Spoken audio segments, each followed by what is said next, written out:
Welcome into beautiful Milford, Michigan for round one of the Discraft Great Lakes Open, presented by Garrett J. Verber Company. D-Glow is the last regular season tourney and a plus event. Points are at a premium, as is the day one start. Who's the king of the hill and who tumbles down the toboggan? You'll find out live on the Disc Golf Network. Brian, let's stop monkeying around and watch some disc golf.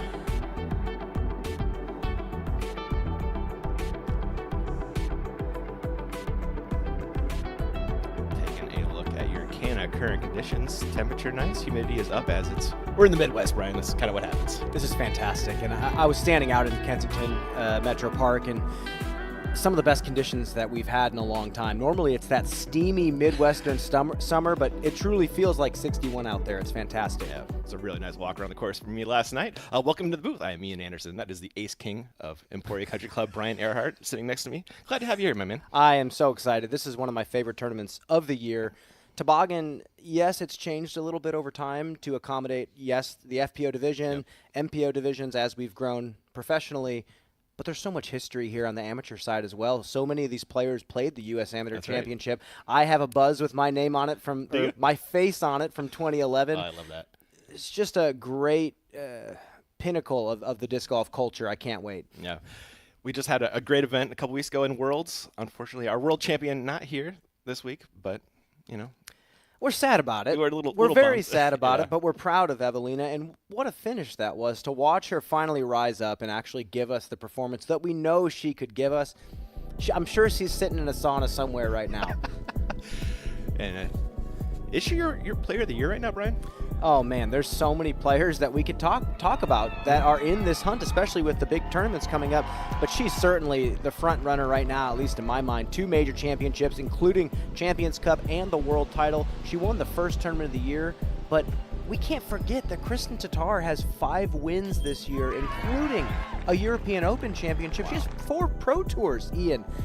And there's just so many players right now in the FPO division that are peaking. 10 unique winners out of 24 events this year. This is just fantastic. Most unique winners ever in the FPO division. I think it's still open. Yeah, the parity is fantastic. You got to watch, Brian. You don't know who's going to win. Absolutely not. And I think Evelina, if she comes back here, grabs another win at any of these championships coming up, I think it's a lockdown for her. You think she needs that one to cement the title for the player of the year? Because if she takes the win, she's taking a win from somebody like Kristen, who could sneak up behind her. I think if Kristen can take a win as well, I think it puts her in the mix. And depending on how Evelina does when she comes back here to play the Throw Pink, the MVP, the Green Mountain Championships, I don't know. I don't think it's a closed door right now. Okay. What do you think? It kind of reminds me of the Robinson-Heimberg battle last year in a way. The majors versus the Pro Tour wins, you know? And what is your thought? God, I feel like the players love the world titles and the majors. I was kind of lean that way. I don't know. Well, I think a lot of people also say it's a player of the year. What kind of season are you having? Yeah. Missy Gannon sits up top of the DGP point standings, and she has a major championship under her belt right now, too. Holland Hanley is playing phenomenal golf. I cannot wait to see how this season finishes, and this week, I think it's anybody's game at the Toboggan. It's going to be a really, really great tournament. I'm with you there, Brian. I cannot wait to watch that. And then we're going to take a look at our players on the bubble. Brian, the Pro Tour Championships coming up. We have the playoffs. This is our last regular season events, so those players are right on the cusp. We're going to take a look at who's battling for those last spots. Look at the talent. Yeah, man. Emily Weatherman, Valerie Monduhano, Haley King, multiple-time Elite Series winner, major champion. Yeah. Stacy Kiefer and Eliezer Midling are on that bubble right now. It's going to be a battle to the very end. You're pretty much going to have to beat the people you need to get ahead of to stay in the Tour Championship. Yeah, that's right. Yeah, this is your last event to erase kind of a bad score and kind of bump it up. And in those playoffs, you got to beat the person ahead of you. Yeah, I'm not even sure what we're going to see going into the Tour Championship, but I know it's going to be 20 of the absolute best players on the planet. It's going to be great. And we have so this is at the Tour Championships. This is your new format. So do you like this change, Brian? I like the change of giving stroke advantages rather than just a bye to the next round, especially if you are in the Charlotte area watching disc golf. You don't get to see the best players in the world until the final day or the second to last day. I at least love that this is going to be a 4-round tournament, stroke play. At Nevin, though, 10 strokes is unbelievable to go under par. You take a birdie out there, you are feeling like you've won the lotto. It is tough to come by birdie strokes, but 4 rounds at Nevin, what is not to love? What's like a hot round on a good like an A tier, B tier at Nevin? I mean, if you're shooting under par, you're feeling pretty Really? good. I think Wow. if you're shooting in the 6, 7, 8 range, you feel amazing. Like we saw last year with the MPO division, you're shooting double digits under par. It's just an incredible championship woods course. Yeah. And I'm so excited. I think this is one of the last years, at least for a bit, that we have the Tour Championship there. Love that. Every stroke so important. And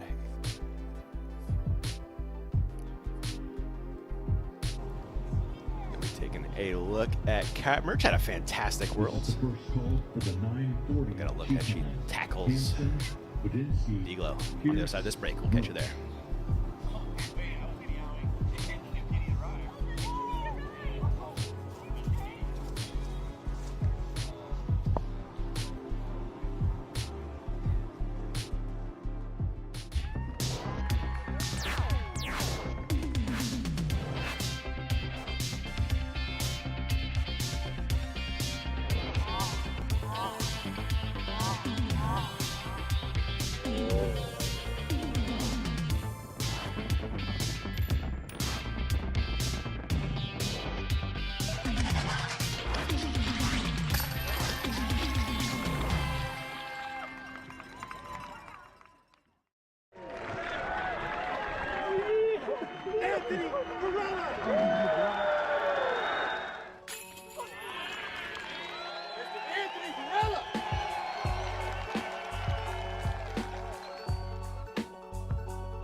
Discraft.com, your ultimate destination for exclusive player-inspired releases, collaborations, and collections.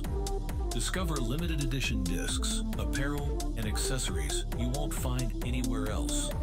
TeamDiscraft.com brings you the gear you need for the ultimate fan shopping experience. Don't miss out on these one-of-a-kind items. Shop today and rep your favorite team.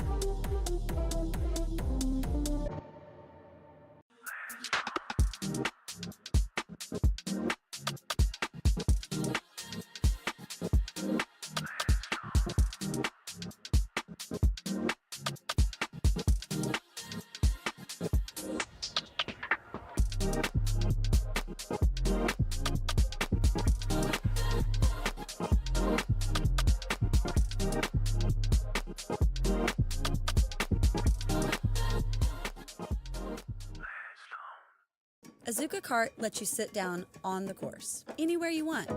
But maybe not here. Or here. Honestly, you shouldn't sit here either. You want to sit there? How are you gonna even? Nope. Nope. Nuh-uh. Look, we appreciate your ambition, but no. Now you got it. Take it easy on the course with Zuka. When I walk up to a shot, I'm looking for the target. I'm looking at obstacles around the target, specific landing zones, looking at the height. Knowing all of that, I'm able to shape a shot. I don't want to think, did I get the right shot? Did I get the right distance? Like, that's it, I got it. Confidence is everything, and the Edge Disc Golf Rangefinder gives me exactly that.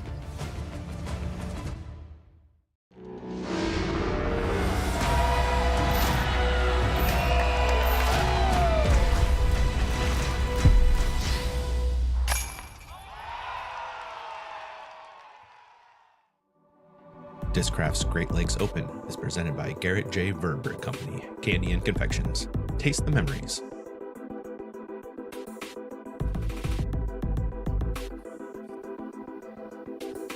And if you guys are watching on YouTube today, consider subscribing to the Disc Golf Network and use coupon code DGLOW50 for 50% off your first month. And there's some awesome tournaments coming up, Brian. Oh, this is the stretch that I think everybody's looking forward to. It GMC, is. Maple Hill, 4-round events here at USDGC, the Throw Pink Championship, and then Tour Championship, like we said, at Devon. I mean, this is disc golf right here. Gems all the way through the stretch.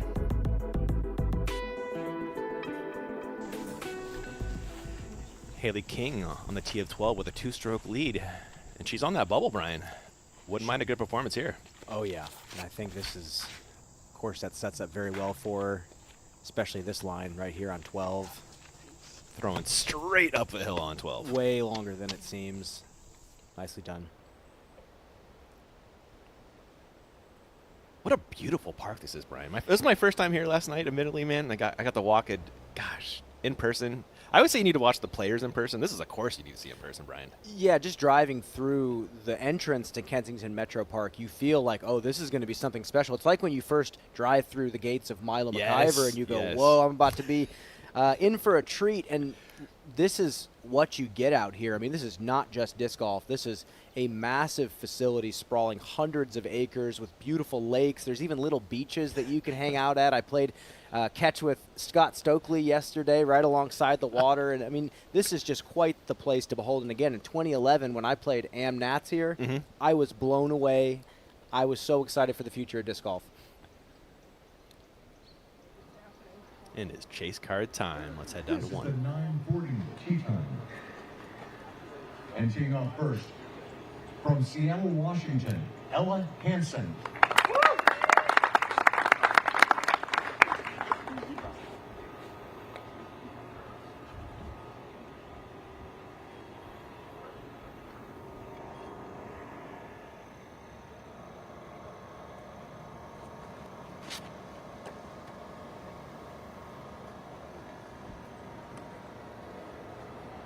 Solid sidearm there. If it stays in your sight for a while, it's probably not going to be C1. You have to let it leave your sight a little bit. Let's go!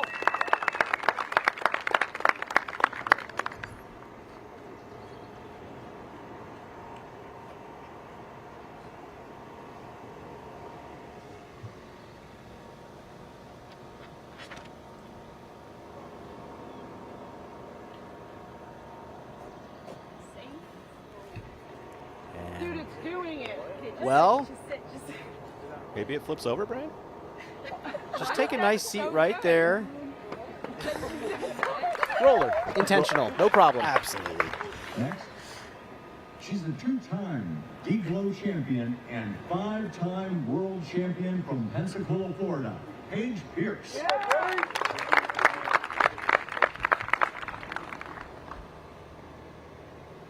Paige is just so good at throwing these slow discs. I mean, a lot of players are saying they're backing off the speed on this course. This is right up her alley. I don't think she turned it, Brian. OB's real tight on that left side. Yeah. The drone truly doesn't give you the perspective of how not turned that was.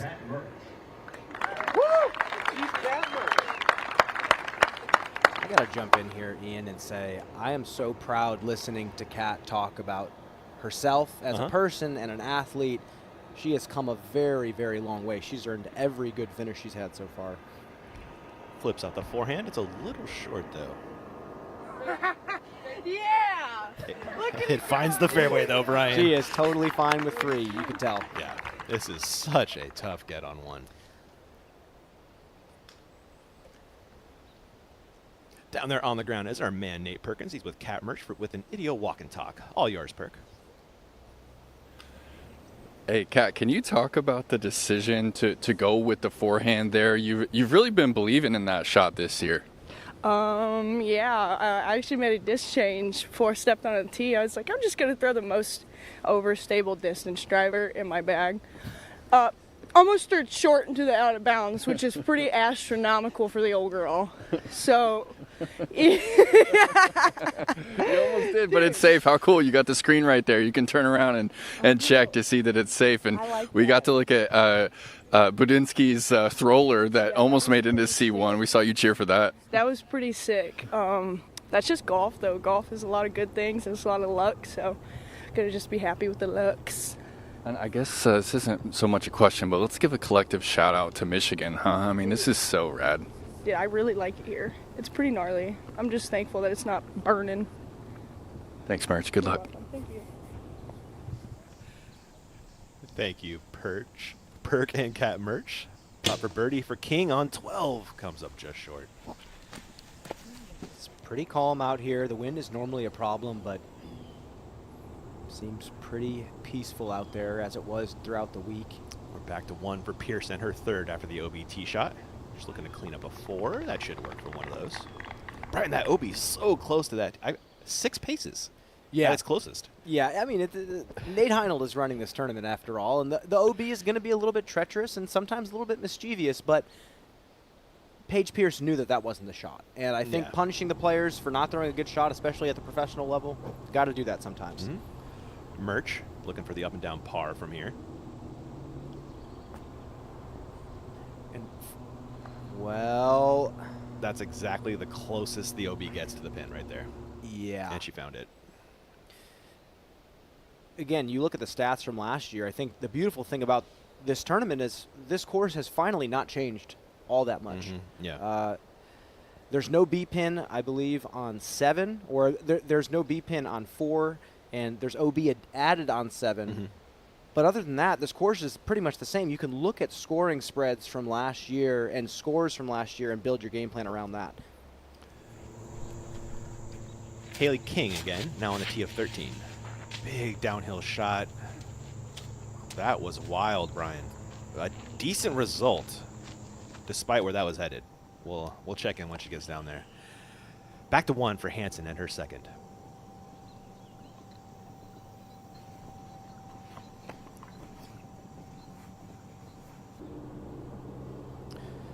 Not too shabby, and again, like I was saying, this hole was averaging 3.65 last year. It's playing tough. A 3 is totally fine. You don't need to go for the birdie if you don't feel like you have it 100%. It's 3.68 today, Ryan. Yeah, it makes sense. Yeah. It makes sense. It's a huge shot. I mean, it plays closer to 400, and you got to get the angle just right. Now with the OB being so tight, it's just not worth it unless you feel like you have that shot literally 100%. You got the wind read. Yeah. 0 birdies so far from the field. Badinsky, after the roller, lays up for a nice 3. Losing strokes to no one. You'll see throughout the weekend, especially if you haven't watched tournament golf here, managing the stress levels is everything. You start getting stressed out, you start getting tired, your legs start getting tired, it's harder and harder to throw. This is one of the hilliest courses they play all year. I would say the hilliest, but after watching Ivy Hill, you think it's got it? It's close. They are very comparable, but I know FPO players were saying it was much more intense than this course. This is much more manageable these days. Pierce nicely cleans up the bogey after the OB drive.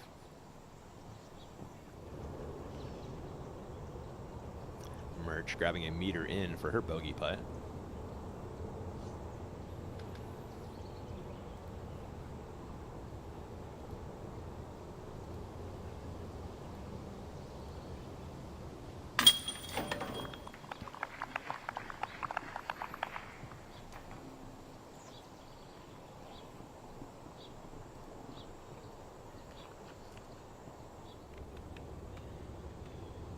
And Hansen for par.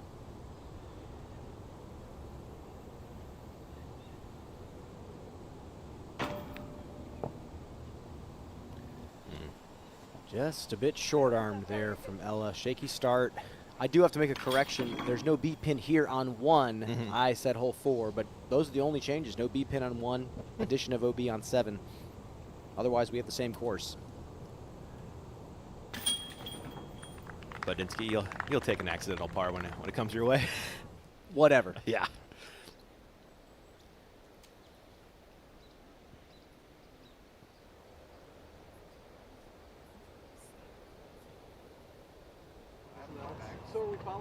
A featured card is Stack.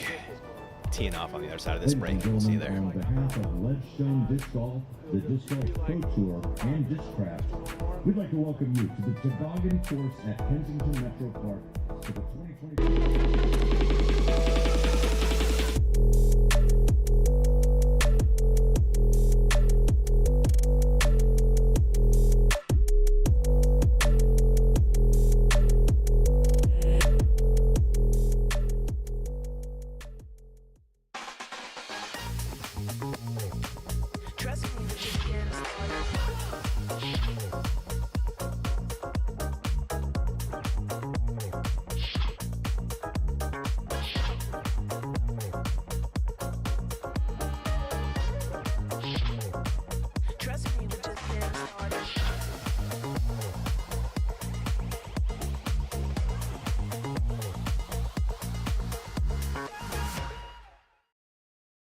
we're tough. Yeah. And we love the outdoors, right? But poison ivy's nasty, even for tough guys like us. So we use Zanfel. Zanfel works fast and washes away the itch. Zanfel neutralizes toxins and washes them from your skin. In seconds, the itch is gone. Healing begins. When you get poison ivy, get Zanfel. It works. Immediate relief, and we're right back to being tough, right? Right. Got poison ivy, get Zanfel. It works.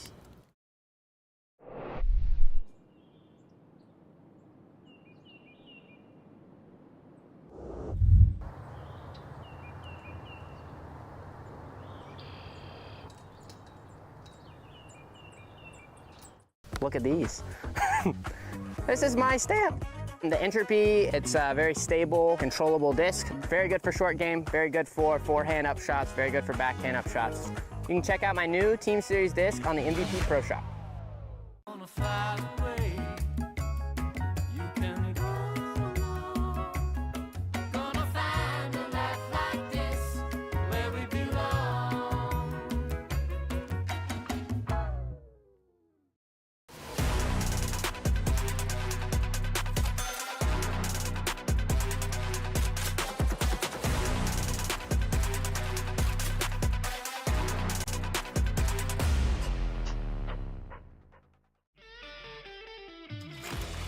The United States Disc Golf Championship.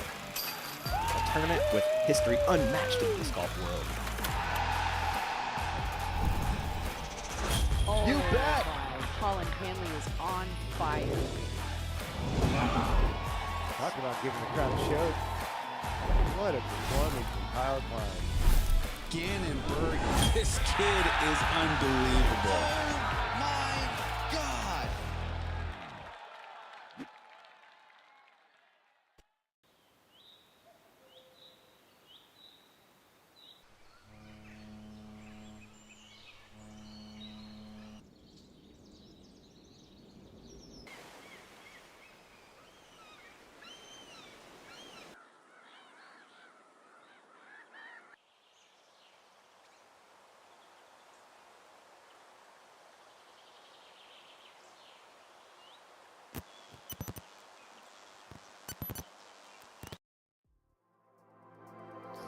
Welcome back to D-Glow. There is the 2025 schedule on your screen if you point your phone at that. 10 seasons on the Pro Tour, Brian. Gotta love it. It's pretty phenomenal to watch the game of disc golf grow the way it has. I remember back in 2016. I mean, Maple Hill Open. Yep. Unbelievable to see where we've come. And if you want to watch it in person, grab a season pass. We've got gold VIP for the all. There really isn't a better sport for tourism than disc golf. I mean, you go to a different state, you see a different bit of terrain, you play courses yourself, you get to watch the best in the world. I mean, it's one of the beautiful parts about our sport. Speaking of best in the world, Brian. It's funny to hear people say that she's taken a step back this year, because that's not even remotely true in my eyes. Maybe she's played less tournaments. I mean, she did win Worlds, Brian. You got to give him that. She didn't win Worlds, but she won the European Open in commanding fashion. True. She has 5 wins this season. What do you want from her, Ian? Fun fact, her first Pro Tour win was at D-Glow. Oh, and that was just it was dramatic, wasn't it? It was a dramatic finish, and it was an emotional finish for Kristen. I mean, it was a matter of time. I mean, you look at her seasons ever since that year, and you knew something special was brewing up. But this course suits her game really well, and she hasn't been back since. That was an eagle on 17. Yes, it was. Coming down the stretch and she needed it. I remember that now. Wow. Aw. The first one, Brian, nothing like that one, huh? There's nothing like that one. And I mean, it's just opened the floodgates for her, and look at where she is now. Like, it was nuts. Hit a 49-foot eagle putt on 17 to take a stroke lead on the major. Yeah, I was gonna. And it's that clutch factor that she's carried with her the rest of her career. Yeah. But now the target is absolutely enormous on her back. It's got to be a little bit different now, huh, playing from the top like this. Yeah, because you have everything to lose now. Yeah. Before she wins in 2021, she has nothing to lose. Which is nice, right? Yeah. Yeah. But that's kind of the journey of a champion. Yeah, it is. You saw the approach from King and the PIP. It was amazing, Brian. Parked it. Let's take one more look at this. This is high degree of difficulty. This is way back here, and if you've played this hole at all, again, relatively unchanged, you realize how ridiculous this is. But Haley King throwing a sidearm, this doesn't surprise me. Oh, she's like $150 from the landing zone. Yeah, that doesn't... And then pins it. A little reverse skip there, too, you know. This doesn't surprise me. I mean, this is another great champion of our sport. Yeah, she is a huge talent. And up 7 spots in the standings right now. We have the live standings out there. Huge shout out to Statmando for providing that for us. Now you can watch along with the tournament live updates on their standing on the tour. That is awesome. Yeah, head over to statmando.com, click that live button, and you can follow along at home as well.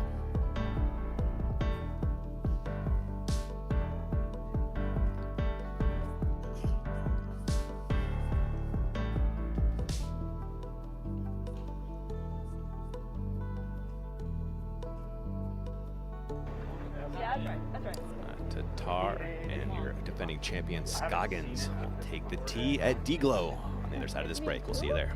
The one up here? Yeah. Yeah, we go to the woman at tea back there. Yeah. Oh, yeah. Oh, yeah, yeah, yeah. Everything's same like last year. If you want to know what a disc is going to feel like before you get it, you have to check out OTB Disc. The first thing I'm looking for when I grab a new disc is the feel of the disc. It's got to be confidence instilled. Virtually in your hand tells you what the disc is going to feel like, how heavy it's going to be. It's everything you want to know before it shows up to your house. It's really, really helpful in not only finding a disc that looks beautiful, but is also exactly what you're looking for it to feel like. Of course, when you're dealing with OTB, you're going to get only the best.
Pound's the best of the best.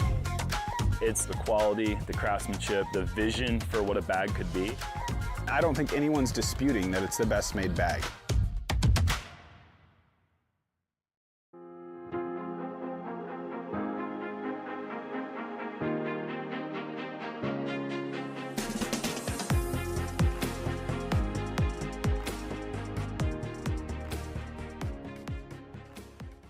What is the simplest way to improve your disc golf game? The answer, learn from the very best. Paul Ulibarri, Simon Lizotte, Ezra Aderhold, and Holland Hanley. They're not just players, they are your elite coaches guiding you every step of the way. The Power Disc Golf Academy is the premier online disc golf academy with over 150 on-demand lessons that are specifically designed to improve your skills right now. So what are you waiting for? Join today at powerdga.com. I don't flex, I'm a success. I don't flex, flex. I don't flex, flex. Flex, flex. I don't flex, flex. I don't flex, flex. I don't flex, flex. I don't flex, flex.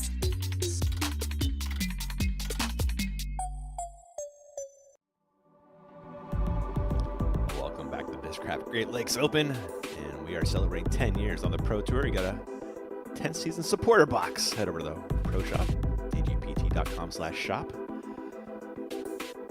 Only $500. You get 10 things in your box, Brian.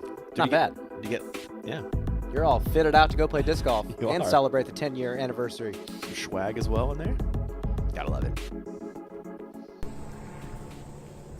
King throwing 2 on 14. When you're Haley King, this is a pretty easy par 4, Brian. It is a very easy par 4. Didn't quite get that flat, but 25-footer. Mm-hmm. Birdie putt for Pierce on 2. Does the job. There it is.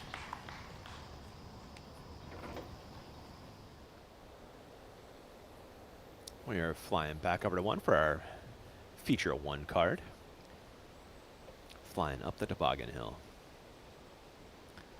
The great Luke Humphrey said, if you're not going up, you're going down here at the Toboggan, Brian. There's no flat shots, man.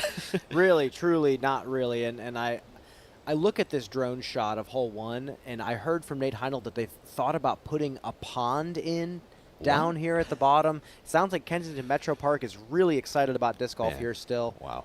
Excited to see this place evolve.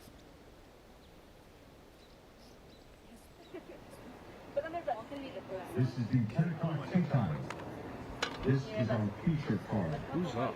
And teeing off first, she is your reigning FPO 2023 Discraft Great Lakes Open champion from Los Angeles, California. Owen Scott.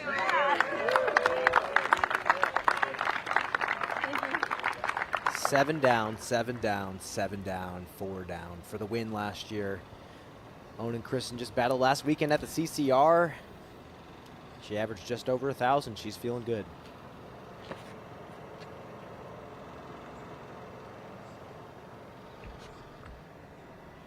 All right. No surprisingly right there.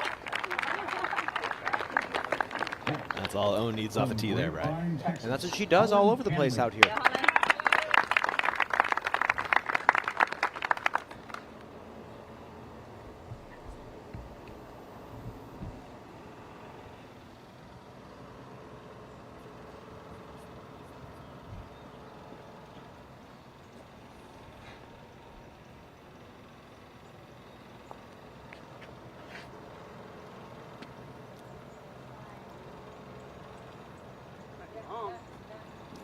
Doesn't look like it's going to hold the turn all the way. Ooh, barely. From Beacon, New York, Missy Gannon.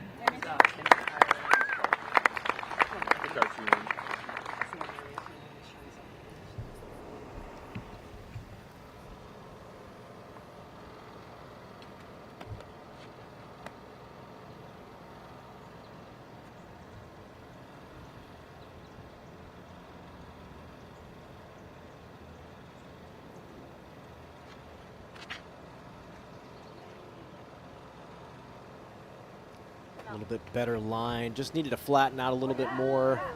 Still totally fine. She was the 2021 D-Glow champion and 2-time world champion from Parnu, Estonia, Kristen Tatar.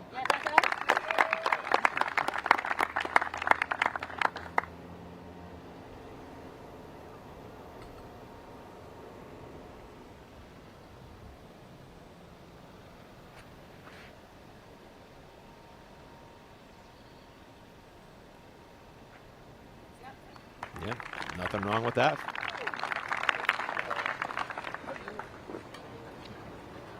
I don't think I've ever seen that. What a stacked lead feature card we have here, Ian. This is going to be a beautiful day out there at the Toboggan. 4 of your top 5 players in the standings. Only one not there, Evelina. King for birdie on 13. Haley King. Doing Haley King things, Brian. She's that player, isn't she? I mean, some of the highest skill ceiling in disc golf. I mean, when she taps in and she locks in and the shots are feeling good, she can tear this place apart. Taking a look at Brian's breakdown, brought to you by our friends at blackinkdisc.com, the premium disc golf store. So I'm going to zoom in on just this top one today. Dissect hole distance. Owen Scoggins laid out the blueprint for us, Ian. She picked her way around this course. She threw mid-ranges when other players were throwing drivers. She looked at the holes and said, I can just throw my strength, throw my best shot here, throw the same shot up to the next one, get my birdie, move on. You don't need to shoot 18 down here. The scores show that, but I think if you try to get a little bit too aggressive, that's when you shoot over par. Yeah, you mentioned that. Owen's so good at planning her play and then playing her plan. I think players should really study what she did last year and pick this course apart. It's not as much of a beast distance-wise as people think. Yeah. King. Tee of 15. Smooth hyzer forehand. That looks like no problem for Haley. It's a great spot.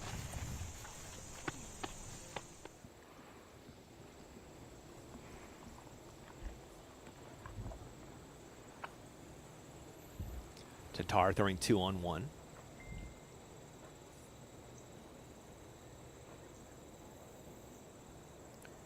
Didn't see Kristen here last year.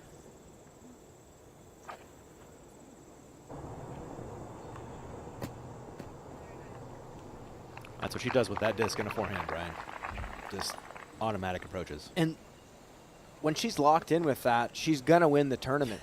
She's going to get up and down more than anybody else here. And this has been a shot that this season, despite all the wins, she's not had as automatic as the Grand Slam year last year.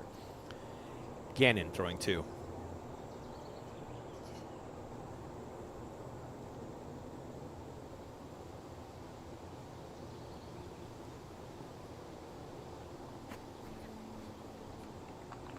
He goes a little long, but still in the circle for par.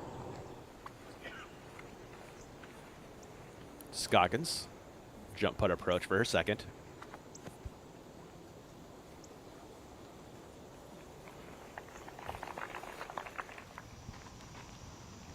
Pierce, tee of 3. Oh, look at this line, Ian.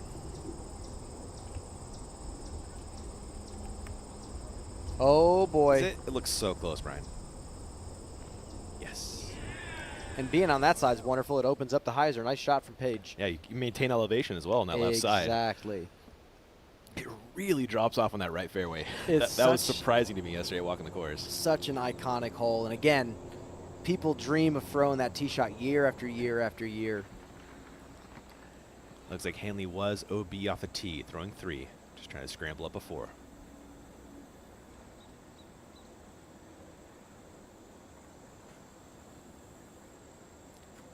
Part of her game she said she's worked really hard on, and there's no technique that can make your touch better. It doesn't matter when you're that close to the basket, so kudos to her for continuing to put that work in. It's paid off clearly. There's Missy Gannon walking to a par putt.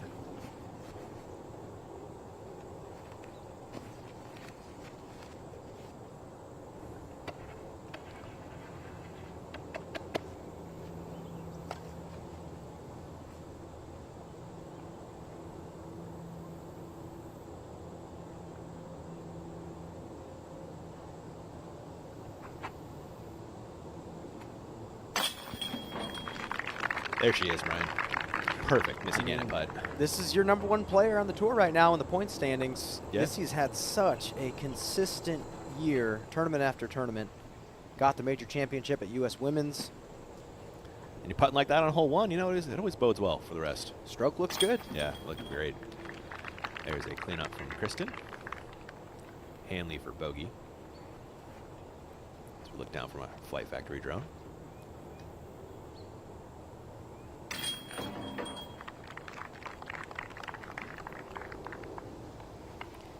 That simple mistake there from Holland that you wonder if she's going to go back home and say, maybe I just go with the chip forehand. Do I need to take a par? Look at that scoring spread and say, okay, if I go par, par, par for the rest of the tournament, do I take strokes on people? I'm thinking yes. Yeah, go home and do a little math on that one, right? Exactly. Yeah, she's an engineer. She knows that kind of stuff, right? Exactly.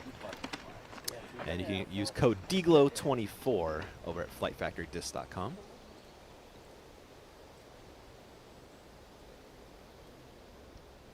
You get 15% off all items at FlightFactoryDisc.com.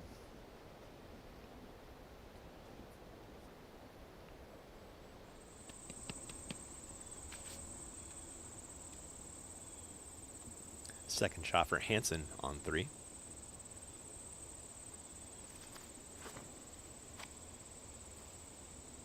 That is really committed. This looks nice. Fantastic shot. And again, left side of the fairway, you can see the basket. So this is a perfect spot for her to be. This is a Powered by Naqua moment. The lower you are in the hill, the less you play chicken with that left side out of bounds, the harder the depth perception gets. So her and Paige also just in a great spot. So way to take advantage. We saw Paige just barely inbounds off the tee. Now her second.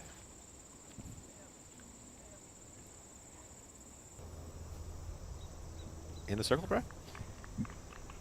Maybe just on the edge or just outside. Yeah, she's Yeah. just circle 2.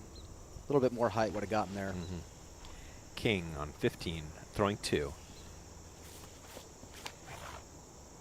That is too low. That's gonna putt though, huh? Yeah, circle 1. I mean, that's the whole point. Is just jam one into the hill. It doesn't even matter what disc you choose, really. Nate, you're walking with Haley King right now. What have you seen so far?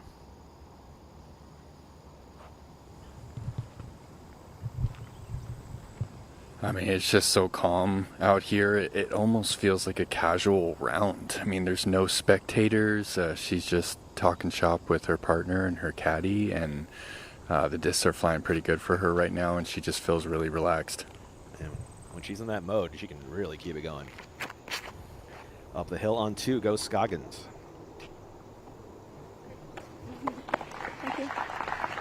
Center cut. Yeah. That's all you want out here. The rough is miserable, and it's not because they could thin out the rough and can't. Kensington Metro Park still has some pretty strict regulations on how much work you can do on this course. Fairways look good, but the rough is brutal. Cannon.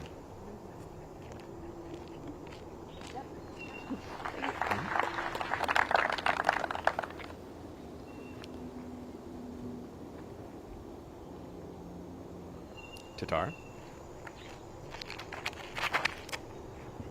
This looks pretty inside. Did it flip, right?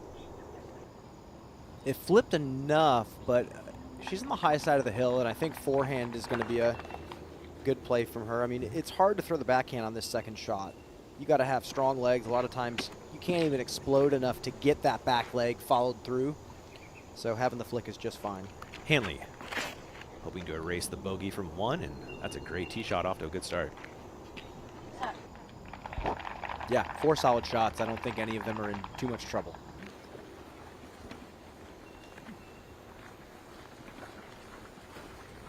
Love listening to Holland during the presser say, yeah, that final round at Worlds stung a little bit, but she reflected, she learned some lessons. She said, you know what, I had never felt those nerves before in my life. I couldn't even eat my breakfast. Tyler making his breakfast made me sick. Oh my gosh. And she said to me, that's what Kristen probably felt so much of over the course of her career and her rise to the top. So I think she was welcoming those feelings and just accepted that it happens when you're becoming a champion. Part of the process, you know? It's just part of the process. It's never smooth sailing, no matter how good you get. Yeah. Long look at eagle for Pierce. Perfectly on line for Pierce, just short. Birdie putt for King on 15.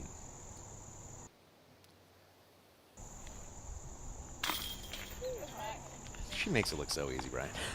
And out here, you have to make it look easy. You should not try to force too much out here, or else you start to tire yourself out, and that's when this tournament starts to feel like a marathon. It's an eagle look for Hansen on 3.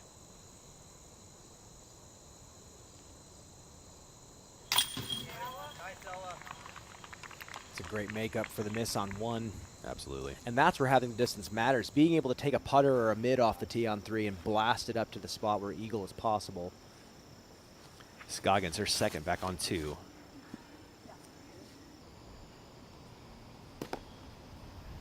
You don't mind that reaction. Totally fine. Just got to give yourself a look. Gannon on the same.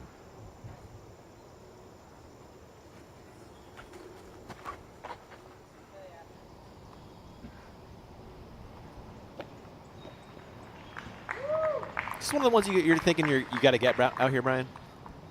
Ish? From the short pad, it feels like you have to. For the FPO, they can throw that power hyzer inbounds, and it's not too terrible. This used to be a par 5 across the board for everybody. But now it's playing like a 4. So I think it plays quite well for the FPO. And now Kristen kind of has dealer's choice. She really blasted this one up the fairway.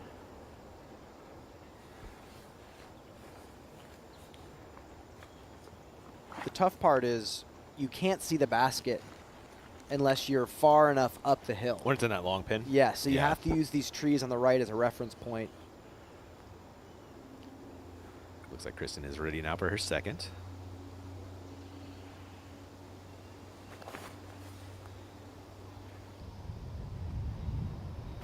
Yeah. Just like that. Yeah. Wow. Hanley in the fairway for her second shot.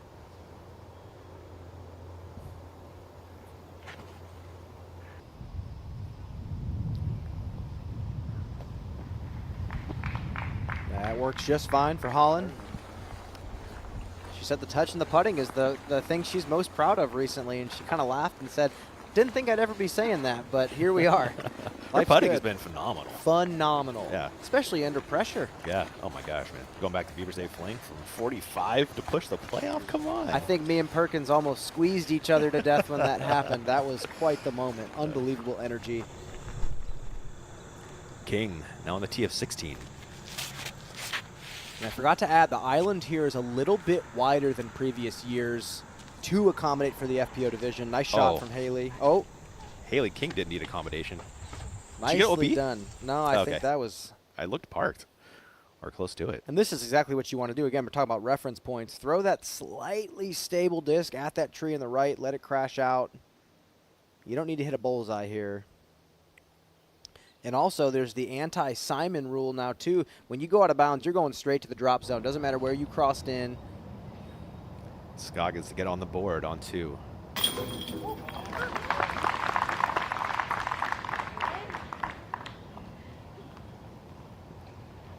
Saw some really beautiful 1,000 frames per second coverage from the World Championships. Okay. I want to get some 1,000 FPS footage of that putt from Owen. You going to count the wobbles, Brent? It's a thing of beauty, honestly. Hanley to erase that birdie on 1. Or bogey on 1, excuse me.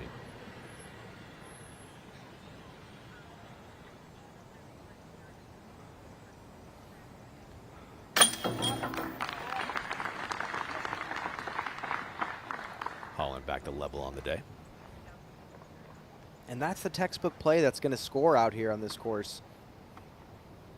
Gannon, birdie putt.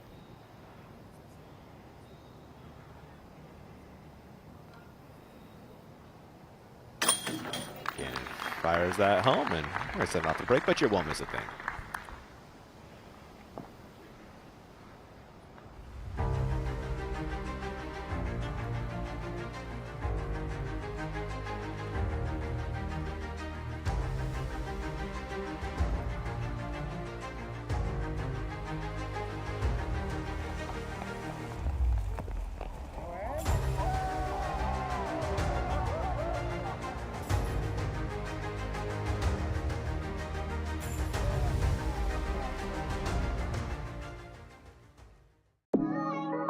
Hey, hope you're enjoying coverage here on Disc Golf Network. Power Grip has an exclusive deal just for DGN viewers. Now through Sunday, use promo code DGLOW2024 at checkout and get 20% off. Some restrictions apply, but it's valid at both PowerGripEurope.com and PowerGripUSA.com. Got a good thing coming, and it's all I need. Everything I wanted is in front of me. It's a good.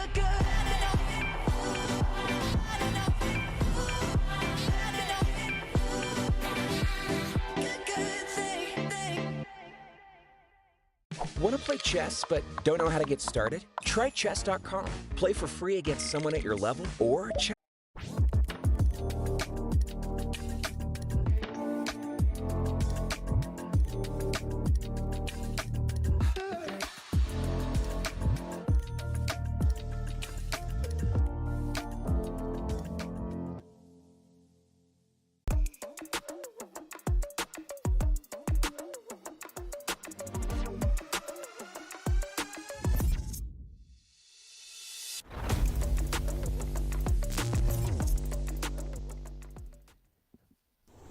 Welcome back. You saw the drive from King, now the birdie putt.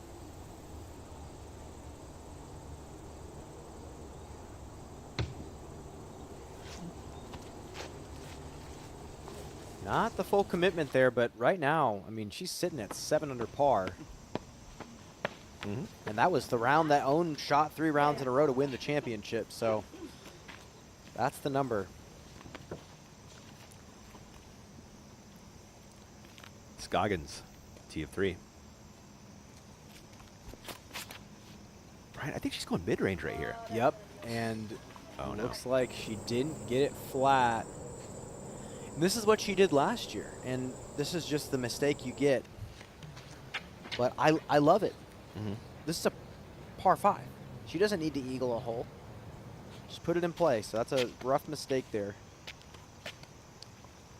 Missy up next. Want to stay on the high side of this fairway. The lower you go, the tougher that second shot is.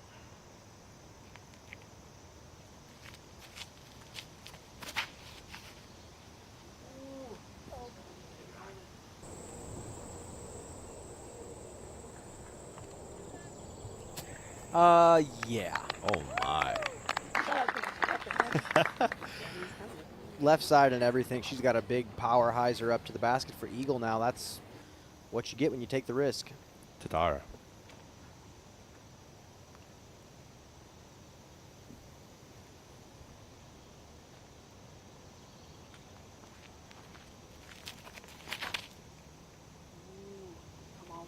Oh, yeah. Little turn. It's got to check up. That is OB, Brian. That is out of bounds. You know, back in the day, that whole right side was in play, and you could go back there and get torn up in the blackberry bushes just trying to find your disc. The spotters are scrambling back there. Hanley.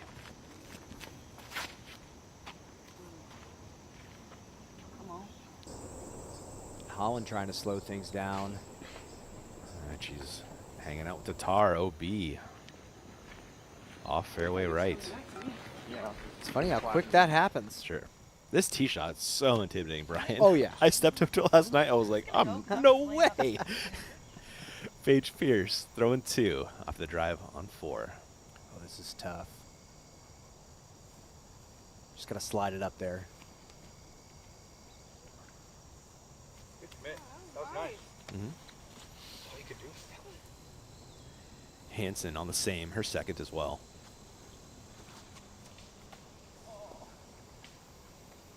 Tested the ceiling, and the ceiling won. Should get up and down for par from there, though. Once you're past the tree line, you should be just fine. Now, Haley King on 17. Did this get flat enough, Brian? I think so. Oh, my goodness. That's really, really good from Haley. And a birdie here ties the hot round from last year. Hansen, her third, back on 4.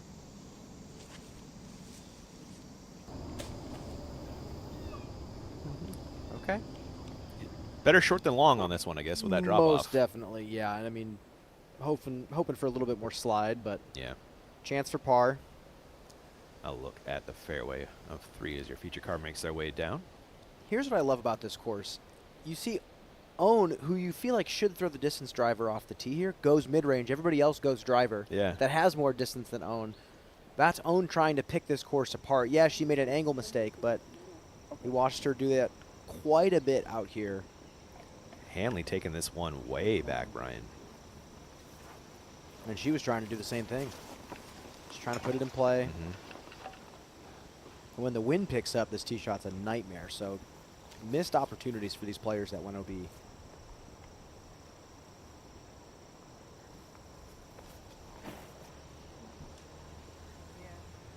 You like the spray? Yeah, that's just fine.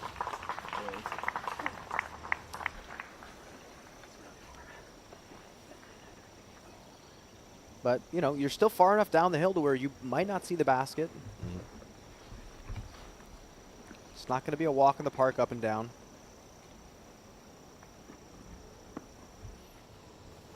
Tatar also OB very early, throwing 3 as well.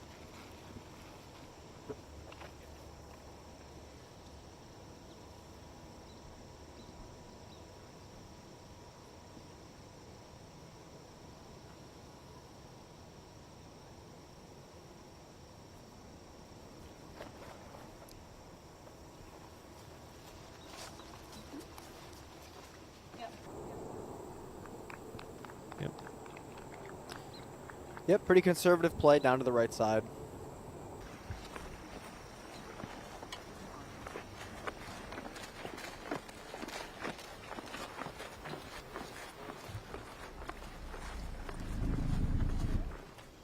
Jumping ahead to Paige Pierce on 4, her third. Yeah, that's just fine. You got to take a birdie or par on this hole. This is one of the easier par 4s in the course. That Owen and Justin Scoggins down there, I would imagine.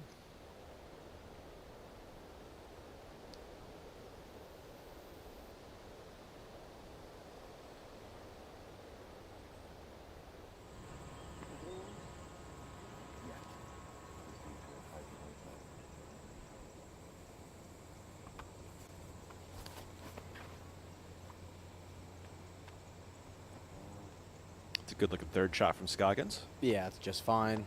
Anything left of that Discraft sign is just fine. So close to safe. And I don't think she's going to change that game plan. I think she's just going to change the angle of release. I mean, that might even be the same rock that she was throwing last year.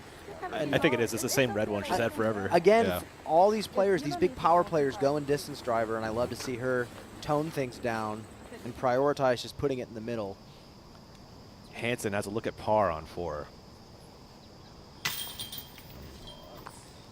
Giving back one of those eagle strokes. But another one of your bubble folk here at the Pro Tour. Kiefer has bogeyed the last 2. And it's a demanding tee shot on 5, Brian. Oh, it's such a fun shot to throw. Look at this. Ooh, Let's go. gorgeous. Nicely done.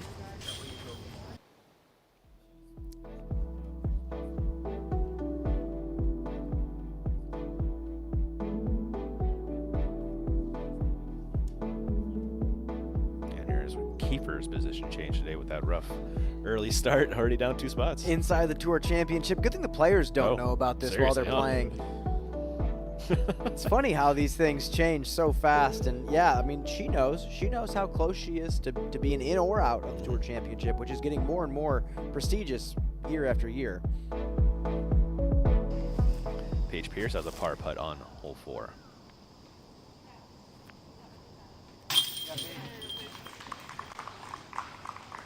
Now tied with Ella Hansen at 1 down. Actually, still at 1 down.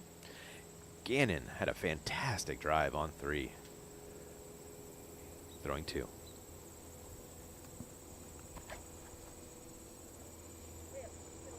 Holds a little turn. That's got to check up. Circle 2, but that was a little bit too stressful for her, I'm assuming. But Yeah. still a chance. And again, throwing your second shot after watching all of the rest of your card mates throw from out of bounds, it's got to feel good. King just laying up on 17. Doesn't want the eagle, but birdie very much in play for her from there. Back to 3 to Tar, her 4th. This is still a ways from the basket. Blind pin from here.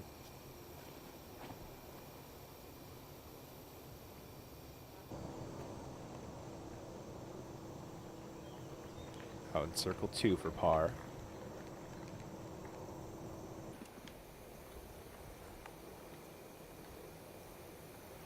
It's been kind of an average year from Circle 2 from Kristen. I remember last year it felt like she couldn't do any wrong from range, but 20% from Circle 2, 10th place on tour right now. And across the board in the stats category, she's top 10 at everything, but not leading anything either.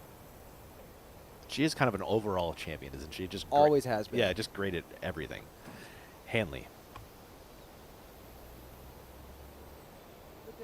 That's a great approach. That should work for par.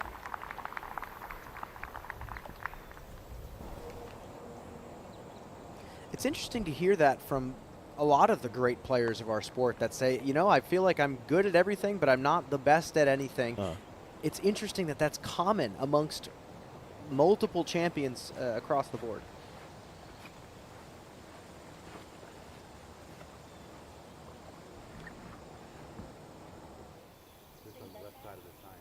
Scoggins in her 4th coming up.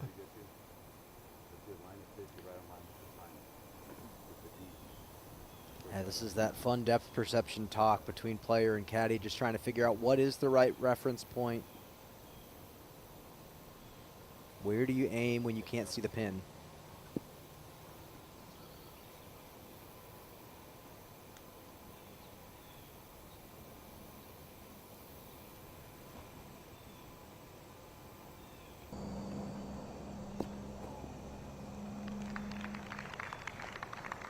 guess you don't need to see it, Ian. Not too bad. She's been here before. She knows where it is. She's played so many tournaments at a high level. Sometimes I ask her the question about burnout just so I could hear her answer when she laughs at me and says, no, I'm never burnt out. This is great. More tournaments, please.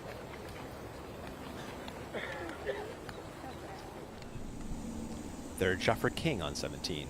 You've seen the first two.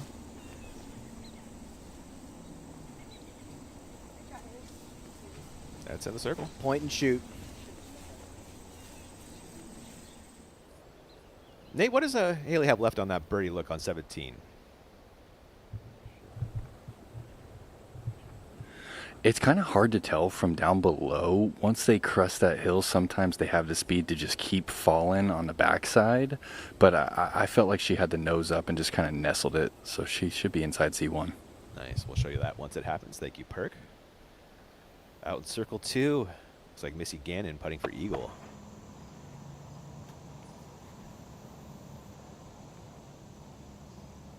To grab 2 strokes on the entire card, and it could be 3 on some.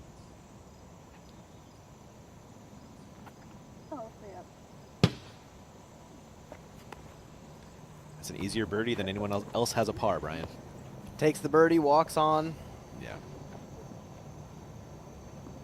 Got to do that quite a few times on this course. You don't need to get the eagles to win out here. Tatar, she's in circle 2 with a look at par.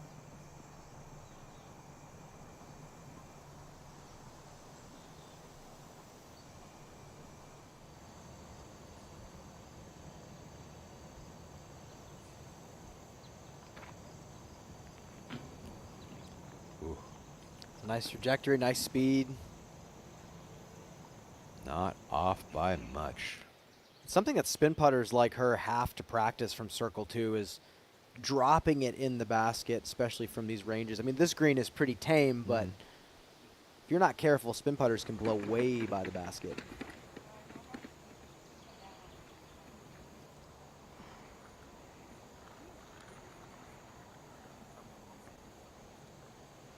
Scoggins for par.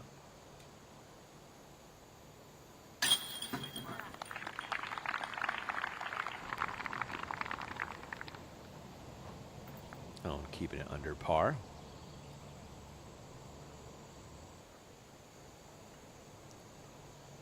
Holland. I'd love to stay even with this par putt.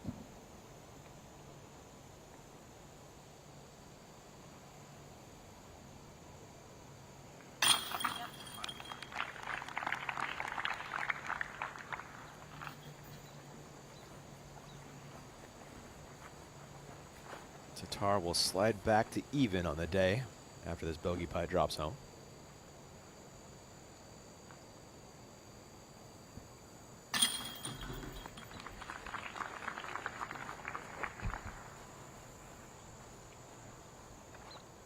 And a drop in birdie for Gannon, drops a stroke on the card.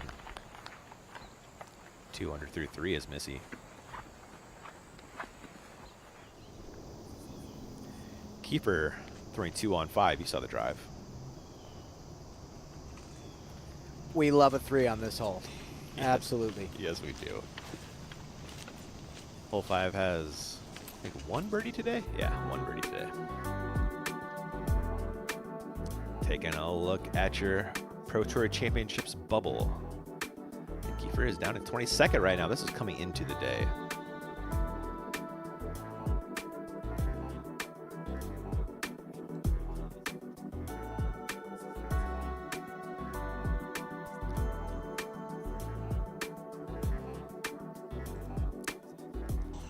Speaking of Haley King, a birdie putt on 17, and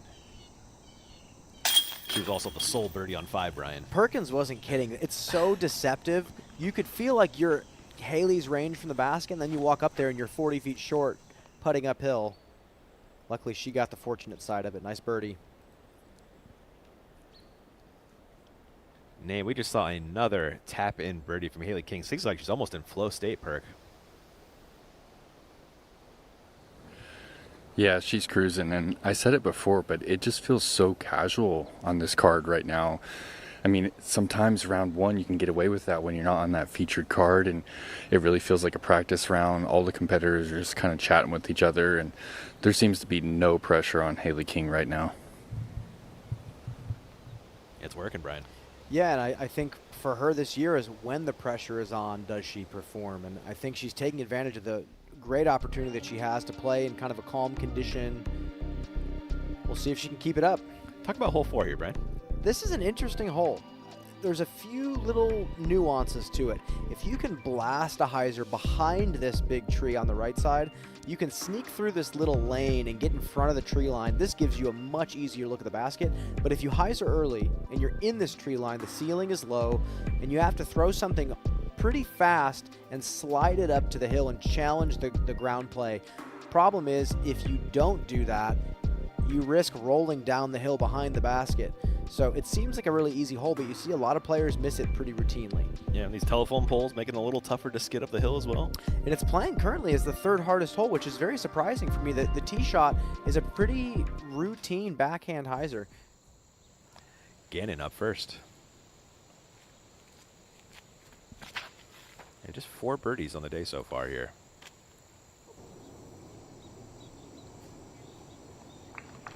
This looks good. You're kind of playing the slots when you get to this part of the fairway.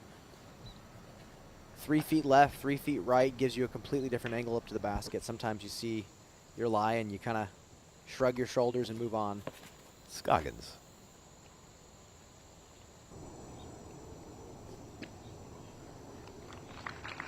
We'll hope for a swing there. Yeah, she might have the backhand. Not sure if the forehands open up for her with how close she is to that tree. Holland.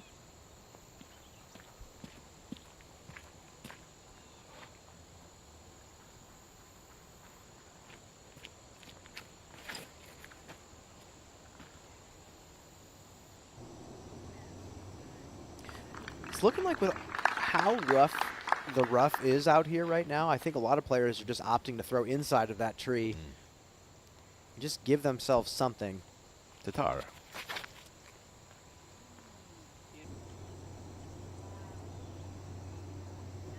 I heard some wows back there on the tee pad, Brian. That's that same lane that I was talking about, but she got there with the inside line. That's fantastic. So much easier from there. As they walk up 4's fairway, let's jump ahead to 5 for Paige Pierce.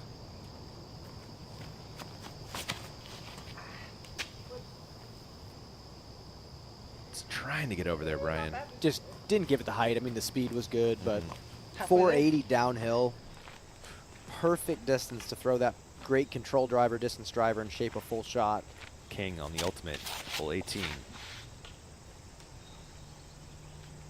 It's going to sit down. Super smart play. She knows the scoring spread out here. You don't need to birdie 18. Back to 5 for Murch. Ooh, Brian, this is moving. Check up. Did you hear the snap out of her hand, Brian? She throws far. I've been noticing this for years now, that she has elite speed. And what's so interesting about her shots is they flip so quick. She shapes these really long turning shots. This is so nice. Thanks to Zuka for rolling back this replay for us into circle 1, just outside the bullseye. Love it. Love that. Awesome stuff. Hanley throwing 2, back on 4. It's a little early. Circle 2, it's a possibility she might be obstructed by those trees. Scoggins, the same. Okay, so the forehand was open. That might have been a little forced. She's off on the right side now. Yeah. Hopefully that's not too deep. That rough. Oof. It is rough. You put yourself in some tough spots. You have to lean on your strengths out here, but sometimes you're in a spot like that where the forehand doesn't feel like the right line, but you know you're confident in it. It happens. That's what Holland was saying earlier in the week at the presser. She was like, yeah, Own plays the course her way. I'm going to play it my way. I'm going to lean on my strengths. I'm not going to worry about how other people strategize out here. Gosh, you're loving this position for Gannon, Brian. Yeah. Nearly ideal. Her second. Just got to play it a little bit short, slide it up to the pin.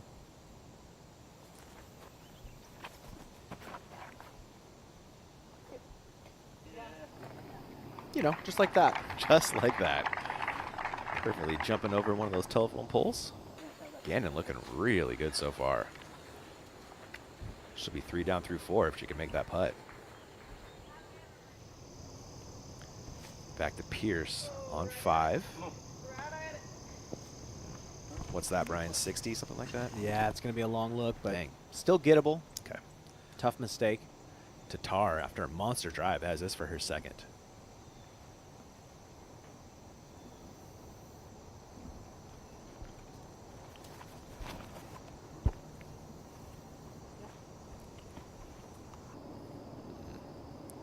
Edge of circle 2 in the fairway for Tatar.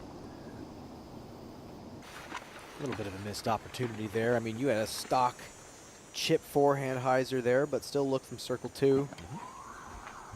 The ceiling is deceptively low as well. You really have to hit short and slide it up to the pin. It's hard to fly the green.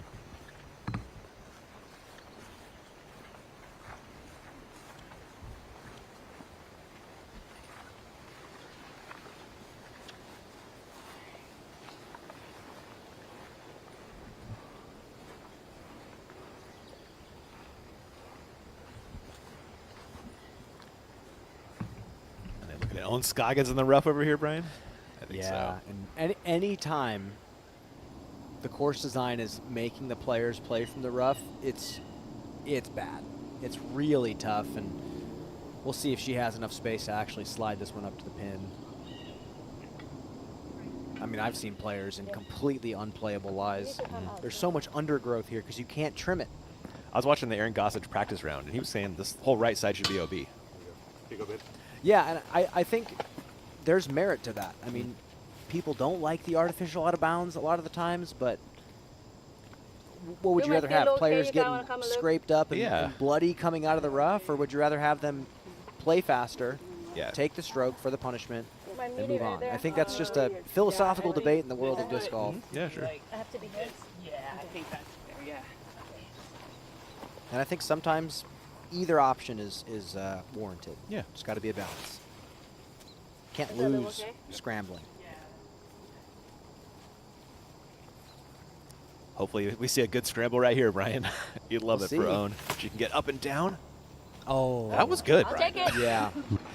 She'll take it. You have no other choice, Owen. Sorry if it take long.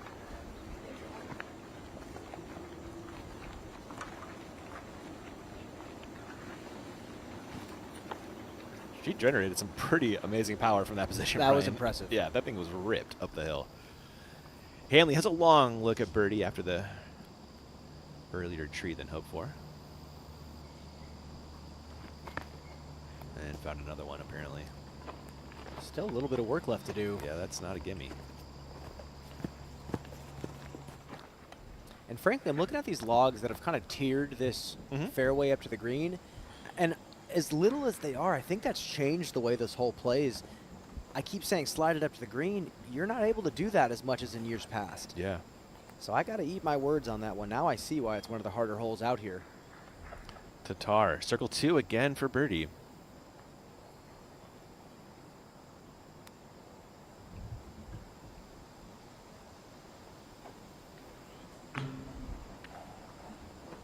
Does this go anywhere, Brian? Did it settle? I think she's okay. All right.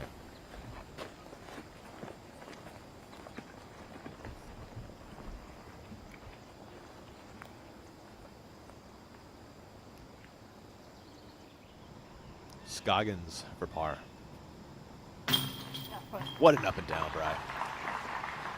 What an up and down indeed. Nicely done. Hanley. Also a little work on this par putt.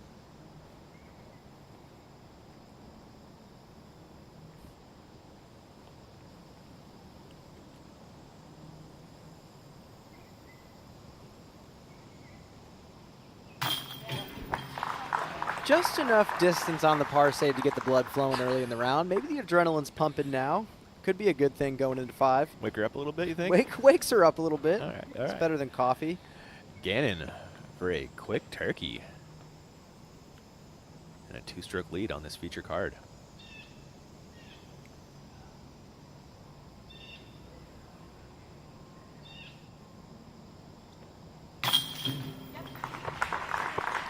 Time it chains, but does the confident job. stroke. Yeah, that's what I was gonna say. It's looking good for Missy so far. Second shot for King on 18. You saw the drive a few moments ago. This is the 1040 tee time. Perk, we didn't see the finish for King. How is the result on 18? From St. Louis, Missouri, Nico Cassidy. Yeah, she just barely flattened that forehand out and didn't give it the height. It found OB, so she's actually forced to take it back and throw her now fourth shot from about 120. So it looks like King will finish with a bogey as Merch grabs a birdie on 5. Damn, that's pretty. Matching Haley King there, the only other birdie of the day. And now King's fourth. Oh, that was shaping. Nice little run. Wow. Hats off to a good round there. Nice start for Haley. Tee of 6 with Cat Merch. It's a short but technical par 4. That's just a couple of placement shots. You can almost throw 2 similar lines, really. There's the bogey finish for King, but still just a fantastic day. 7 down. I mean, that's the number. I mean, you go 7, 7, 7, 7, that's game over. You win the tournament. She has a 4-stroke lead right now, and no one really in the field doing anything. As you know, your feature card's in second place right there. Missy's off to a hot start, and I think this could be the day a new course record gets set on this layout at least. She got to keep it up. Gannon looking for 4 in a row. Tee of 5. This would be such a good get. So close. Just needed a few more feet of height. Yep.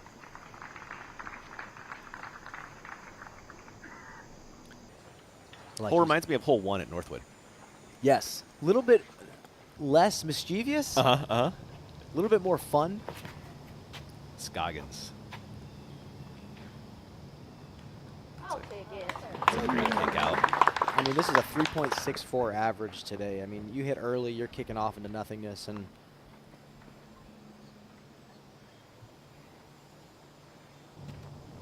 Hanley.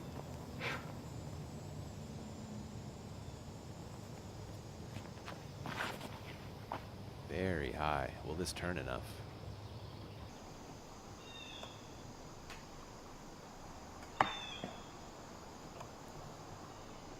How's she looking over there, right? it's fine. I mean, there's no OB on either side. They're making you scramble from the rough here, which is treacherous in its own right, but should be an up and down for 3. Tatar. Also underturned a little. Wow. Oh. Oh my God.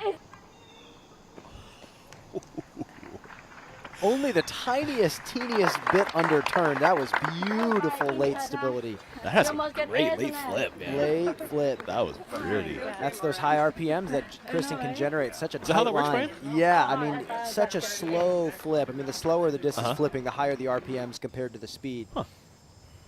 Let's take one more look at this really cool late flip out of Tatar. Yeah, she's such a spinny player, and again, she's so good at just throwing frozen ropes a couple different ways. She can go hyzer to flat, flat to flat. Look at it still turn. And just a couple less feet of height, and that nose would have popped down just a hair more. So nice. And again, I was saying this earlier in this season, Kristen was doing that so well with such control, I almost forgot how hard those shots were. The greats have a way of doing that to you. Making it look Making way it look, too easy. Yeah, that's a pretty nice approach there from Merch. I'll show you that putt once she gets there. This is hole 5, Brian. See the fairway? And this is not a legacy hole, so to speak, on this course. This is a newer addition in the past few years. And when I first stepped up to this hole, after hearing there was a new hole, I was blown away. Yeah. It fits perfectly. It does. The Scoggins second. That's really nice. Just outside bullseye for par. And a par losing strokes to just Haley King and Cat Merch today. And Owen knows that. Yeah. She knows what holes you just have to get down, stress-free par, move on. Second shot for Pierce on 6. The turnover backhand with the fierce. Cool. Nasty. Yeah. Little fadeaway backhand turnover. Man, she was really pinched on that angle too, Brian. Look at this. Look at the commitment to the line. Pulls the shoulder blades back. Kobe. And the stability on that putter is just perfect for what she did. Nice shot. Gannon, her second on 5. Right next to Scoggins. Matching par putts coming up for those.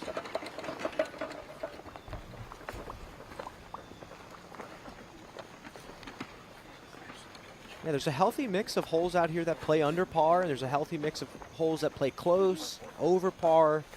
I think for the FPO division, this current layout is playing fantastic, and I love the change on 16 to widen the island. Makes it a little more fair for the field. It's a very classic Nate Heinold way of design. You know, I have this idea, I'm gonna make it happen, but I will take feedback. Yeah, yeah. You're just gonna have to wait till next year. And you know what?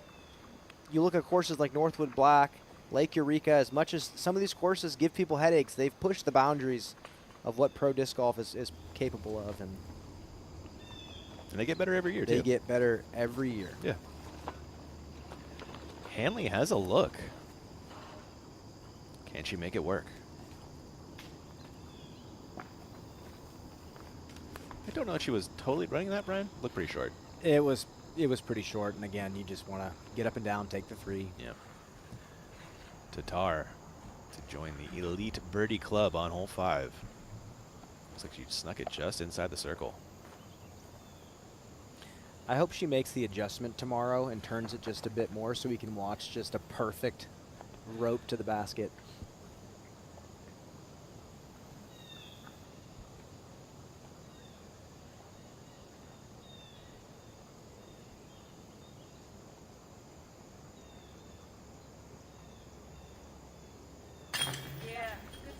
There she is, Brian. Great make.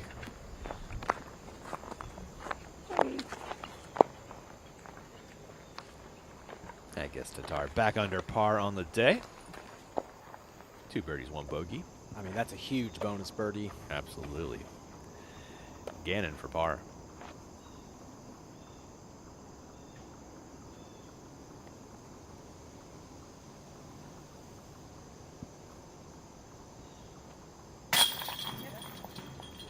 Missy is putting well today, Brian. She's putting firm. Yeah, firm and on the pole. And you see by the way the disc comes out of her hand, when it's not confident, there's a little bit more wobble than when she's actually putting the disc well. You know, her and Owen have pretty similar wobble on their putts, but you can tell a difference when Missy's feeling it. Nice putt from Scoggins to clean up. Hanley should do the same here.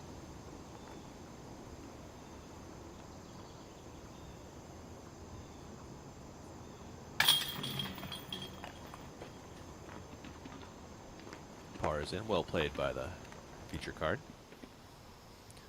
Birdie putt for Merch on the next.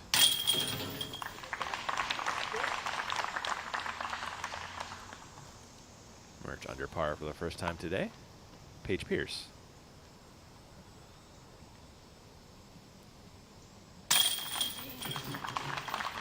Gets to 2 under.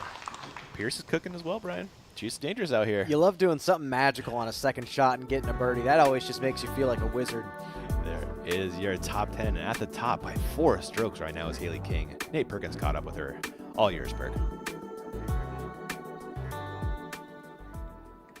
Here now with Haley King, 7 under par, round 1. How do you feel about that number? I mean, I feel like I could have done a lot better, but I had a lot of fun today with my cards, so that's what I'm focused on. Yeah, it seemed like it was almost like practice round. It didn't seem like there was a lot of pressure on you. Is that how it felt? Yeah, and I think with the speed, it felt like a practice round too. We were the first card out, so we were, you know, determining our own pace of play. So it was pretty nice doing that with a lot of quick players as well. Well, you didn't get a birdie until hole 5. You bogeyed the 6, so you're even through 6, and then all of a sudden you get on a birdie train. Can you talk about, you know, what you tapped into?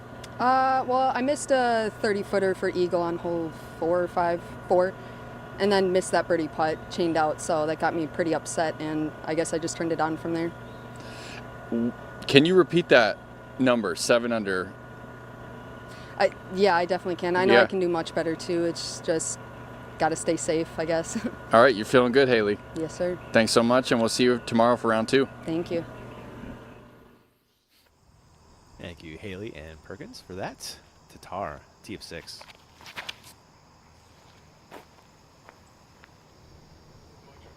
Oh, tiniest bit of flip from Kristen. That is a wonderful spot to be. You go a little bit too far down that hill and it starts to get hairy, but that's really nice. Gannon.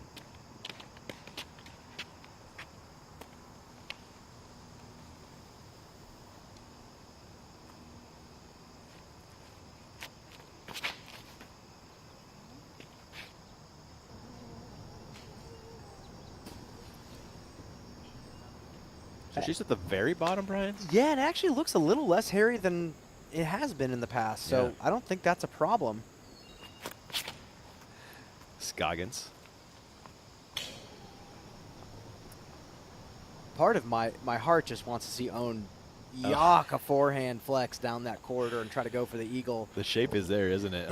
It's such an old school par 4. I mean, you can go putter and get up to the basket. Hanley.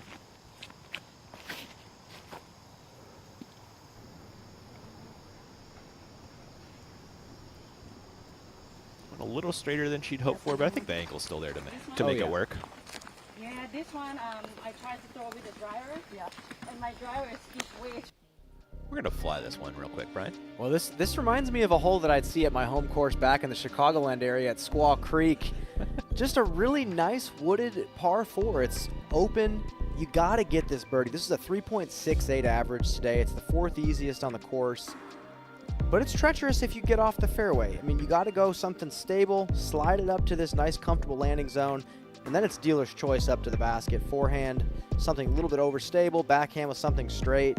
A lot of players saying you want to play to the left side of the screen. You don't want to challenge the roll away, hit the base, roll all the way back down. Then you're struggling to get par. Other than that, what you see is kind of what you get out here. This part of the course has thinned out really nicely over the years. I like the woods they brought in here at Deglow too, you know? It makes it a complete course. Love it. It is so good. Such a championship caliber course. I hope one day we can get a world championship or a major here. Oh, it's worthy, absolutely. Would just love it. The Scoggins second underway. And a gem from Owen. Owen does not care about playing to the safe side of the green. She wants that bullseye. It's going to be a clean 2 down for Owen Scoggins once it drops in. Hanley, a little pinched on the angle. Workable though, Brian? Oh, yeah.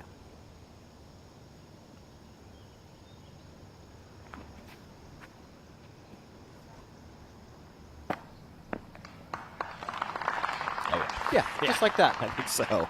Into the bullseye goes Hanley.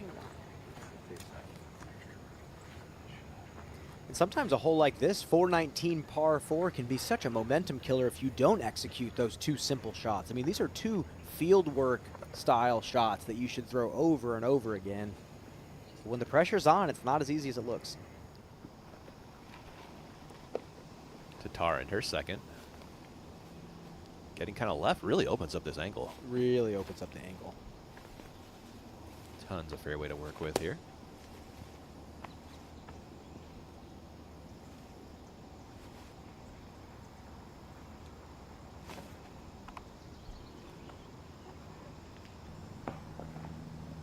Beauty.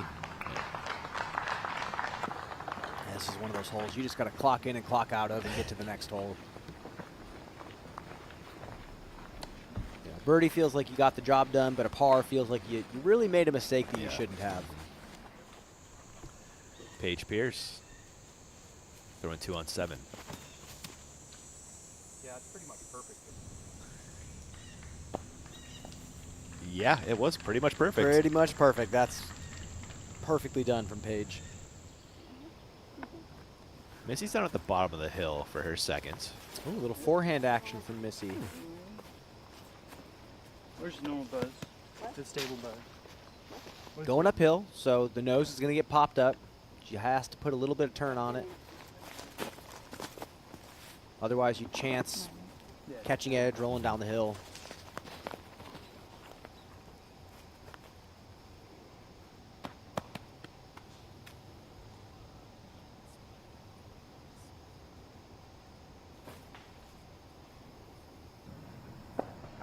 Perfect. Everyone well into the circle, just off bullseye for their birdie putts. Speaking of birdie putts, Allie Smith on 14, 2023 Rookie of the Year. Had a bit of a rough year this year, but hey, he's in contention right now.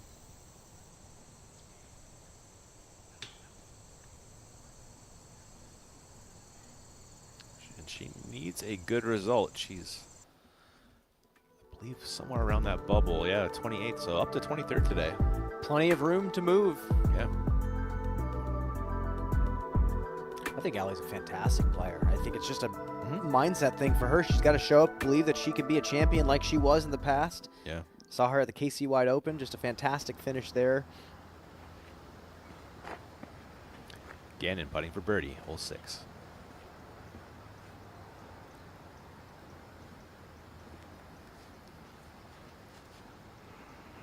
This is also for a share of second place. Ooh, first mistake there from Gannon. Leaks right, dribbles out.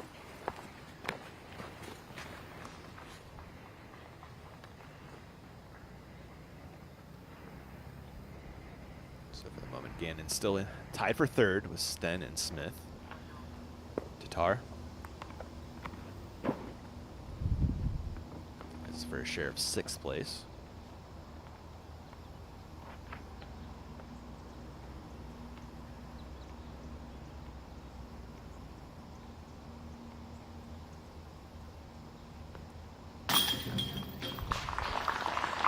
Really solid birdie putt there.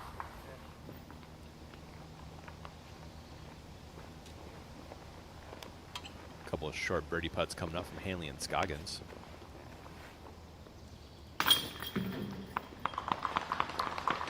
That gets Holland under par for the first time today.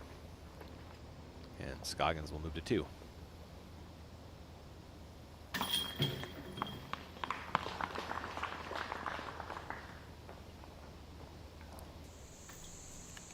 Merch, 7, her second.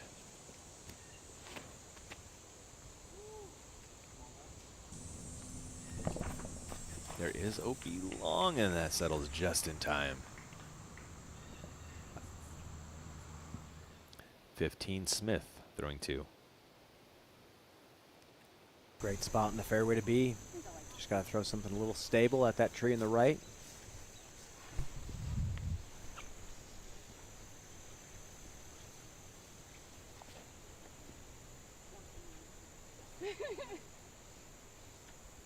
Great shot. I like that one too. Halfway into circle 1. Merch putting for birdie on 7. Went a little long, coming back.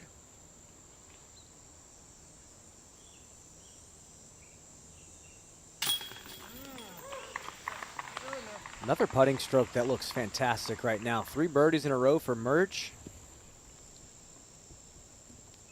And Pierce matches that birdie beautifully. Pierce 3 under. Setting the pace on that second feature card. Merch 1 behind, Hansen 1 more. Got to give a shout out to Anniken Sten. As a lefty myself, I mean, this course is tricky in certain spots, but you definitely have an advantage off holes like 1. I mean, even in my opinion, hole 3 is a great hole to have a lefty backhand on as well. So shout outs to the lefty for putting up a good performance so far. 17, you might know, you know? Oh, yeah. Yeah. Huh. And Heidi Leina up there in solo second right now, just through 9 too. She can add on to that tally. And you like her chances. She bombs the disc, Brian. Absolutely. And again, the distance advantage out here is different than just raw, you know, footage of distance. It's decision making. T of 7 Tatar.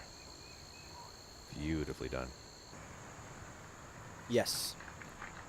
Left side opens up the hyzer. Just want to get to flat spots here. Maybe 300 feet uphill to get to the flat spot. Scoggins.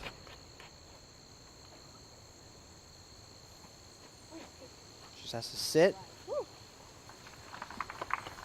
It's going to be a tricky inside backhand for Owen, but it's there. It's in play.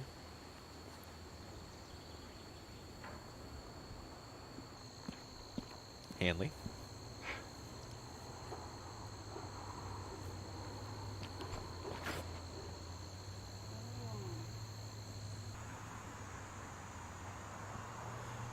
I like that. Nice conservative play. Not disking down there, Brian? Yeah, yeah. Huh.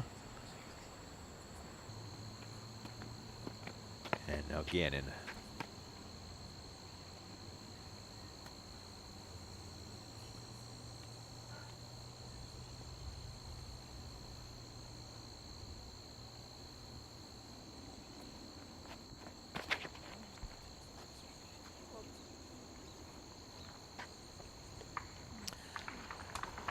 Gannon's out there. And Haley King, your leader at the D-Glow.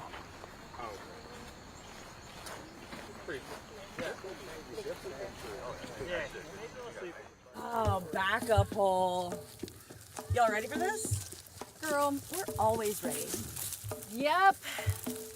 Sarah, have you tried this new True Athlete pre-workout? It's so good. Good food, good birdie. 5 o'clock somewhere. Soup's up. What's even in there?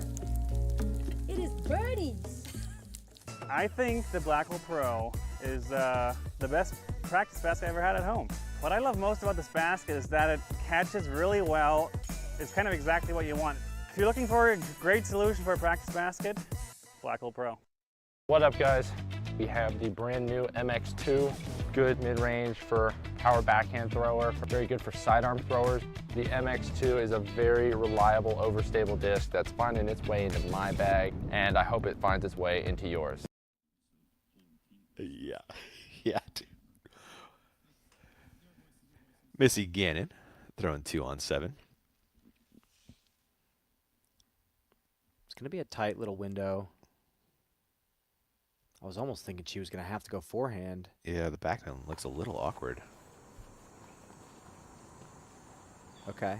Kind of like that reverse stretch out. It's weird. Your pivot's off to the left, but you're trying to get distance back right. Interesting. The big miss here is yanking it off to the right side. You have to really jam your hips and push the disc forward.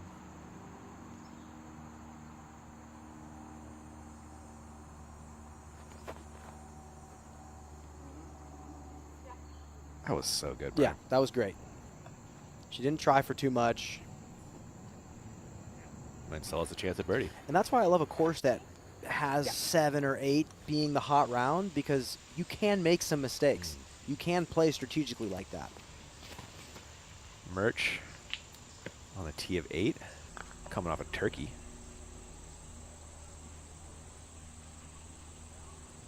I'll show you that second shot once she gets there. Scoggins in her second, back on 7.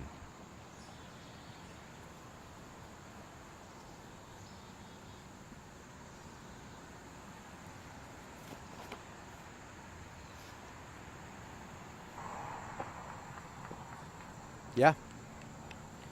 Looking good on that inside line.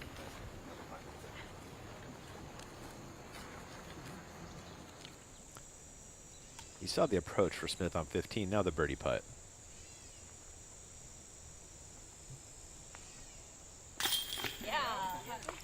That's the power on the putt she needed. Nicely done. And it looks like Heidi Lina grabbed a turkey as well on 8, 9, 10, so she still has solo second, 1 stroke ahead of Smith.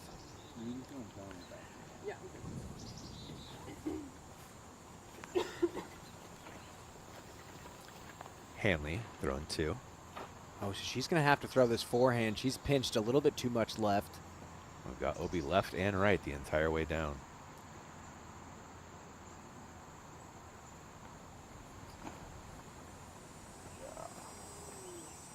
What a shape on that out of Holland, Brian. Yeah, that was really nice.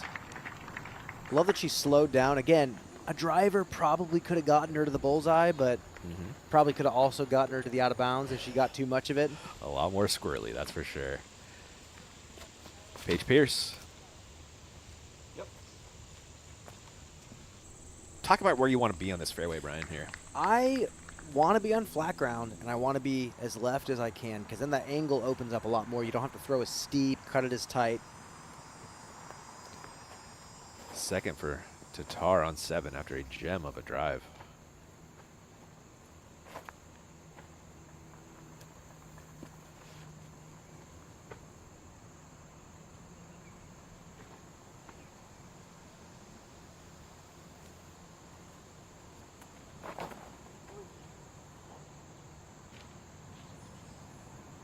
Throws it straight out of bounds and looks like it stayed out there, Brian. I don't know if the pivot foot slipped when she was trying to throw, but yeah, that just went sideways. Not what she was looking for. We're gonna get one more look at this. I want to see if there was a little slip or it was just a mistake.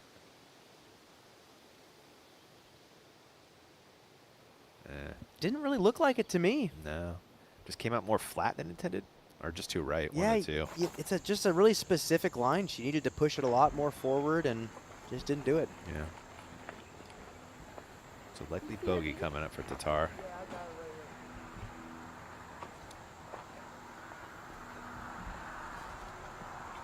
Huge shout out to the volunteers here. I mean, My this goodness. tournament has had so many good volunteers for the AM and pro events for such a long time, for decades. Talking about a place that deserves a Worlds, Brian. Yes, yes, for sure, especially with how the course is scaled. Yeah. And I think for a World Championship facility, you know, yes, it's cool to see some new places like we saw in Lynchburg, but it's also just wonderful to have a place with a storied history. With you there. That was Tatar's 4th draw that left for 5.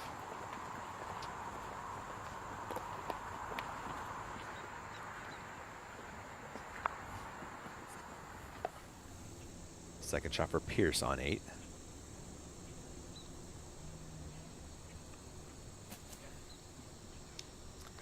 Made that look real easy. Gannon has a long look at birdie back on 7. It's for a share of 3rd. Shaping, Brian. Nice try. I mean, that's an aggressive run. Yeah, there is Obi pretty. Yes, there is. Pretty close if you go long. Murch a little pinch for her second on 8, but looks like she made it work. Yeah. Nice shot. She'll have that for 4 straight birdies.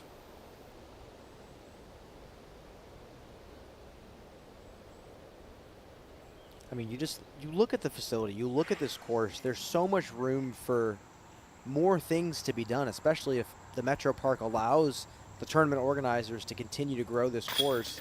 Nice putt there from Owen.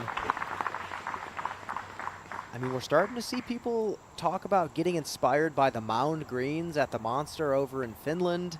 We're hearing talks about them putting a pond in for the World, you know, if they ever choose to put a bid in for that. Hanley to match that birdie of Scoggins.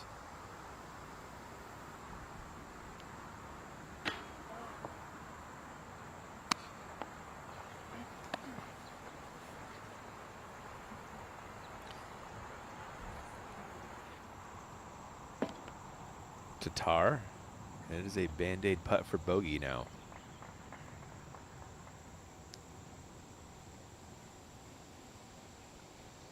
Thankfully looks pretty close.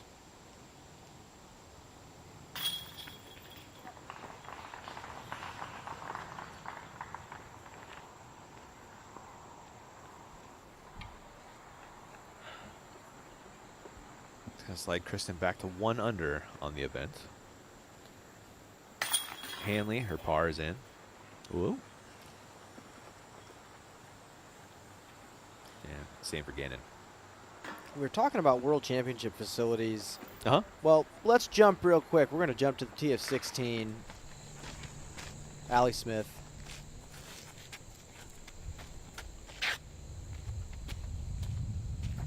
Continue though, Brian. Well, we're talking about World Championship facilities, and what they just played at Ivy Hill prepared them to come here and play the D-Glow. I think we're going to see some really hot scores. Players having to dial in their equipment at Ivy Hill. The bag transitions probably very well to this course. Allie Smith gets the green flag. She'll have a long birdie putt coming up. Back to 8 for Merch and her birdie putt.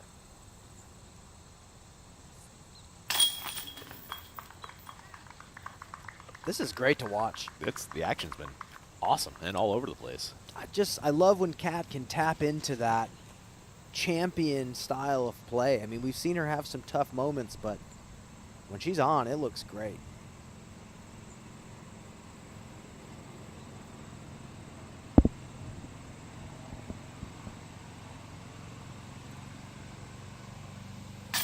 And Paige makes short work of that birdie putt. 3 in a row for Pierce as well. Sometimes the bogey on one is all you need to snap back to focus. The second feature card is heating up. Looking at 8, Brian. 390 par 4, but it's really, really uphill and really pinched off on that right side. So the FPO pad allows you to get aggressive if you want to. You can blast one up here and challenge this OB off on the left side, and then you have a pretty routine upshot to the basket. If you choose to be more conservative off the tee, that's when you have to start worrying about the ceiling, throwing the really steep panning Anheuser shot. I think it's a great risk reward. I think the aggressive tee shot gives you the conservative approach and vice versa.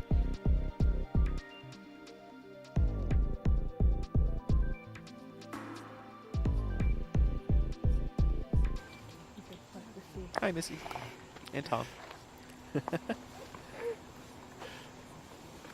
I mean, Well, they wait. Birdie putt for Smith on 16. Maybe that was a layup for par. Caddy calling her a chicken. Wow. Sometimes you need some tough love like that. Cab Merch, T of 9. It's got to sit down.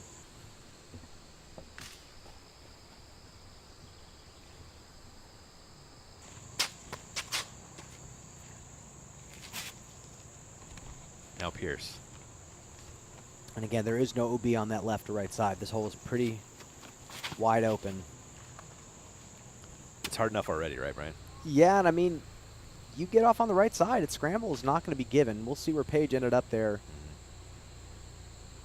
But again, I like the mix. Let them play disc golf off the fairway every now and then. But for pace of play purposes, especially with this rough, yeah, totally fine with roping it off most of the time.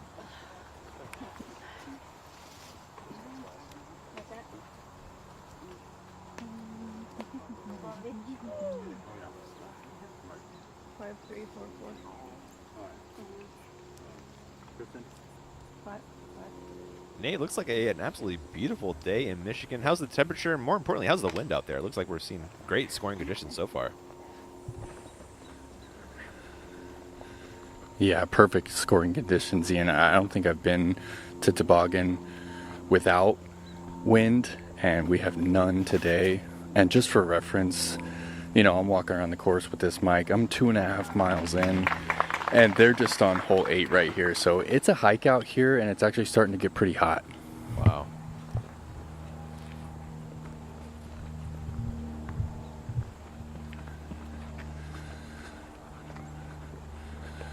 Crowd surrounding this card right here. On a little too much hyzer out of the hand. Will it get around? It's going to be over on that right side. She was really looking to flatten that one out. And frankly, up by that tree, that's totally fine. Yeah. Honestly, I think she's going to have a little bit tougher shot. You want to challenge the OB left. Gannon.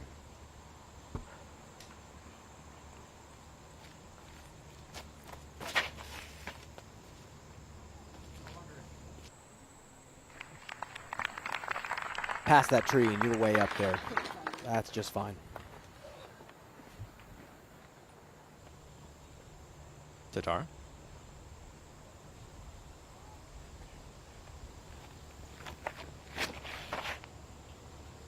Looks early, Brian.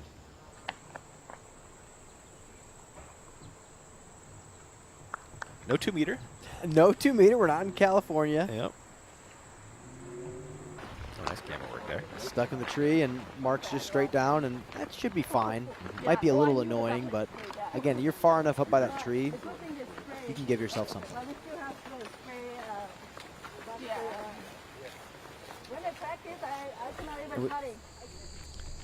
Tee of 17 with Smith. It's a treacherous tee shot. You got OB all down that left side. And then the rough is in play on the right, and it's awful.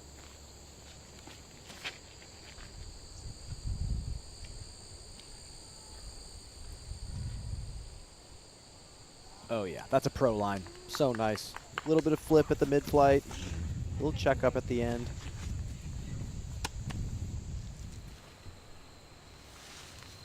We are now live with Paige Pierce off the fairway of 9. Nearly pin high. But, oh my goodness. What are we doing, Brian? I don't think she knows yet. Oof. It's not fun. This is one of the newer holes. Not new this year, but it's still fresh.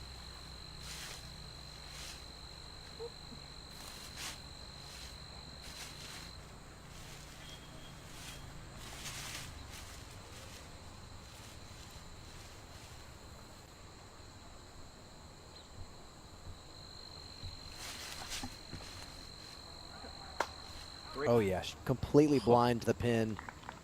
Great shot. Didn't this used to have a longer pin, Brian? It was a different shot. Was it? Okay. It was a blind hyzer to a really low ceiling, so it was kind of a plinko hole. Hanley, her second on 8. A little pinched on the angle. She's going to leave this wide. Hopefully not too wide. I mean, I think she has at least somewhat of a lane to the basket to lay up. Tatar, just about the same look. Maybe a little better. Yeah, I think this is way, way better. But those branches off on the right create this low ceiling. You can't just cut the corner easily.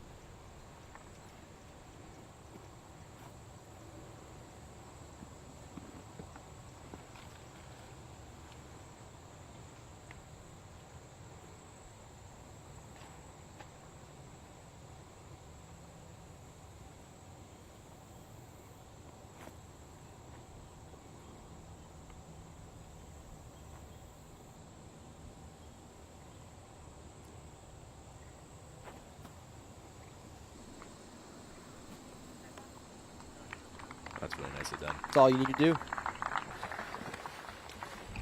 It's kind of a common theme pro disc golf course design now. You're not going to make the bullseye easy to access. You want to force the players to be in positions where they have to just give themselves looks for birdie, maybe from the edge of C1, starting to push the players out to C2 more. And as Missy's caddy gets the disc out of the tree for Kristen, Cannon readies her second.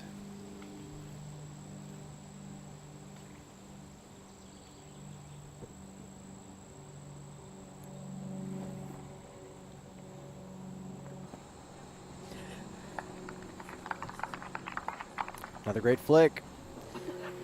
Threw a great one on 6. Great one here.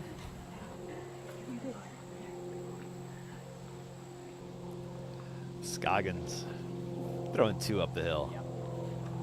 Gosh, she made this hole look like a walk in the park. Yep. That's Scoggins' forehand. Literally. Yeah. No putting necessary here for Owen. Owen playing really nice. She's going to be a clean 4 down, Brian. She's on pace. You know? She's super on maybe pace. even better than on pace. Back 9 is tough. Pierce, what a great up and down after the drive. Fantastic scramble. I do have him in the card.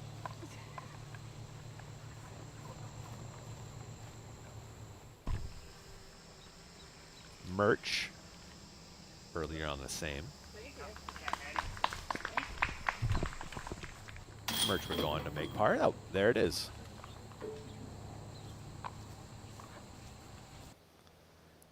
Cat Merch, 3 down. And there is your top 10. I mean, look at these scores coming in, and a lot of these players are not even maybe just past that, the front 9. So I think the scoring conditions are better than they've ever been. I remember playing here 95 degrees, almost 100% humidity, and you're hiking up and down these hills, drenched in sweat. Hard pass, Brian. Got to take advantage today. Yeah, you do. Hanley looks like she was OB, Brian, with her second, as this is for par.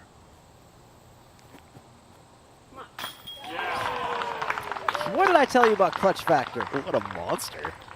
That is the clutch factor that champions are made of. Being able to step up and confidently jam a putt like that. That's such a scary putt, too. You could roll OB so easily right there. She stepped up to that, and I know she told herself, you got to get this. This is going in. This has to go in. Awesome stuff from Hanley there. Gannon to move to 4. It's for Sheriff third with her buddy Paige Pierce.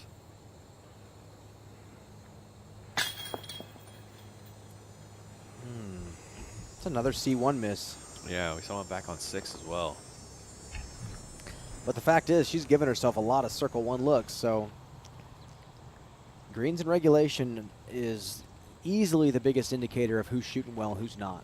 I don't care what your putting percentage is. If you have 3 looks around and somebody else has 10, doesn't matter.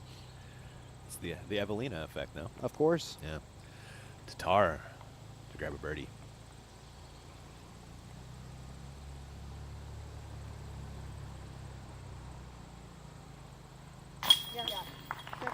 Perfect putt.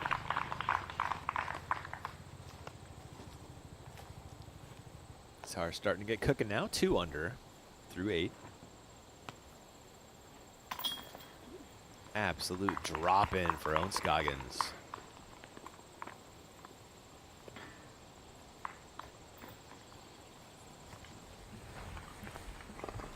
Holland Hanley keeping herself in it with this huge putt for par. One more look at this. More awesome action in the D-Glow on the other side. We'll see you there.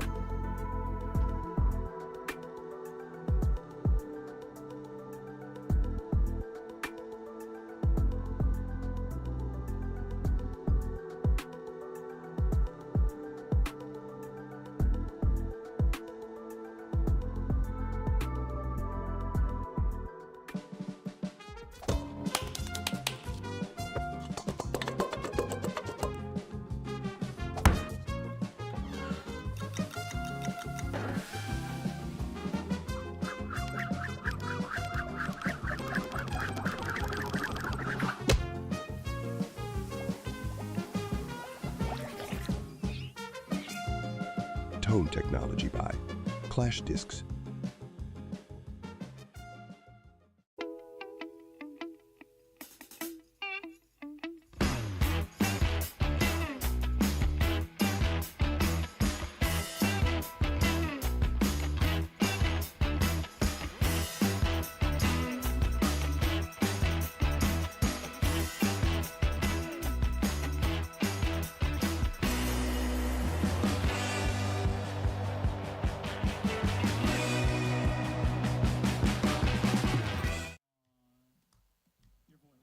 And welcome back to the Toboggan. We just saw a shot from Paige Pierce on the tee of 10. Scoggins back on the tee of 9.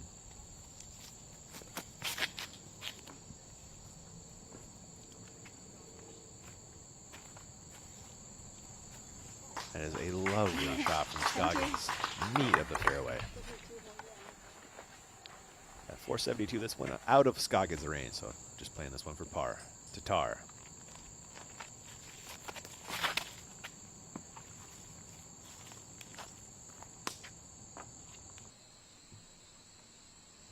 Tatar with birdie aspirations. That's pin high left. We'll have a long look.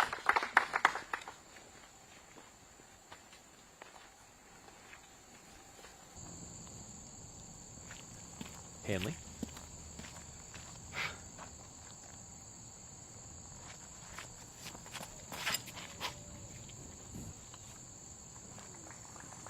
That's got to check up.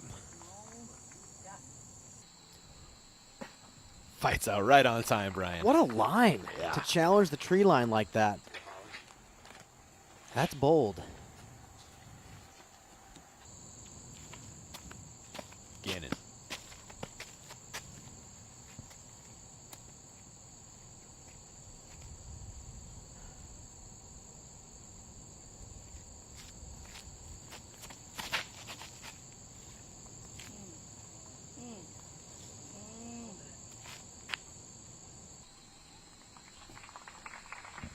That's lovely. Not too shabby either. No. Well, let's jump ahead to Allie Smith. 17. It's her third, laid up to here in the picture-in-picture. Oh, yeah. Go in. Ooh. That would be cool. We'll show you that birdie putt once she gets there. Kat Merchant, her second on 10.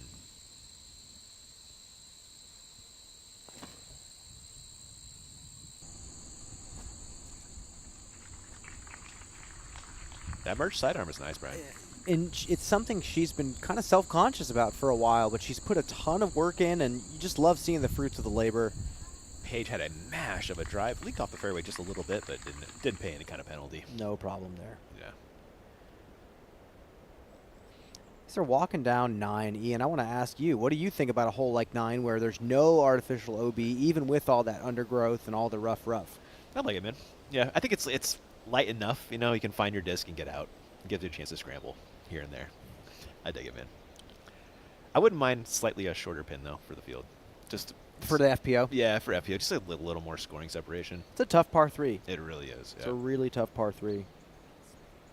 Yeah, just 5% birdies from the field. Just 2 out of 44 competitors so far. Wow. Hallie Smith. It just took her caddy calling her a chicken, and here we are. Birdie time. Nice. Scoggins just laying up for par back on 9.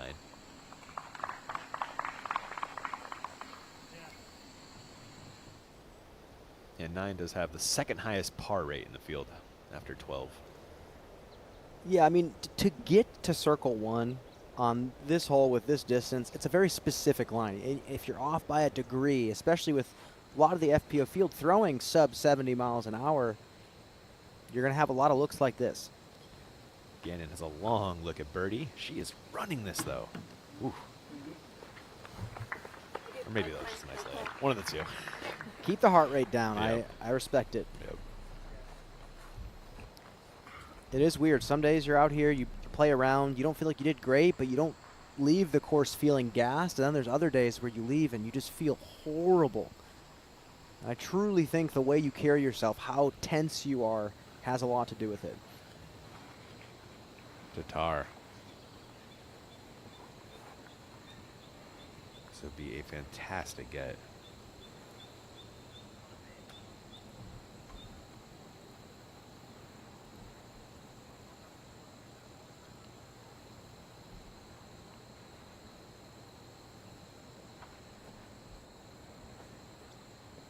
Oh my goodness! I will say though, even if they just didn't elevate the pin, the green would expand. You know, the green would expand. Yeah. Players would be able to run from a little bit longer distances.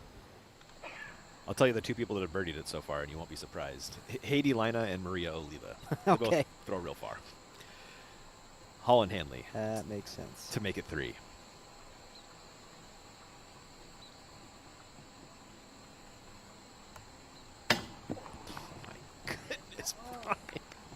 Oh.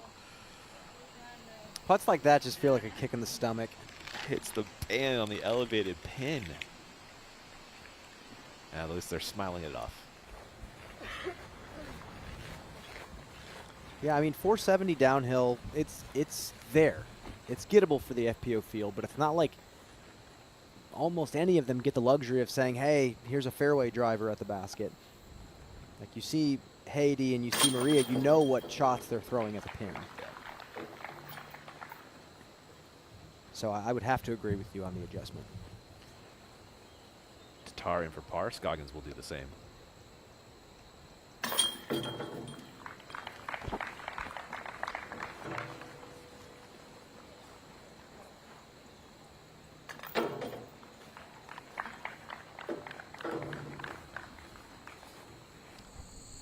Pars are done now on 10. Merch putting for birdie. And that's 5 of the last 6 for Kat Merch. My goodness. Paige Pierce. This is 4 of the last 5 for Paige Pierce.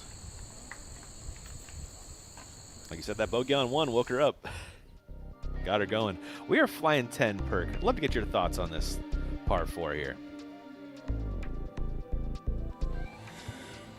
Yeah, this is a fun one. This really shows you you know, how cut out the fairways really are and how dense the rough really is. And yeah, it only plays 507, but it's extremely uphill, and it's very important to place yourself further on the left side of that fairway, because the further right you are, you have that pretty low ceiling as you approach the green, and you can see that red basket just shining in the Michigan sun right now. Beautiful hole. It is a great one. It's one of those signature ones out here, Brian.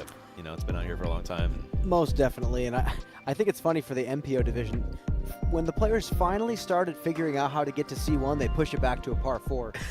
But I love this original pin position. I think it's fantastic. A great look at the hole from our Flight Factory drone.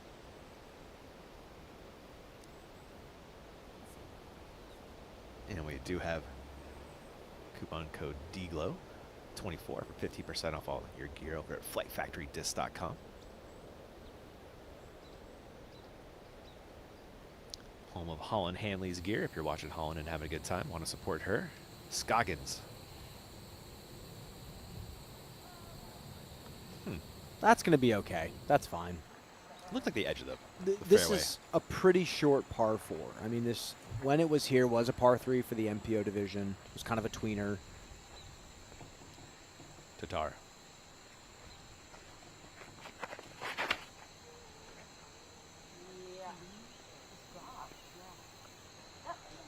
Also fine.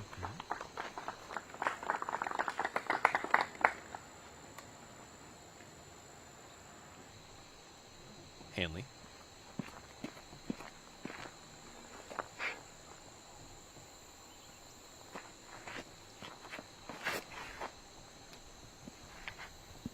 Just got to check up. Right side's not as fun. Especially throwing from that rough, you're not going to get good footing.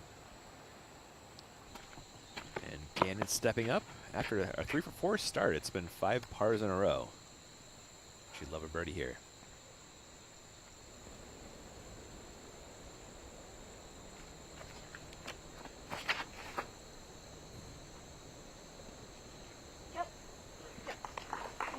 That's all you got to do. Center cut for Gannon. While they make their way up the fairway, we're going to jump ahead to 11 for Cat Merch.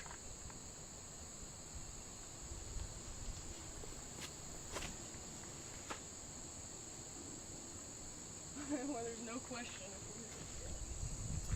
Oh, she was trying to get that all the way over from that amount of hyzer. That would have been special if it worked out. Allie Smith, T of 18.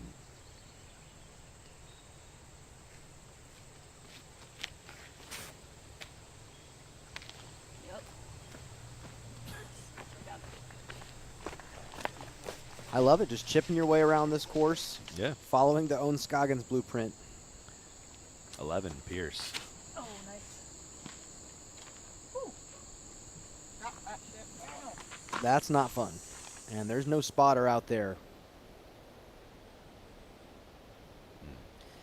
I'm going to throw it out to Nate Perkins right now as we see this beautiful drone fly over. Nate, talk about your experiences playing this course. I mean, everybody has their own memories coming out to Kensington Metro Park.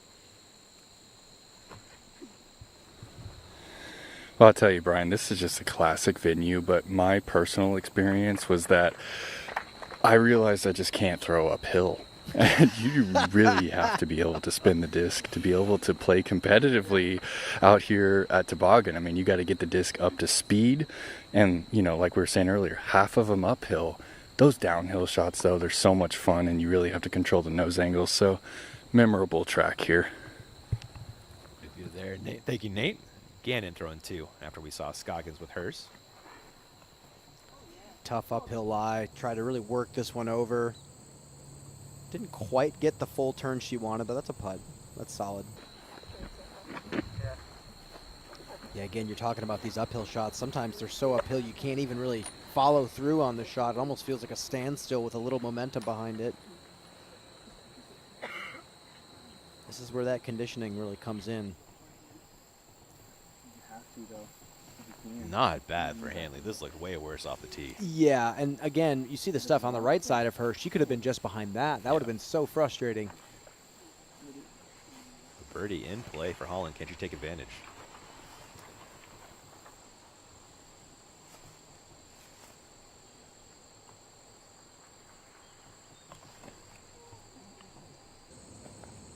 Tried to really chop one and didn't quite give her the height to snap back out of it, but we saw the putt she hit on 8. Yeah. Could do it again. Good point.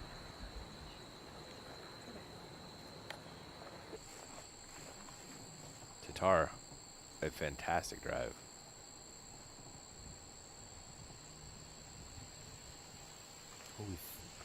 Finally feeling a little breeze here. Yeah, looks like it. And that's when this course gets so frustrating. So many twists and turns out here where you can't feel the wind.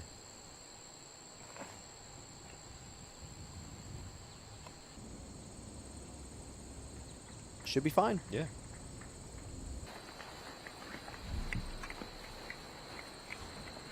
It is interesting. This green was finally starting to get access by the MPO division by rollers. We saw Kevin Jones start to throw them, then more players started to throw them, and then that became the play to actually get into the circle. And nope, you get a par 4 now. Yep.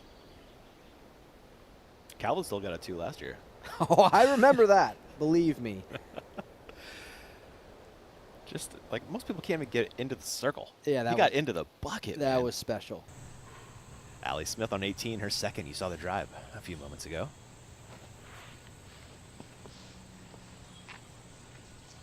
Love it. She goes wait for the green flag. Did get it. Hanley for birdie, circle 2.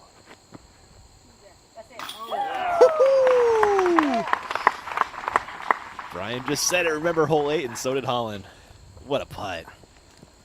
When the circle 2 stroke is feeling good, it's one of the most satisfying things in disc golf. It just feels like you can't do any wrong. And I love that she just popped the nose up, stalled it a little bit. That's not going any farther than the bullseye if she's missing. Nice putt. Thanks to Zuka for rolling that back for us. I love rolling my Zuka cart all around the course. Don't leave home without it.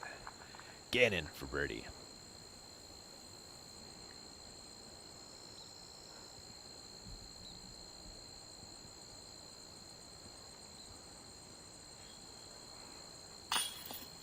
The putt has not been there for Gannon last couple, 3 or 4 holes. It's that 33 to 28 footer range right now. She's had some opportunities. But again, these are birdie opportunities. It's not like she's taking these big numbers out here. But man, she drops those. It could be a wildly different round for the rest of the field. My goodness, yeah. That's 3 putts right there.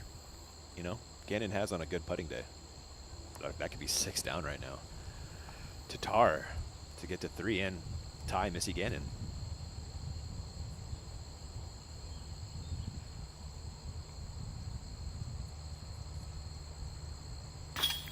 Oh, yeah.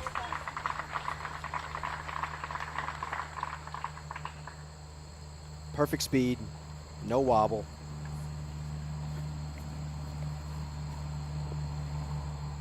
Scoggins her birdie.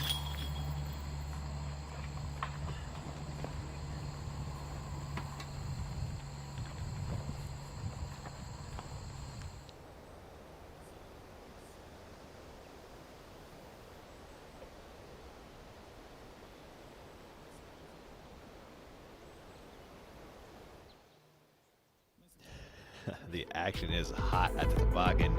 King up top, but your feature card is chasing. We'll be back in just a few.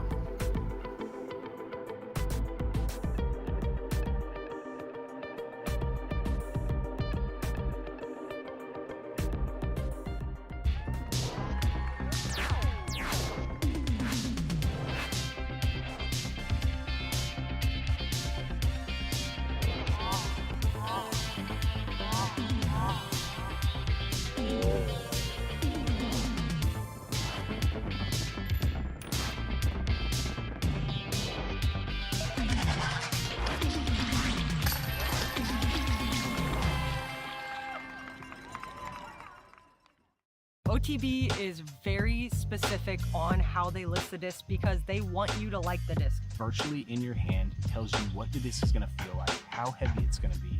It's everything you want to know before it shows up to your house. Not just marketing. It's only the best.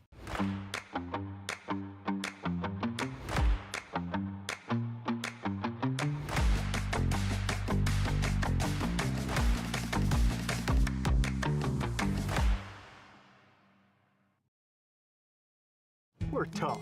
Yeah. And we love the outdoors, right? But poison ivy's nasty, even for tough guys like us. So we use Zanfel. Zanfo works fast and washes away the itch. Zanfel neutralizes toxins and washes them from your skin. In seconds, the itch is gone. Healing begins. When you get poison ivy, get Zanfel. It works. Immediate relief, and we're right back to being tough, right? Right. Got poison ivy, get Zanfel. It works. Jonathan! Jonathan! Wow! Jonathan! Skulle du visa? Hi. Yeah, check this pad out.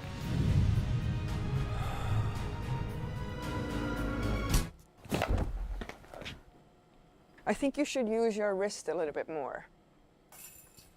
Oh, yeah. Is he okay? Yeah, he's fine.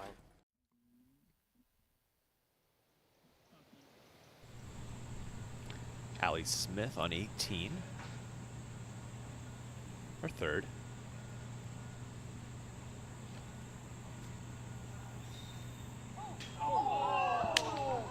That would have been nice. Wow.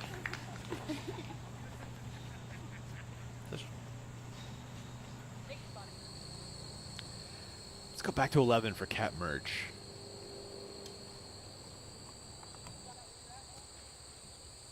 Yep.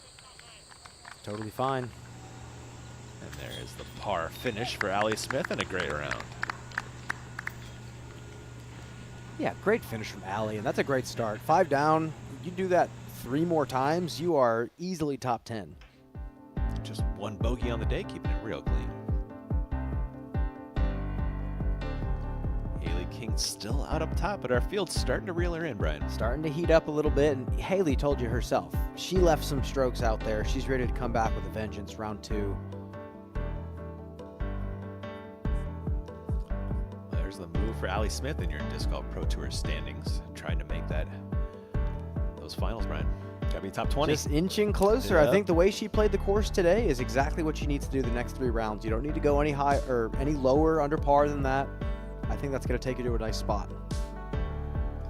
Still have those 2 playoff events, but you'd love to lock it up now when you can.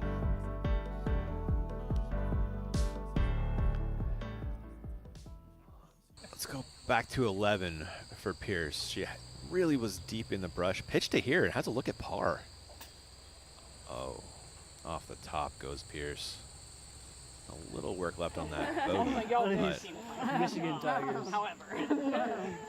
That thing kill a lot of people every year. Started about tigers. Probably mountain lions out here. They're pretty. When you see them, they're up north. Yeah, you have to go pretty far north. when you see them, there's 0.00% of survival. Like, they're not. You're pretty much just like, okay, eat me. Like, damn, a tiger really? Oh, they're big, they're strong. Their crawl was probably like this. You know, Ian, lions, or? I'm thinking we put a nature show with Owen Scoggins as the host on the Disc Golf Network. Honestly, she's a heck of a personality, Brian. I'll work on it. Yeah. Paige Pierce. That's a good Band-Aid clap for the bogey. Almost scrambled up a par, Brian, after that drive. That would have been wild. Yeah, really impressive. Cat Merch. This is for par, and for her scramble.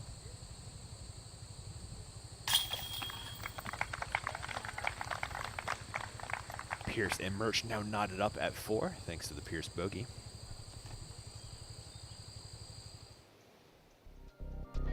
We're going to fly hole 11. Scene of an Aaron Gossage practice ace, Brian. Oh, I just can't even imagine the feeling of walking up and seeing your disc in the basket here. 442 downhill.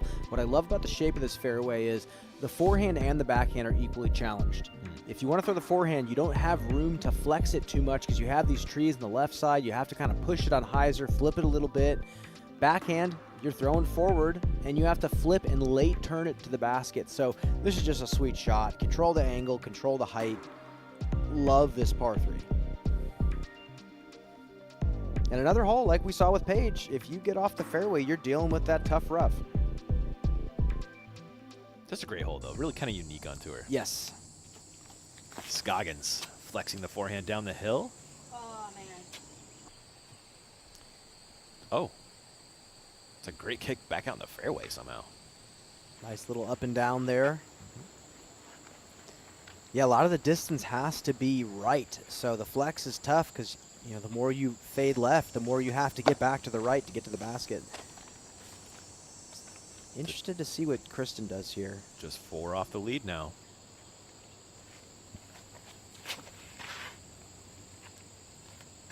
This is trouble.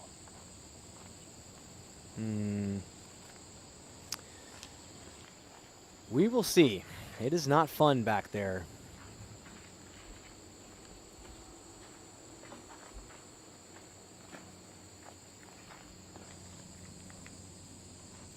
Hanley. Hanley said she's been working on that hyzer flip forehand.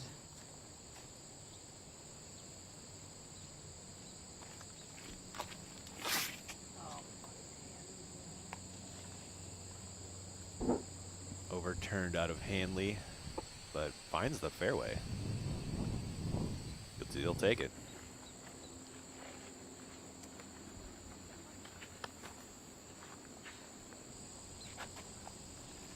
Gannon.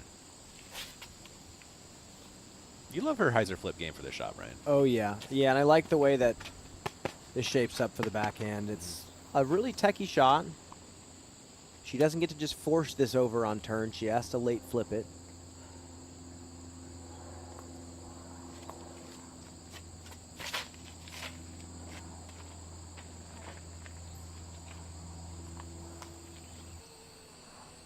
Headed into the corner just a little early.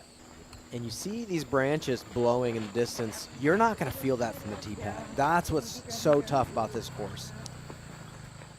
As they walk down 11's fairway, tee of 12 with Cat Merch. And we are going uphill, Brian. This is not 267. Does it throw like 400? It measures 267, but yeah, it's 100 feet farther than that.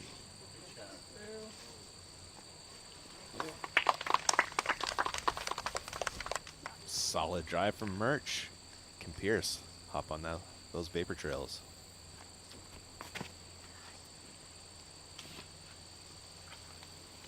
Just a little wild the past couple of holes. Yeah. Miss has been right. Back to 11th fairway for Hanley and her second.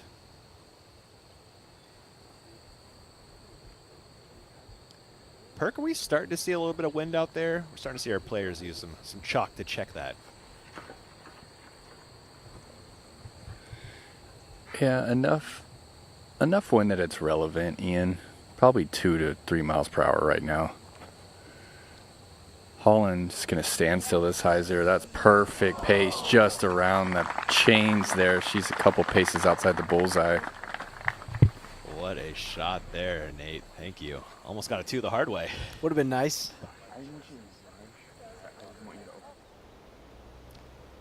I think Perkins nailed it. I mean, it's just enough wind to affect. You saw when Missy got that a little bit too overturned, how it was kind of air bouncing up and down. And that's what's tough. You, especially playing this light wind, you're having to make a decision. Is my disc going to get affected by this, or should I just not worry about it and throw the same shot I practiced? But again, in course design, designing a hole that is a dogleg left or a dogleg right, where equal challenge is presented to the forehand and backhand, that's a triumph. That's something that every course designer should strive to go after. No, that is really cool. It's hard to do. It's a birdie putt for Merch on 12. You guys saw Missy Gannon headed into the brush back on 11.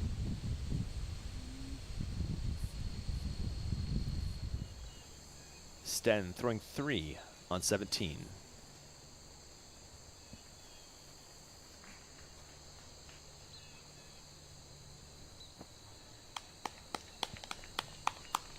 That is just fine on 13. Yeah. Sorry, 17. Is she the only lefty in our field, Brian?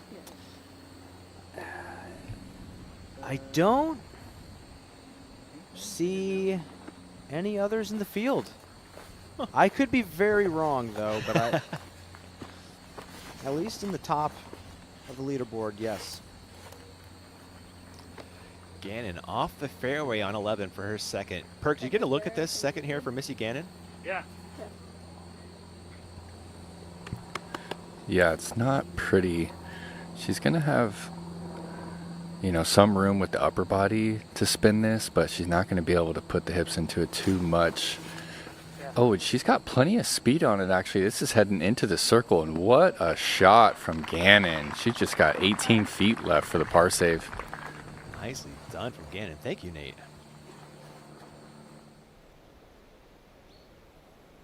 Missy Gannon really good at throwing from uncomfortable positions. I mean, she's second on tour right now in scramble percentage. I mean, Owen Scoggins is smoking the field in scramble percentage, 48%, almost 49%.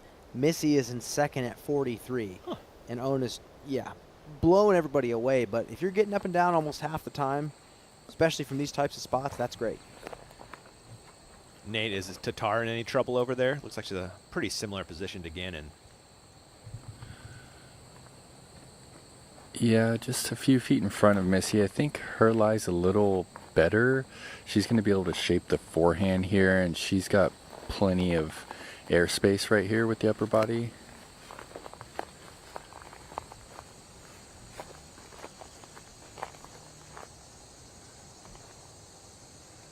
Just the tiniest bit of headwind right now for Kristen. It needs to fade, and it does so just in time, and the crowd wants it to go in just inside the rim, but outside the chains right there for Kristen. Oh, man. In the booth, I thought that was headed for chains. Made me jump a little bit, I'm not going to lie. Yeah.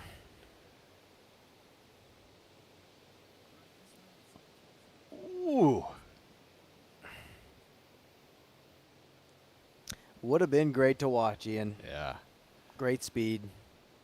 Hanley and Tatar giving that a chance for an awesome 2. And Kristen right up there, maybe just a percentage point behind Missy in scramble percentage. I mean, those are the strokes that over the course of a weekend, they add up. Scoggins. They got steadily better. I feel like we're watching a weekly doubles match right now. Love that thought, Brian. I think Scoggins impressing herself. Sten, it looked a little shorter than this, but that's parked. Grabs a birdie. Let's go. Sten in second place. 1 off of the lead of King with 1 to go. Gannon.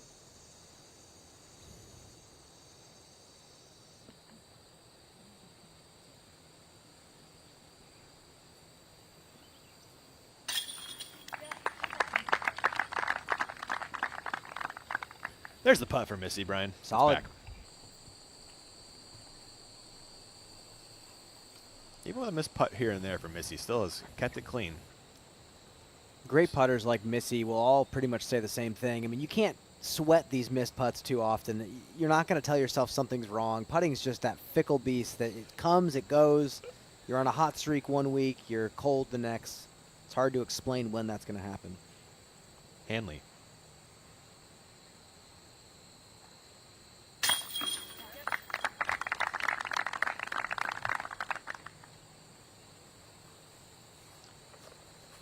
Like pars around here for your feature card on 11. Not a ton of birdies, but there's 6 from the field today. It's totally gettable, but it's just a very specific line on either side.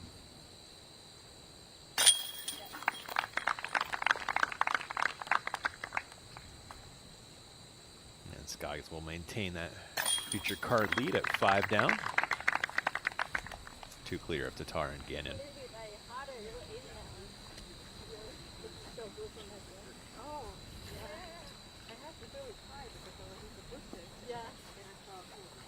Two people talking in their second language, Brian.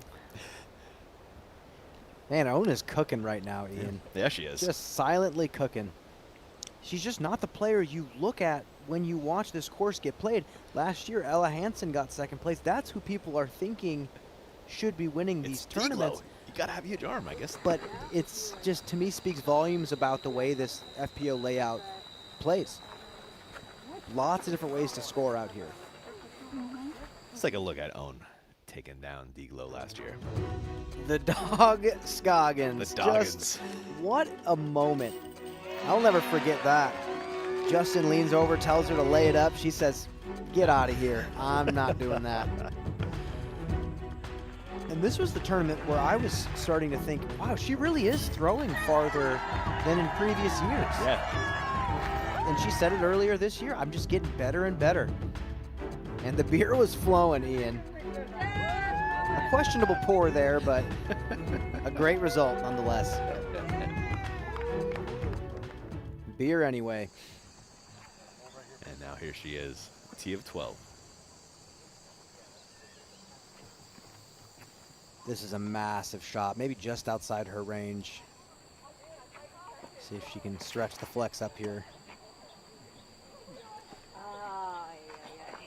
There's a few holes like this out here. Hole 5 is another example. Other players have to capitalize because Own is not thinking she needs the birdie on these.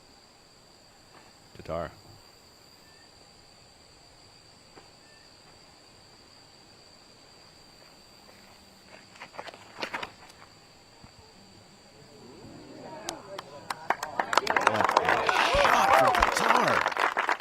That's what I'm talking about. Gosh, on a rope up the hill. Perfect. And if you do that 3 more times, that's 4 strokes you're going to take on Own automatically. That's true. Hanley.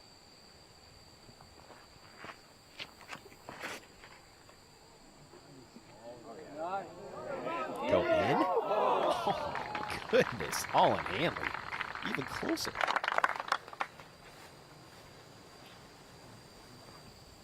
It sets up for just a really pretty line. It's uphill, so you have to throw something a little flippier. You got to stretch that distance. Let's see if Gannon can grab circle 1.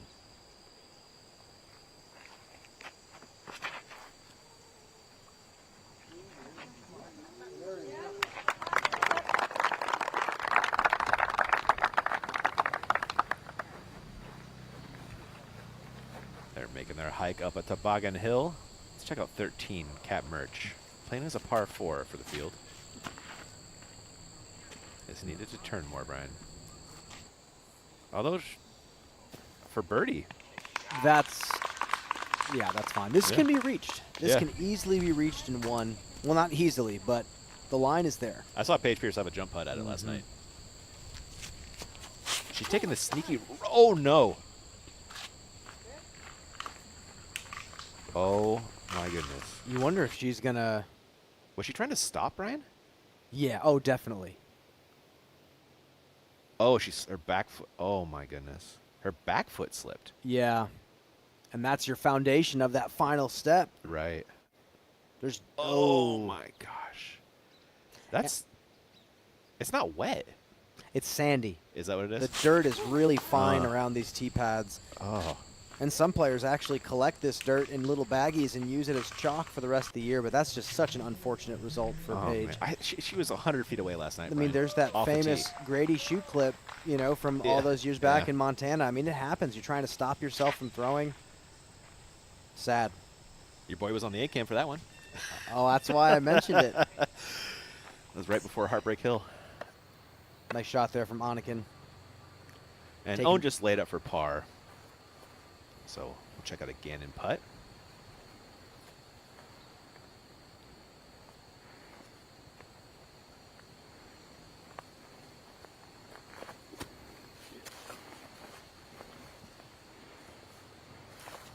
Taking the par, moving on. Yeah. This one's averaging just over par. Not a lot of birdies.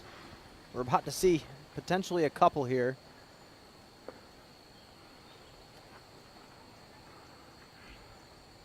It is 4 from the field today so far. Allen, Montgomery, Taylor Chokic, you know her? Oh, yeah. And one of the longest throwers in the FPO division. There you go. And Deanne Carey also got it. Oh.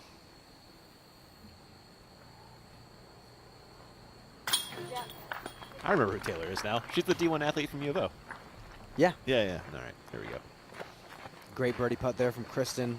That's the shot that you need to throw on this hole. You have to take advantage on these few holes that the woman behind her not going to get unless you hit a beautiful putt from C2, and Holland doing the same. Taylor finished at 2 over on the day.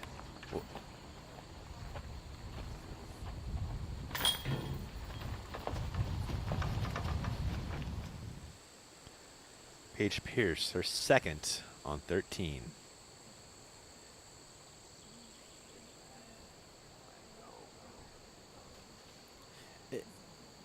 It looks bad back there, but that's been trampled so much over the years that you can get out from there. Yeah, they really clean up that right side. Yes. Like a lot. Sten, her second on 18. Got to have strong legs on this one. You can't throw it too high, depending on what she wants.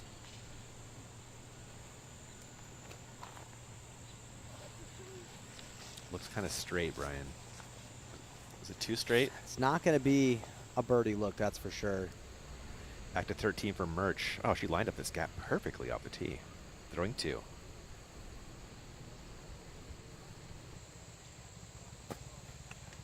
Dissected that hole, Brian. This is one where you have to resist temptation. You got to tell yourself, do I want the eagle? Do I want the birdie? The two game plans are completely different. Now Paige actually, unfortunately, is not in a good spot here.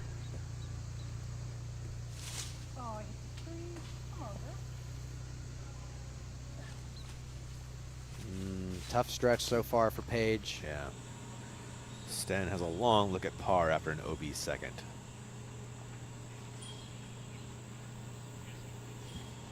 Sten will finish with 8 bogey and drop to 5. Still a solid start. 5 is a good number. I mean, again, own 1 going 7, 7, 7, 4.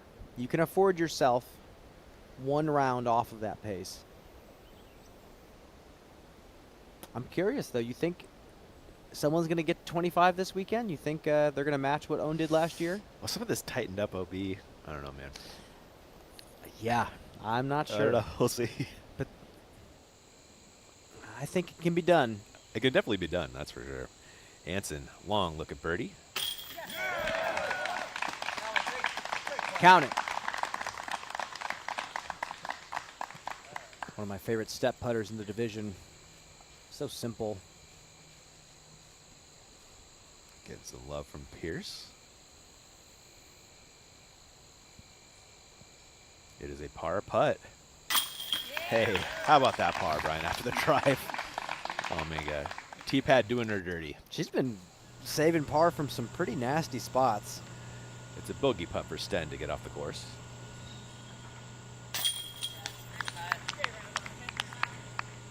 That's a ton of birdies. Oh, my goodness. It's possible, like I said. You just got Wow. to stay away from those big numbers out here. You just got to put it in play.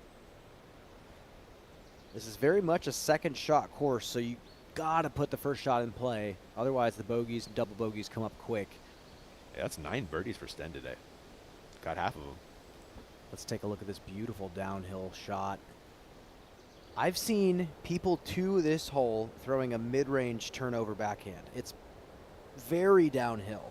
I've seen some power forehands get yourself into position to get a 2. But if you want the 3, Owen Scoggins last year was throwing mid-range, mid-range. Tatar with the box. This is shaping. Yeah. About where Murch was a few moments ago. It's perfection. If you're looking for the birdie, that's great. And you can even be more conservative than that. I mean, once you're centered up, it's really not that tough of a shot. A putter can get there from way back. Hanley. Ooh, a little bit more aggressive. Fights through the early part of the gap. She's going to have a jump putt. It's going to be a jump putt, and if she wants the simple, stress-free birdie, she can just pitch that thing up under the basket. Missing the footstep. All right.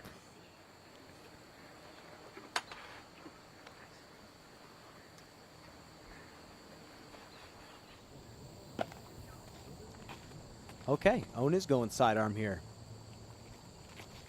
I wonder if she was convinced by her card mates there, Brian.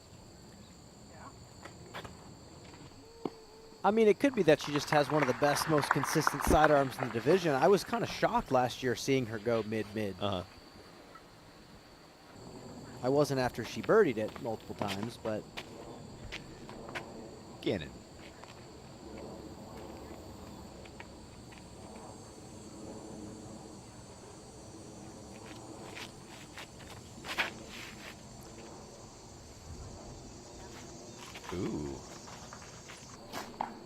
You don't see that line too often. Oh, that was beautiful.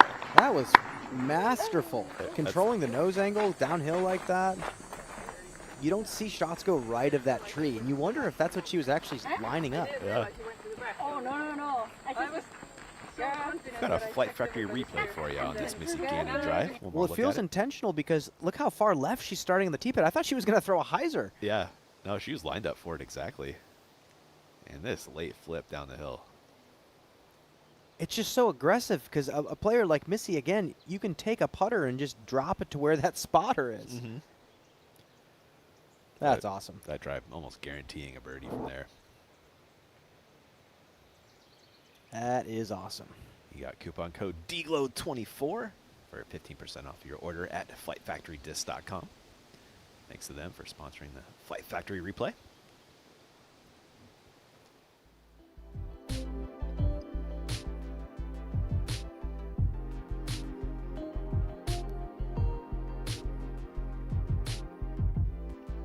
King still at the top, Ryan. Once you get towards that back nine, you get some holes where the big numbers can come in pretty quick if you're not careful. But 7 is going to be good no matter what. I mean, Haley's going to be in the hunt going into the final day. I'd be shocked if she wasn't lead card. Cat Merch, tee of 14, pretty soft par forward. You can throw as far as Cat Merch. Yeah, this is really generous, to be honest with you. And I wonder if in future iterations of this hole, if this is not pushed back into the left to be more on the hill. Or maybe, why not use the tee pad up in the fairway and use the regular pin? And that was where it used to be when USAMs played out here. Hansen, she could get circle 2, honestly. But oh, if she wanted it, definitely. yeah, looked pretty conservative, though. Back to 13 to tar her second. There it is. Just, it's automatic. I would love to have a competition with the best forehand approachers on tour and put a blindfold on them from 200 feet. I'd love to see who's the best at getting up and down from that range. Scoggins, that looked a little short to my eye. But Scoggins can usually cover that up with a nice putt.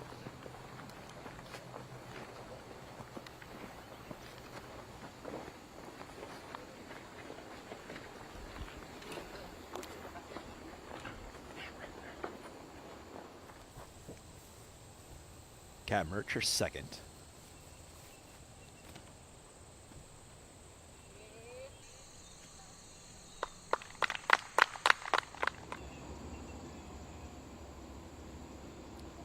Hanley from the woods on 13. Really nice. Little fancy. Yeah. Not necessary to go that route, but no problem there. Missy in the meat of the fairway after her drive. It's a long look at Eagle.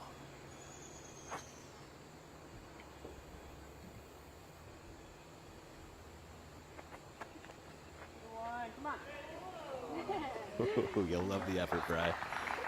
The more drop pin birdies you can take, the better.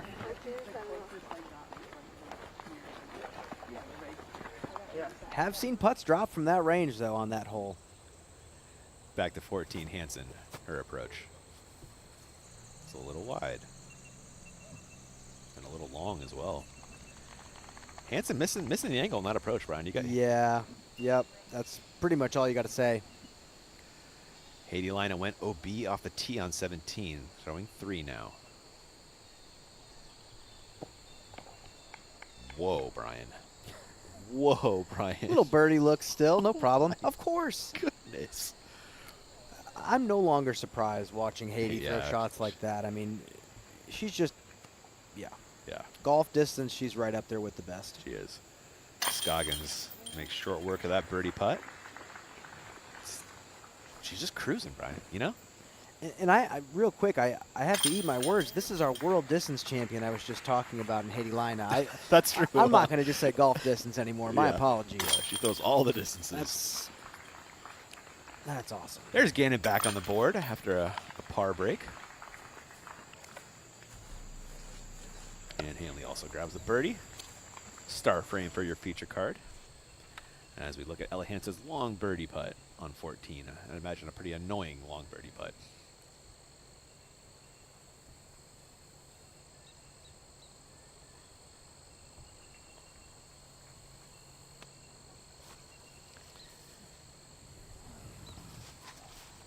Unfortunately, could not redeem herself on the green. And now for par.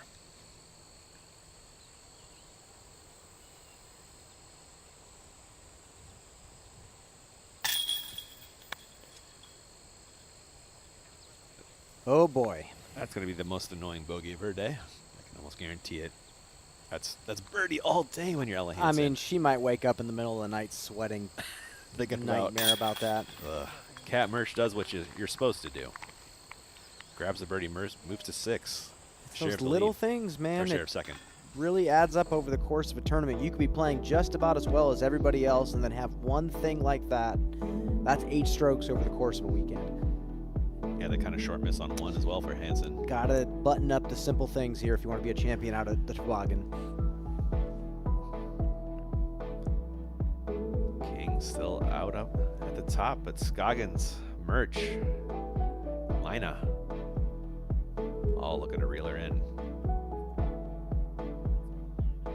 Speaking of Lina, birdie putt on 17.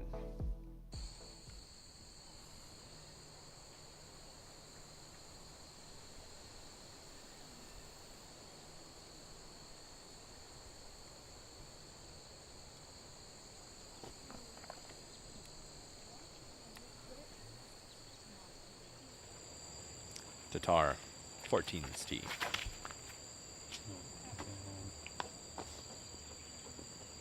Yeah, sure. Yeah, this hole is another one you clock in and you clock out. You throw your stock hyzer with your fast disc, get out into play. Hanley.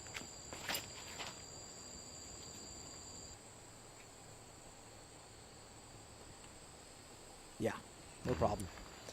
I'm kind of with you, though. I think not bringing the hill into play removes the iconic nature of this part of the course. And I'm not going to say it's a terrible hole, because I don't think it is. But that's Toboggan. Yeah, yeah. The hill, the green are kind of iconic on this one. Well, there were myths, you know, legends back in the day of, you know, USA DGC and Dave Wiggins thrown to the top of the hill. And yeah, I don't know. It's special seeing that hill in the background. It's been a part of so many great battles. Gannon.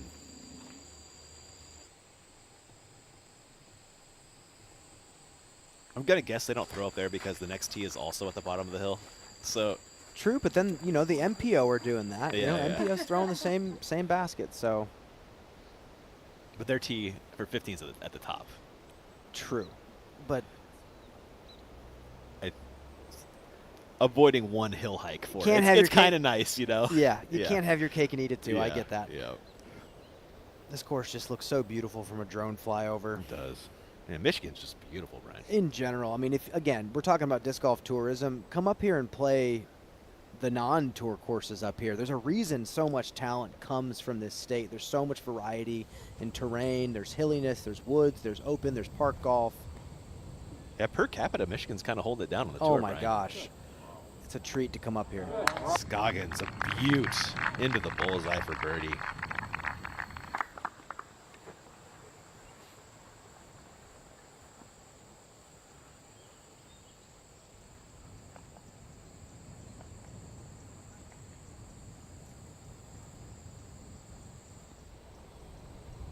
Gannon.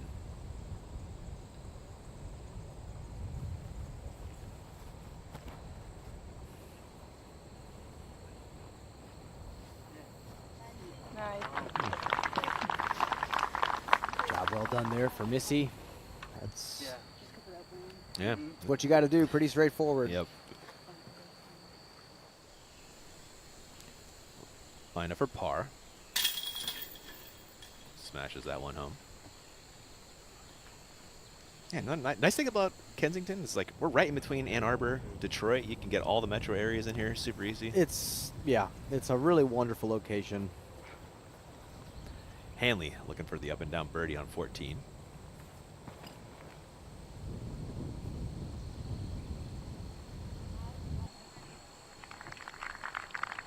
Just a pace outside bullseye for Holland.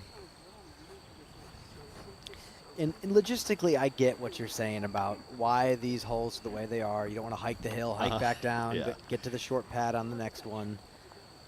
But man, it makes you sad. It kind of feels like this one doesn't fit in with the rest of the course because of that. Yeah. But can't have it all sometimes. Yep. Tatar.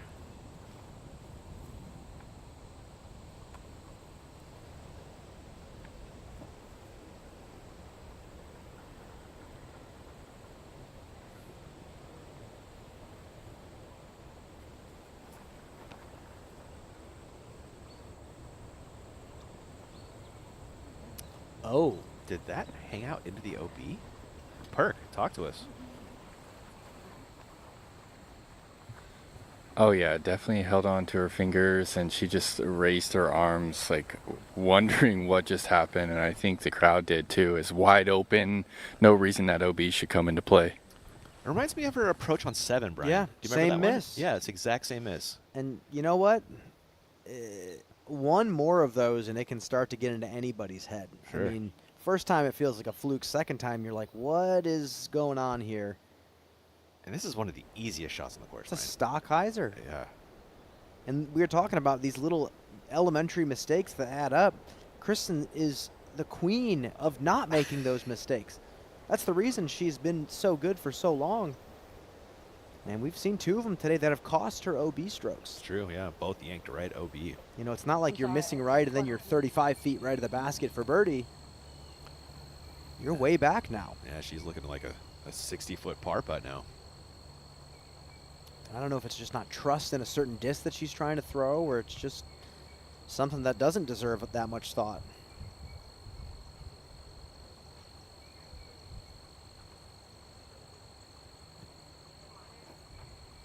And Tatar will slide back to 4 with a bogey. And it almost feels like a double, Brian. Yes. You know, the rest of this card's going to birdie right here. I mean, it's 2 stock hyzers up to the basket. But any of these great champions know that on a course like this, for 4 rounds, it's okay. You just can't let it happen routinely. Hanley to flip-flop with Tatar.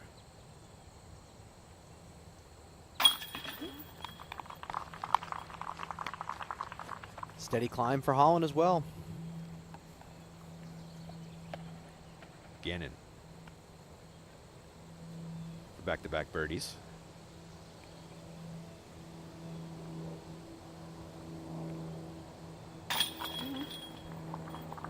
Missy's cooking again.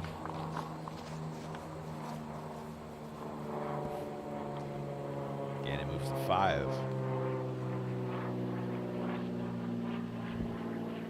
Tatar to clean up bogey.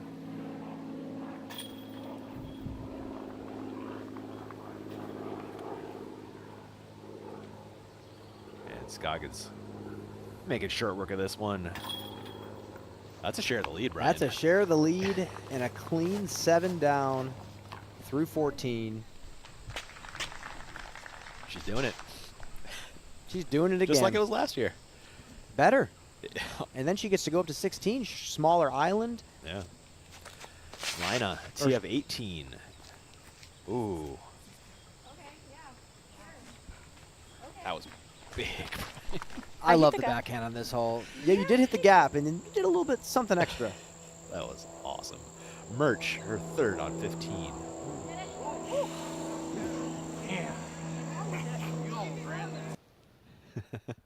That'll work for par on 15. And sorry, I said smaller island on 16. It's a bigger island, and it plays to Own's advantage. I mean, this is the hole that she was having a really tough time with last year. And now here she is 7 down with quite a few holes left.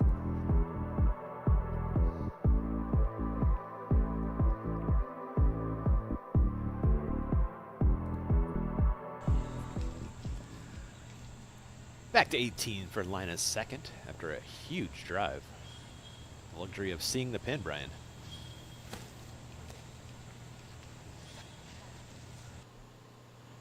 Oh, man. She's just a treat to watch throw the backhand. Masterclass. Right on bullseye's edge.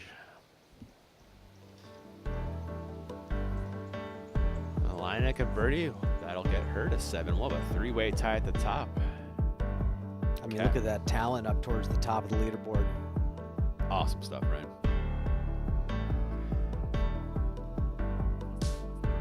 And as they make way over to 15's tee, we're going to sneak in a break on the network. We'll be right back.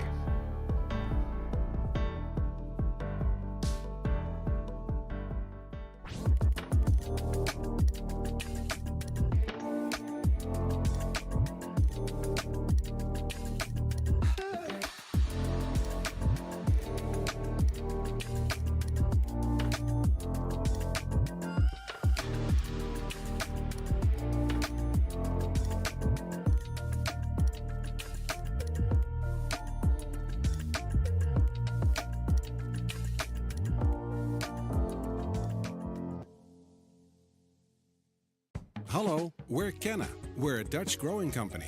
We love plants and we want to tell you some cool things about them. Just like humans, plants can communicate. They can sense when another plant is close. Plants look out for each other too. They warn neighbors about nearby threats by secreting substances. And studies have shown that plants love a good tune. We love and understand plants. Let our passion excite you too. Life is good, yeah. Life is good, yeah.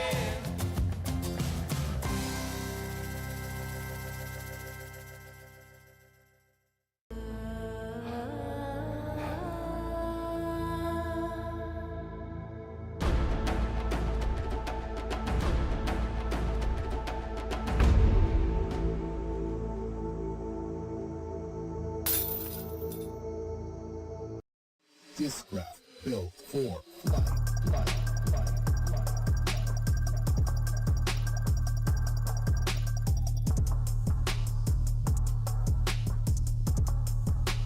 Built for flight.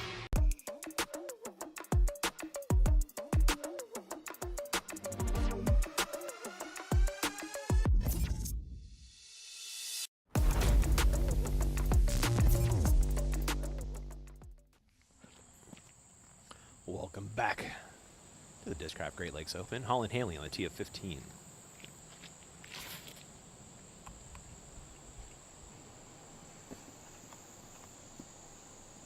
Yep.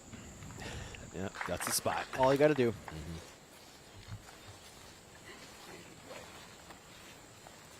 Like, you look at these distances, 567, 550, 526. You don't need any aggression whatsoever. Scoggins. Yeah, right there. A little longer than Holland, but still workable. Gannon. A little more technical, this backhand shot, Brian. Oh, yeah. Yeah, because there's the OB ahead of you, so if you don't turn it all the way, you could either cut roll in or fade in.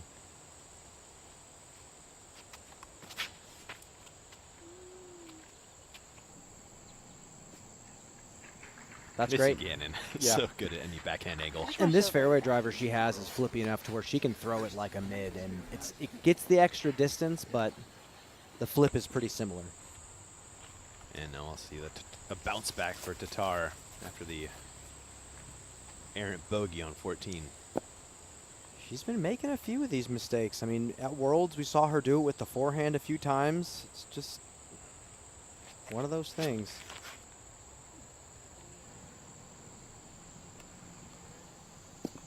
Yeah. Fantastic correction. Nicely done.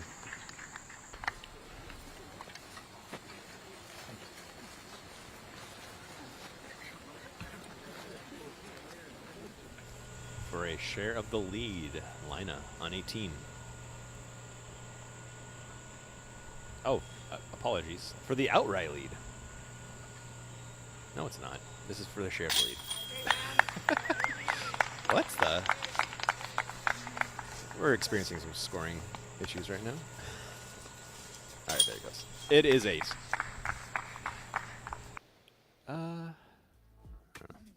They've got her at 8. She's in the lead. A great round from Haiti Lina, nonetheless. We'll figure it out eventually. Apologies. Went from 15th to 11th. That's 2 extra strokes at the championships and a little more cushion for those playoffs too. 2 extra elusive birdie strokes at Nevin. That is beautiful. There's the new format for the championships. Everybody playing all the way through, but just how many strokes you start with an advantage of. Yeah, I think the format change is great. I think, again, still kind of a new event that we've been kind of experimenting with over the past few years, and I like letting all the players play. I mean, we've worked so hard all year. You've played well, and then got to let them play all 4 rounds. Gannon, her second on 15.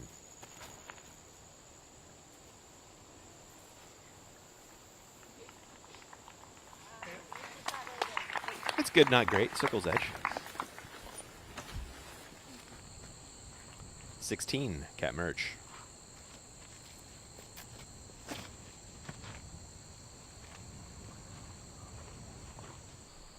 It's got to sit down.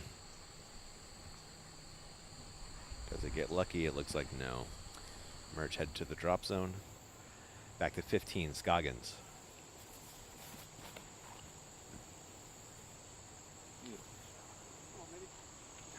Yep. Another bullseye hit for Scoggins. 8 down. Yeah. She's playing so solid right now. Averaged over 1,000 last weekend. Beat Kristen. Wow. She said it to us earlier in the week. I just keep getting better and better. I can't believe it, but it just keeps happening. I mean, she's thrown the best event in FPO history, right? At the Austin. Yeah. Open at Austin. Yep. Highest rating ever for an event. Hanley, a dime with her second drop-in birdie. We're watching some golf right now, Ian. This is some really solid play. That is 4 in a row coming up for Holland Hanley. I guess we do have 4 of the top 5 players in the world on the card. That helps. They still got to earn it, but yeah, the skill sets of these players definitely matches this place pretty well. Tatar.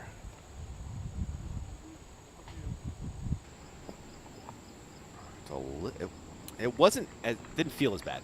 No, but it was still off. Still a little shaky with the backhand, pulling it right. Let's check out Brian's keys for closing, brought to you by our friends over at blackinkdisc.com. Well, we're about to get up to. Sorry to interrupt there, but we're getting to 16 after this, and bigger island, non-negotiable. You got to stick the island. That has to happen. 17, a lot of the rough is in play. Please stay out of that. You're going to save yourself a lot of hassle. And then 18, we've looked at the scoring spreads and the averages in years past. You don't need to birdie that hole. You can do exactly what Allie Smith did and get yourself a par and move on and take strokes in the field. Looks like the Lina score did eventually shake out to a 7 and went back to a 7. Great number. Yep. Great start. So we got a 3-way tie at the top. Scoggins, Lina, and King of those Scoggins about to make it solo. She easily looks like the most consistent and best player on the card right now.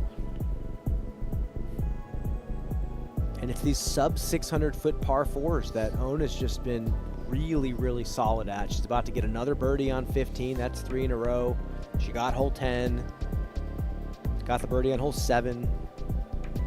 That's really where the scoring is here. I mean, some of the par 3s are tough. But just 2 clean scorecards from the field today. Scoggins and Gannon. Tatar, birdie putt, needs this one.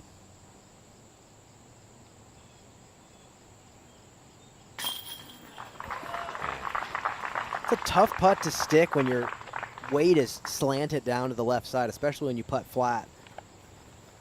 Great putt. Total redemption putt after that approach. Definitely. You know? Definitely. Big momentum right there for Kristen. Gannon also circles edge for birdie. Get within 1 of the lead.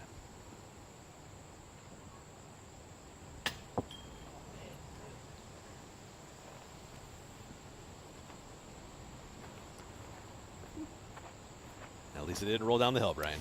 I mean, we watched her miss a lot of putts, and yeah, the round could have been better, but she's still sitting at 5 down, clean. Yeah. Hasn't really gotten herself into too much trouble. And now for par, Gannon.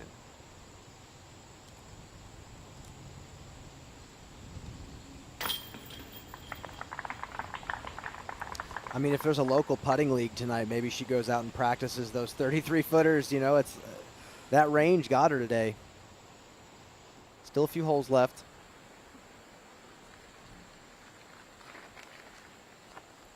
Scoggins for the solo lead. There she goes.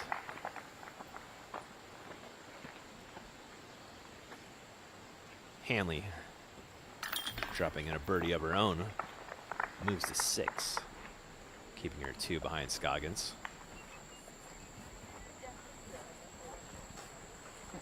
Let's jump ahead to 16 and a par putt for Murch after the OB drive. We're at the drop zone.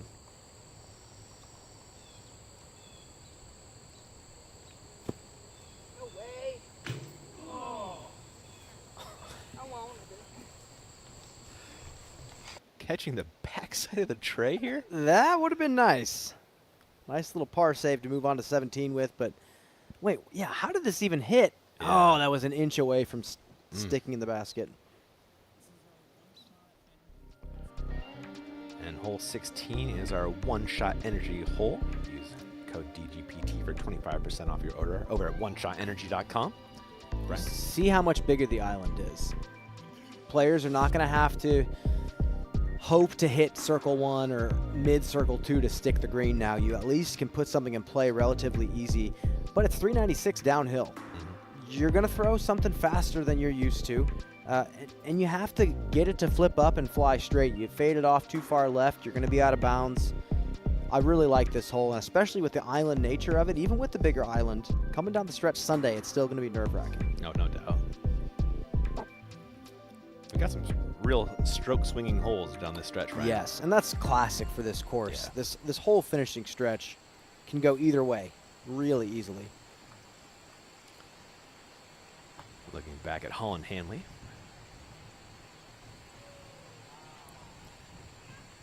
The thing I love about this hole is if you do stick circle 1, the shot always looks beautiful.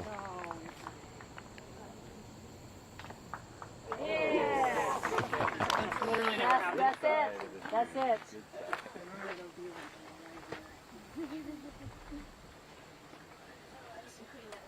I got you.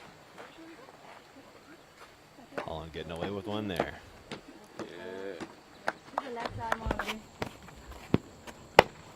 That's a good caddy right there. And we saw what happened to Paige Pierce. A little clap for the caddy. Yeah. Finally, Justin gets his flowers.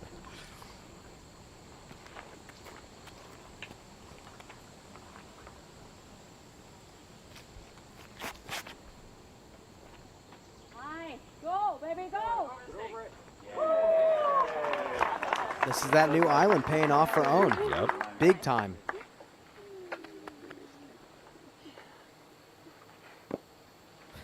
I don't think this hole's going to be any less nerve-wracking for her all weekend. Tatar. Come on. Good night. Yeah! Somehow fighting through the middle of that tree to find inbounds. Tatar. Gannon.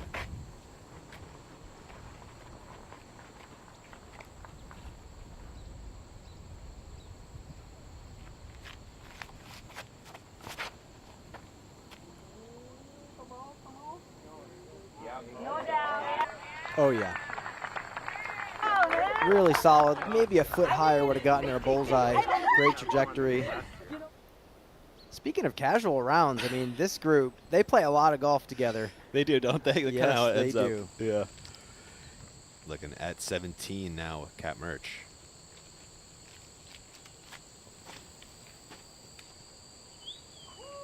This is big, Brian.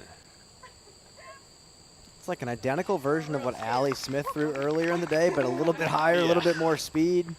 Dang. That's a great shot. Cat Murch can move a disc.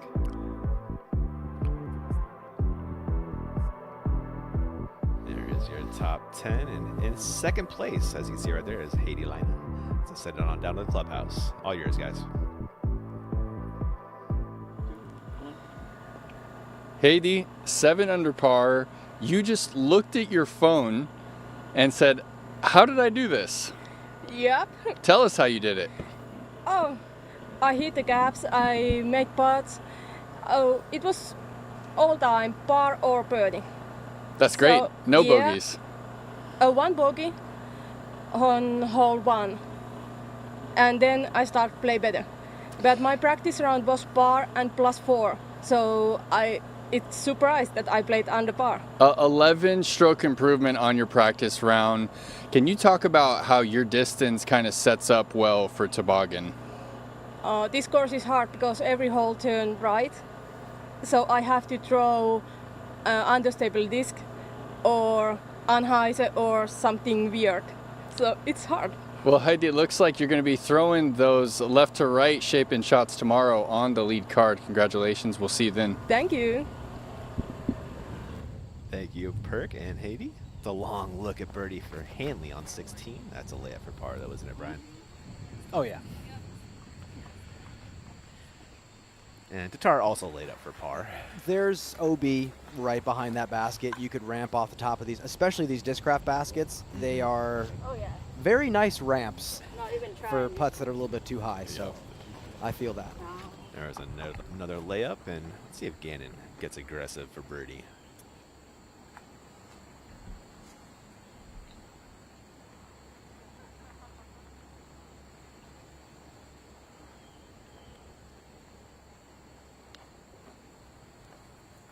Oh, Nathan, you crazy. What? Either uphill. Someone's got a 10% chance to go over. These are some of the best rounds to be a part of on tour, is when you're all playing pretty good golf right now, and it's to the point where you can feel comfortable talking trash a little bit because you're all feeling it. You also might not be able to escape it playing with Owen regardless. This is true. Gannon gets her par home. The rest of the gang should do the same.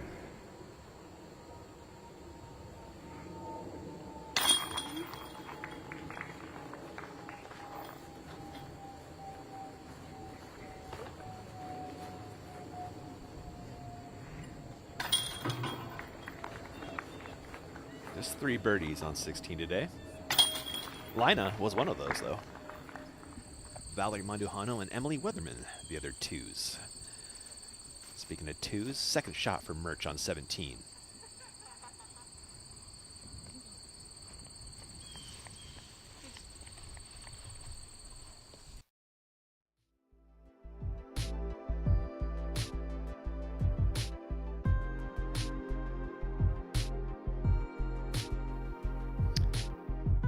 Taking a look at our birdie zone, brought to your friends over at Birdie Pro. Head over to BodaBrothers.com and grab your copy of the best-selling disc golf board game in the world, Brian. I mean, we could even extend that more because of this being a par 5 for the FPO division.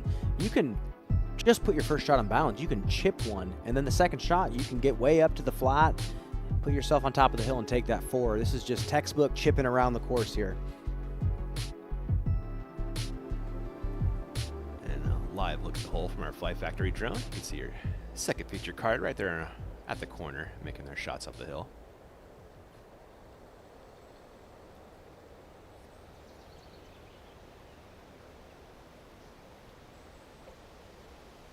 You see off to the right side that road.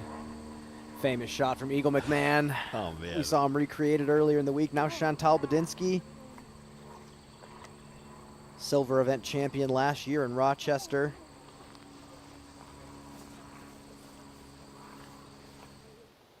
Brian was just mentioning this, so let's take a look. The McMahon straddle sidearm. This was just unbelievable to watch in person. Nasty, man. Come on. The line itself was perfect, was masterful. But to do it from that stance, I just... How far is he from the pin here, Brian? I mean, I think someone's ranged it officially, but I think it was close to 400. Yeah. With the uphill and everything like that. Wow. On the tee, Holland Hanley.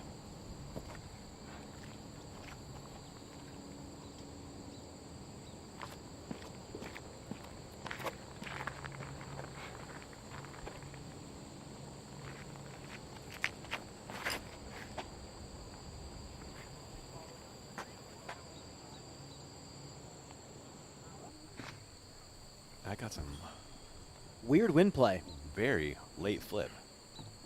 Want to throw it down to Nate Perkins. Nate, how is the wind feeling right now? We just saw Holland get bat down a little bit by the wind.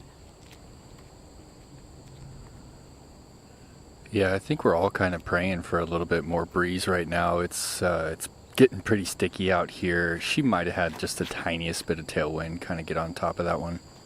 So it sounds like operator error as Scoggins takes the tee. And that's all you need. That is all you need.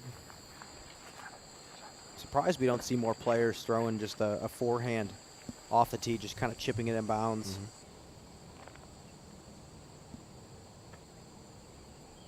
Tatar.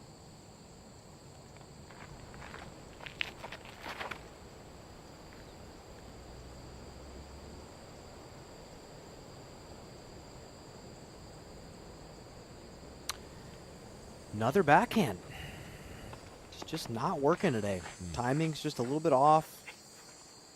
Gosh, that one wasn't off by much, though. But the thing is, you know, a player like Kristen knows that the forehand feels good. She has tools to get around it if something's not feeling good. So we'll see if she changes the game plan tomorrow or if she cleans it up in the field later. Gannon. A little overturned out of Missy. Oh, this is not fun. That is not a fun spot to be. Speak from experience, Ian. The little prickly back there. The steep hill, too. And you're way back. It's a steep hill. Your weight's off. One more look at the Tatar drive. Brian, you see anything in the swing at all? The swing, no. It's too small to see it. It's more of a feel thing. And when you talk to Kristen about her backhand, she's not thinking about the swing plane and all these mechanical things. It's just feel. And this was probably a micro miss. And for her being so good, it's just decision making most of the time. Yeah. A fraction of a degree off. That one lands 2 feet to the right. I think she stays in. Definitely. You know, it wasn't that big of a miss, but it was still a miss. But she's still missing a decent amount. So Yeah. we'll see if she can clean it up moving forward. She still has a decent round going. Murch her third up the hill. Oh, my. Dropping in. That'll move to 6. Tied with Holland Hanley in 4th place. Kat Murch continuing her great play from Worlds, where she was in contention, Brian. She just has this air of confidence about her right now. Look at this putt. Look at some of these highlights from the World Championship. She gave it everything that she had. I remember walking up the fairway with her at Champions Cup one year, back when it was at W.R. Jackson. She was in 3rd place, and she looked at me and said, I'm going to get one of these one day, Brian. I'm going to get one of these. And then now 2nd at the World Championships. It's a matter of time before we see her take one down. That's cool, Brian. It's an eagle bid for Hansen. This is to get back in the mix.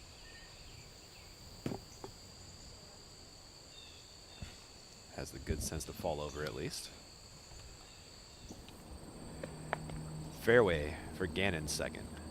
Pitch into the corner here, Brian. Yeah. I mean, we can't call it a pitch. Yeah, that's this true. is tough. Yeah, it's true. Funnels. It gets smaller. The rough on the right is still bad. At least she's out in the open.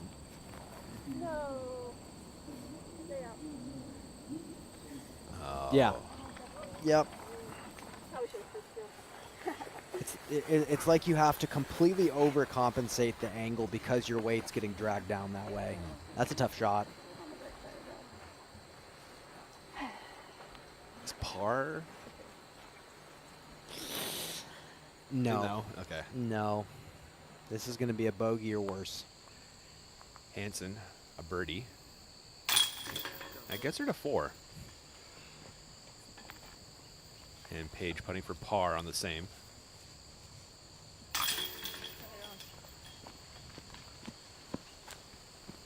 Paige picked up a double back on 15. Dropped her from 5 to 3. She was cruising before that, Brian. 2nd for Scoggins, 17's fairway. Just ideal. Step 2 complete. Step 3, little hyzer up to the green. And a birdie to get to 9 under for Owen Scoggins. Like I said, the blueprint on some of these holes that have seemed so hard for so long is getting laid out for you. You're watching it. She's making it look so easy. I mean, yes, the skill required to do this so consistently is immense. But we're truly watching Own at her best right now. She's barely had to putt. It's true, yeah. Just a couple here and there. Hanley, nothing doing but a pitch out. Gosh. I'm surprised that's all there was. Yeah, I think she could have gotten a little bit more aggressive from there, but... You don't want to bring in the rough with the OB, maybe? Yeah. Okay. And maybe this opened up a hyzer into the green? She has the power to get up there. I can't imagine she just tossed it out there without thinking. No, she's going to... Yeah, she still has a look at the green, for sure.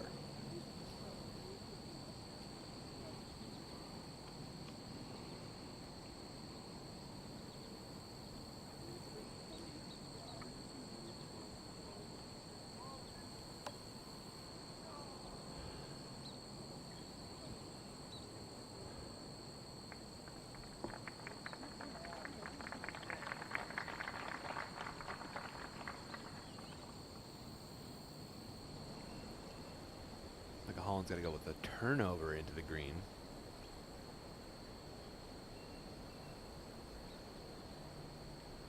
This is going to be a big pull to get up there. It would have needed to be a massive, Yeah. massive pull to get up to the green. It's Hopefully not too deep in there. Yeah. It's just so uphill, and you need to throw something flippier than you want because of how high you have to throw it. Tatar and her third after the OB drive.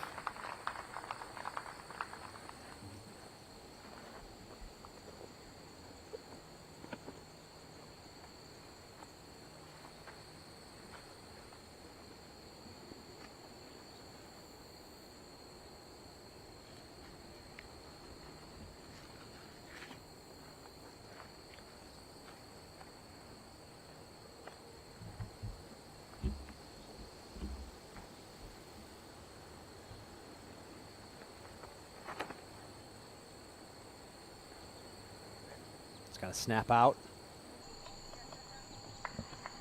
Perk, how is Tatara looking up there on 17's green?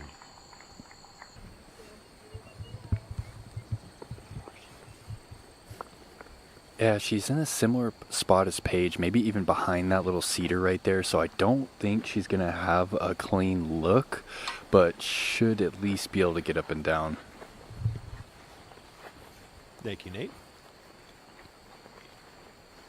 Yeah, par's not bad after an OB drive. No. Nope. Merch, 18.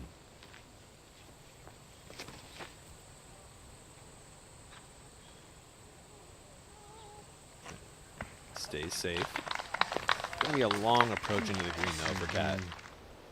That didn't move a ton. Flying above 17's fairway.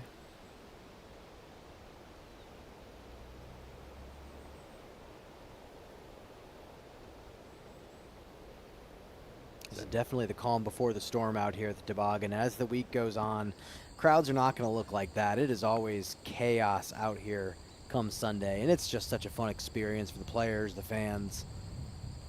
Do a great job out here. Gannon looking up the hill with her fourth. Can she get up and down and keep the scorecard clean?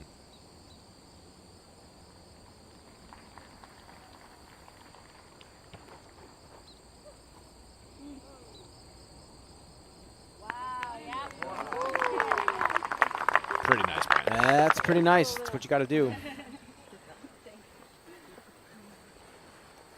Feels good to throw a nice shot after a tough second that costs you an out-of-bounds stroke, and you've seen that happen. I mean, it's not like Kristen's thrown a ton of bad shots, but the ones that she's thrown have cost her out-of-bounds strokes and show up a bit more in the scorecard. Missy just did the same thing. That's true, huh? Overall, a pretty solid day out there. See if she can make this putt. Kat Merge was flirting with that OB, but was thankfully safe.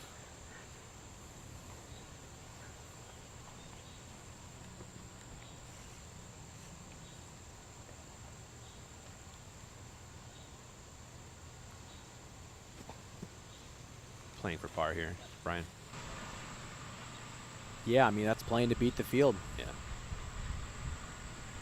You kind of know right away off the tee if they're going for the birdie or not. And you could tell Kat was happy with 4.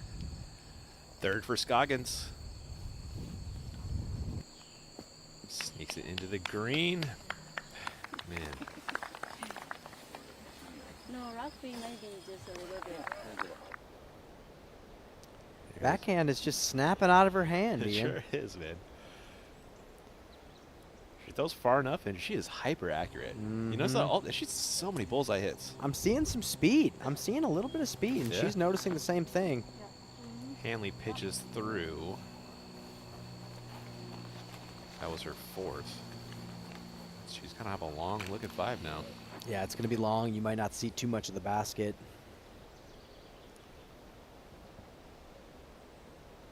That's gonna put Kat Merch on your lead card for tomorrow. Depending on how 18 goes for Hanley.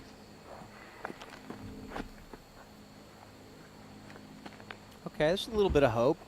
Basket's in sight.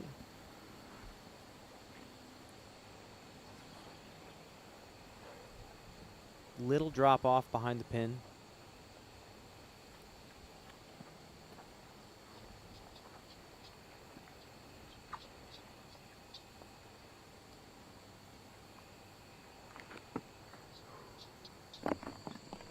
That's an honest effort, but it's a bogey.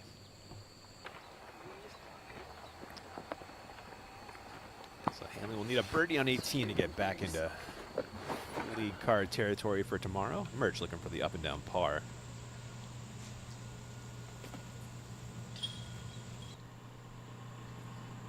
Bullseye. Yep. That is a very, very solid start for Kat Merch. I'm sure she's going to come into the clubhouse saying she probably left a few out there, but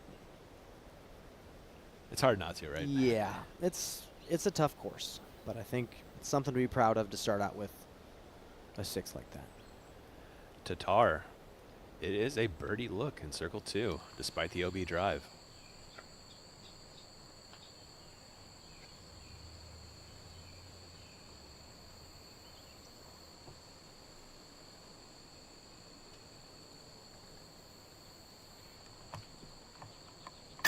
Oh, okay.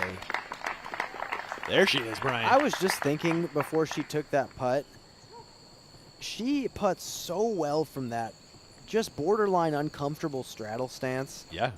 There's few better, honestly, from the Oh straddle. my gosh, with the ante out of the hand, that's a tough, tough putt to hit. Now we've got a Flight Factory replay. Ooh. Nice.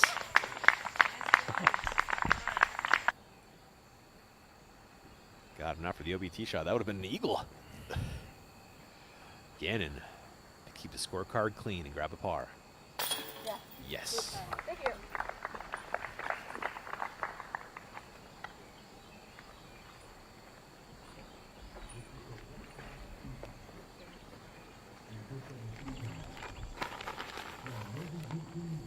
Owen Scoggins for a 2-stroke lead.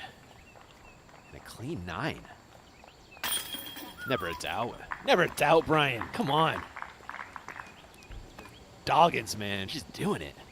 Everything just looked good. Everything just looked simple. Yeah.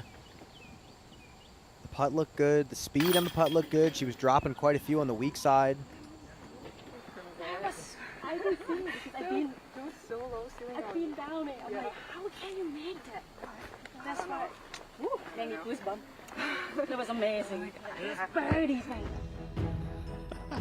Owen Scoggins, amazed by other players. We're amazed by her, Brian. She loves good golf, man, and she wants to beat people when they're playing their best golf. She wants to see the players in her division play well, and she talks about it every single week that we talk to her. I love how good these ladies in the division are getting. I love having people to go up against. But man, they're going to have to go up against her this week, and it's just a continuation of last year. She's playing perfect Owen Scoggins disc golf. And I love just taking the distance driver on hole number 15 and just jamming it into the hill. Yeah. You mentioned earlier, she has not had a lot of putts. No, she's not overcomplicating this at all. She puts the opening tee shot in play. Her second shots have been flawless. all of the short par 5s that you need to get, she's got.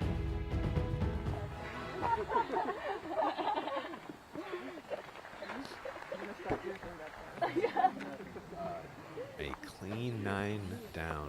The only other clean scorecard is that of Gannon. She's at 5. Has a 2-stroke lead on the field. 3 on Murch. Needs a par to stay there.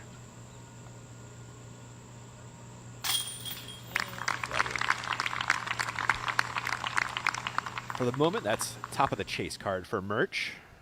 Take a look at our Innova hot rounds on the day.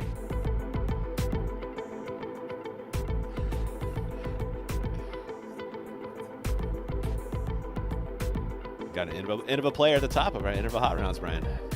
Owen Scoggins. What a baller. Now she is on the tee of 18.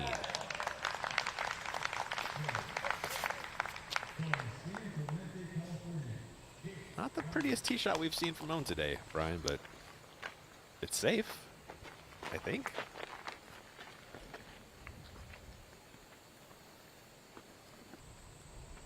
Yanked that a bit too far to the left. I actually think we might have gotten a red flag. We'll Did you see update one? you in a second. Oh, no. Tatar.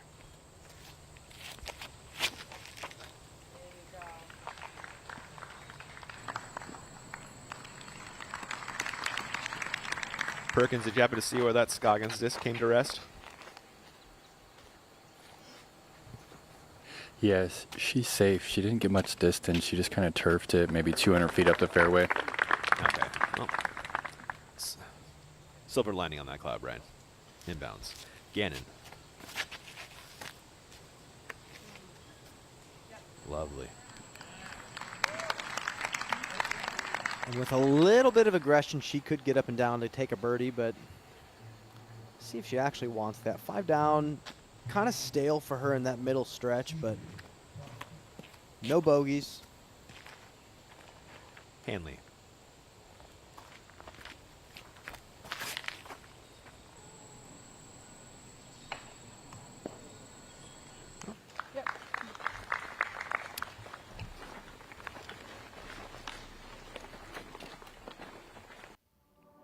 And if you're watching on YouTube, thank you guys so much for tuning in today, but we've got a coupon code for you, DGLOW50 for 50% off your first month on the Disc Golf Network if you want to watch the rest of the tournament, the playoffs, USDGC.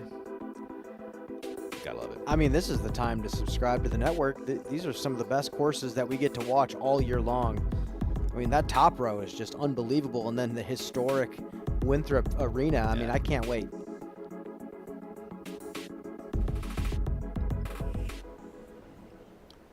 Flying above 18's fairway. Should be Scoggins up first with the second shots.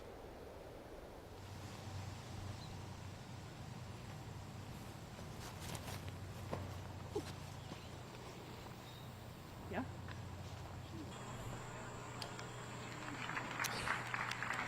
Okay. That was huge.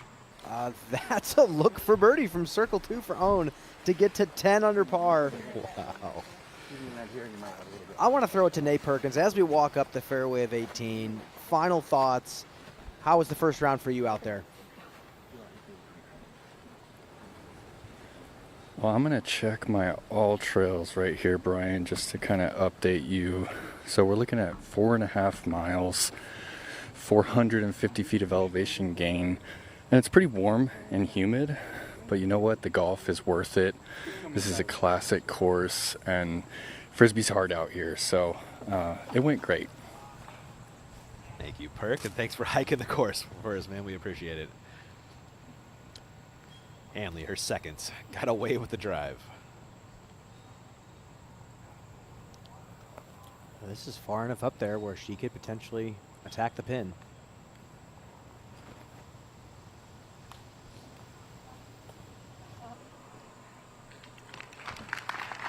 You bet. Just inside C1.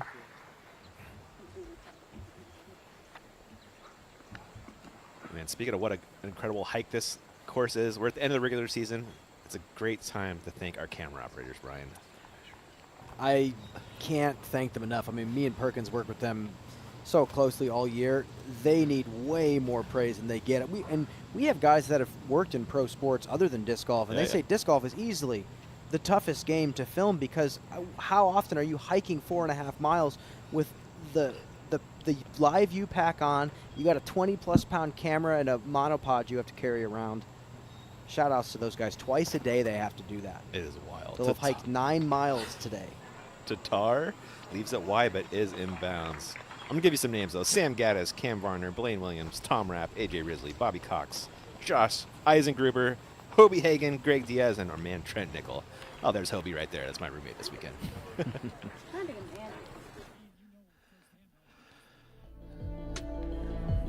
I used to have to do this back in the day. It's dangerous to be a cameraman. Oh, no, you guys.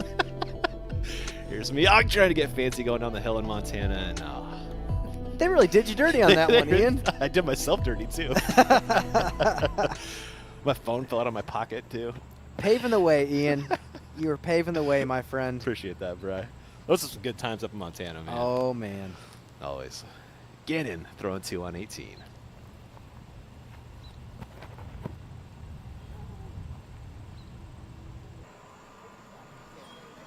Inbounds by just a skosh is Missy Gannon, and she'll have a pretty putt. Coming up, it's a short one, too. Awesome. Backhand. Love that play. That's a lot trickier than the flick play. I haven't seen a shot down here. Yeah.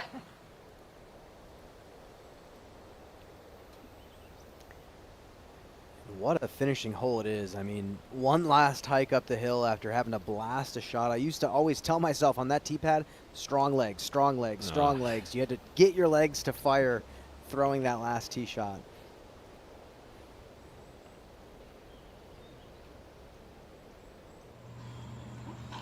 Tatar found a tree with her second. And up and down, and she'll be on your lead card tomorrow.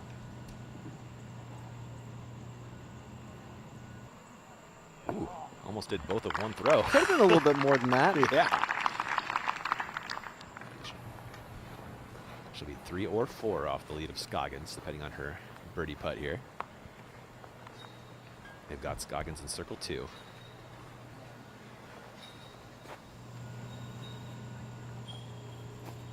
For double digits and a 3-stroke lead on Scoggins. 28.57%, leading the tour in the FPO division.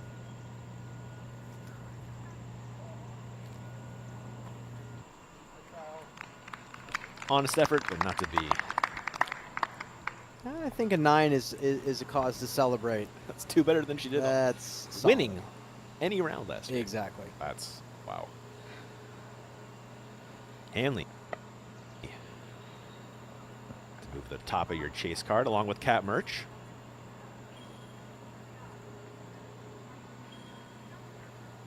And we're hearing 7 down is right around 1,000.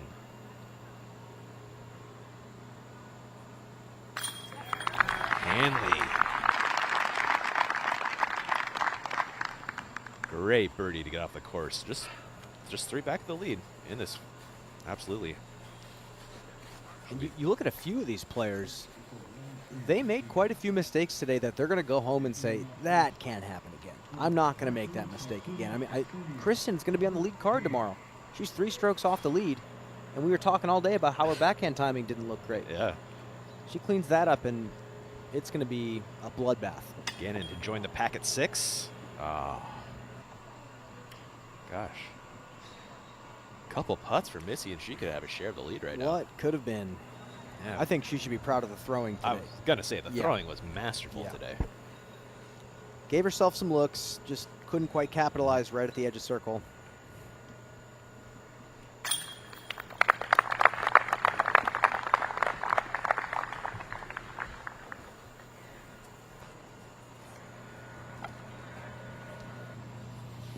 Scoggins in for the par. The tar. This par will put her on the chase card. Or sorry, lead card for tomorrow.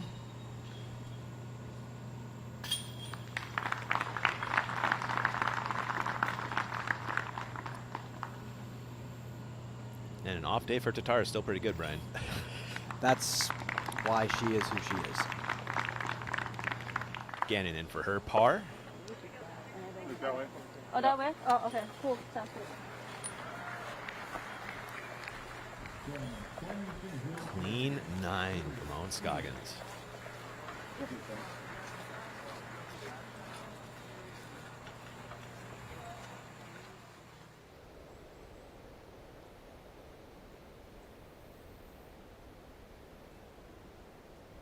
Look down at Tournament Central-ish from your Fly Factory drone. To be a spectator out here, I mean, there's so much to do. I mean, you can leave this course, go grab a sandwich at Holden's, and get out and play some disc golf yourself. So much to do around here in this area. What an opening round here for the FPO division. It was a great lap around the Toboggan, Brian. Biggest takeaway on the day. Owen is the one you have to chase. Yeah, man. She's playing the course perfect. I think we can discuss this more at Tournament Central, but she's going to be tough to beat if she keeps playing like this. Yeah, just looking super locked in. It's been a great watch. We're going to send it off to one more quick break. On the other side, we'll have Tournament Central. We'll see you there.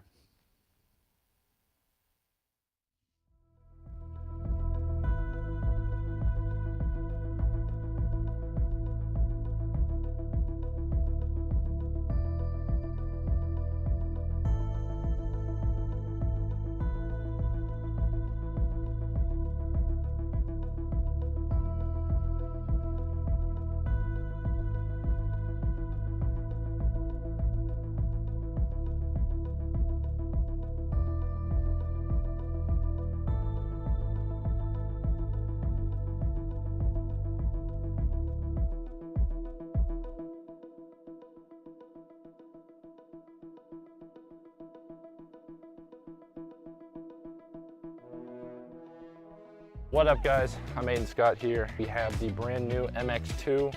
The MX2 has a very nice low profile. They're very flat, good mid-range for power backhand thrower from anywhere from 280 to 320. Very good for sidearm throwers. It'll probably fly a little bit straighter. Nice flex shots. It can really hold that ante and just barely fade out at the end. The MX2 is a very reliable overstable disc that's finding its way into my bag, and I hope it finds its way into yours.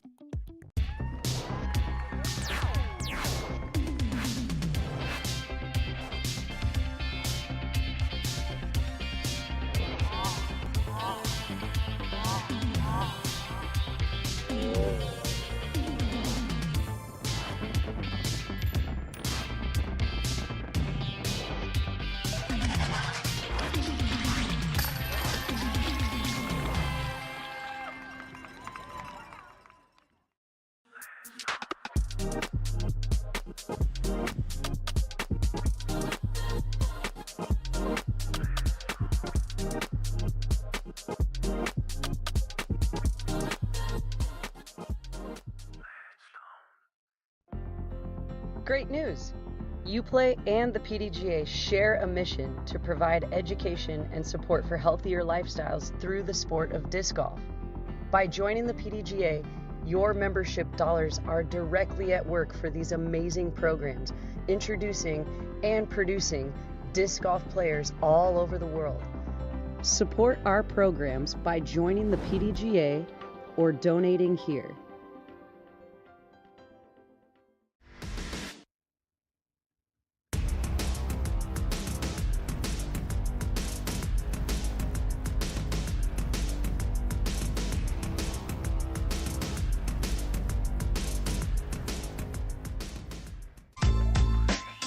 Pound's the best of the best.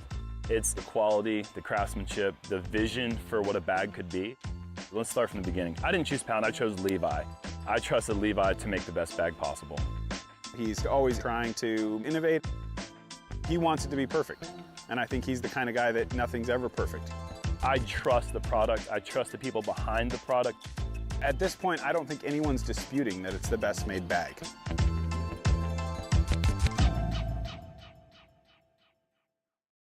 The number one reason I switched from bag to cart is pretty simple. It takes weight off of my back, easier to play a course. I realized that the cart became something I really needed when little things would happen. I'd pick up my bag and my elbow would hurt. Using a cart decreases the bending over, the weight on my lower back. Decide to go with Suka, and seeing that my sciatic nerve is gone and I don't need to worry. Only one thing I have to worry about to get birdie, because my Suka done it all for me.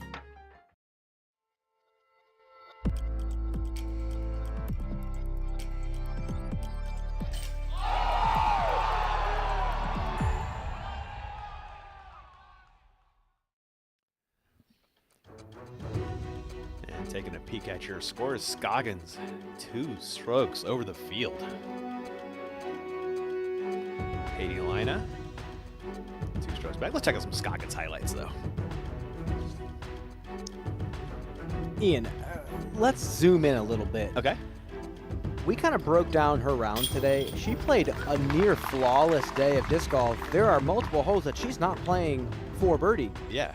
I mean, you look at holes like 1, 5, 9, maybe 11, 12, 16, and she shot a 9 under par.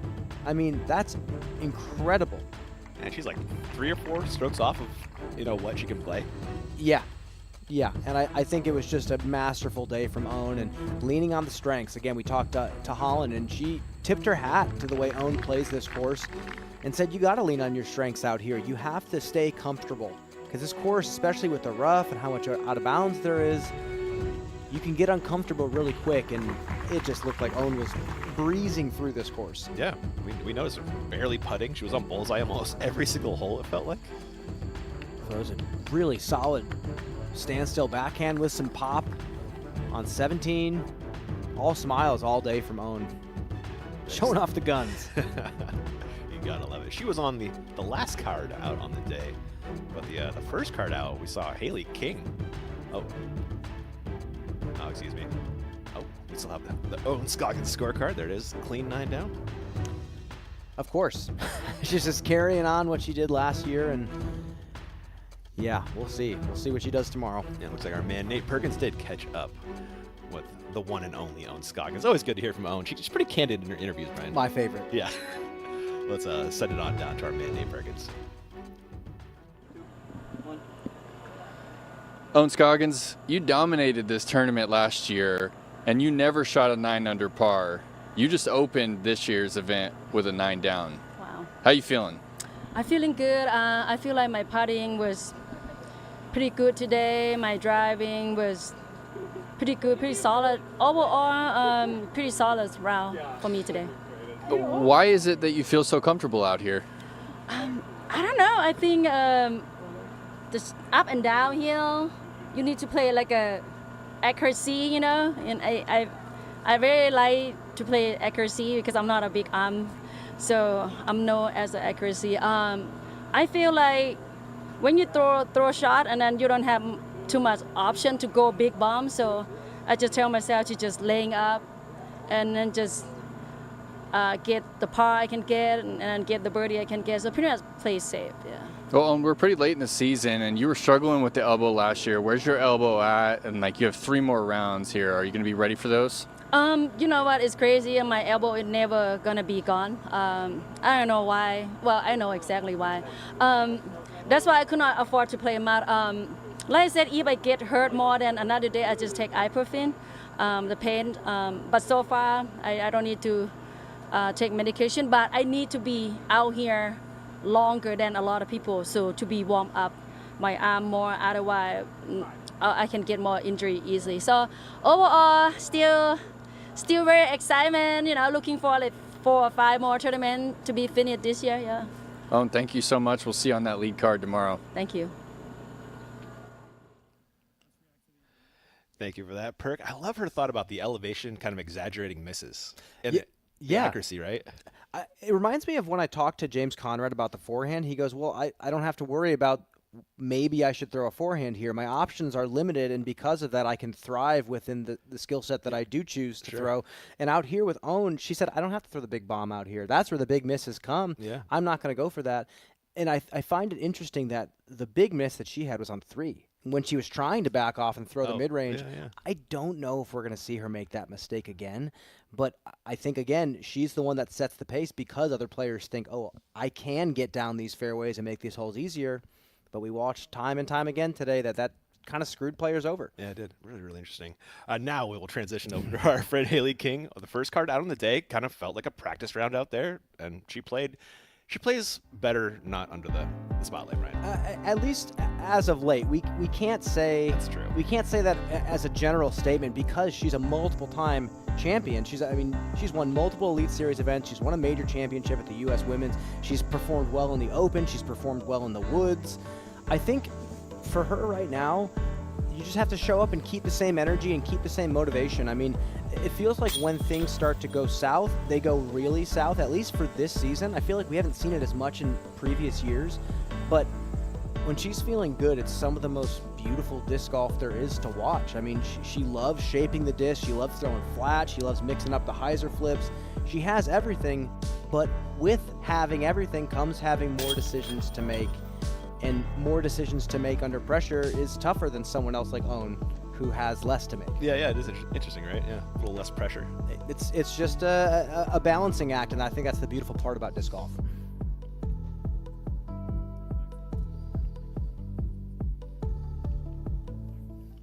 And welcome back into the booth. Haley King. We're going to bring in our man, Nate Perkins. He was on the ground with Haley King today, walking her around, kind of. Whatever your more like up and down emotional players, Brian, would you say?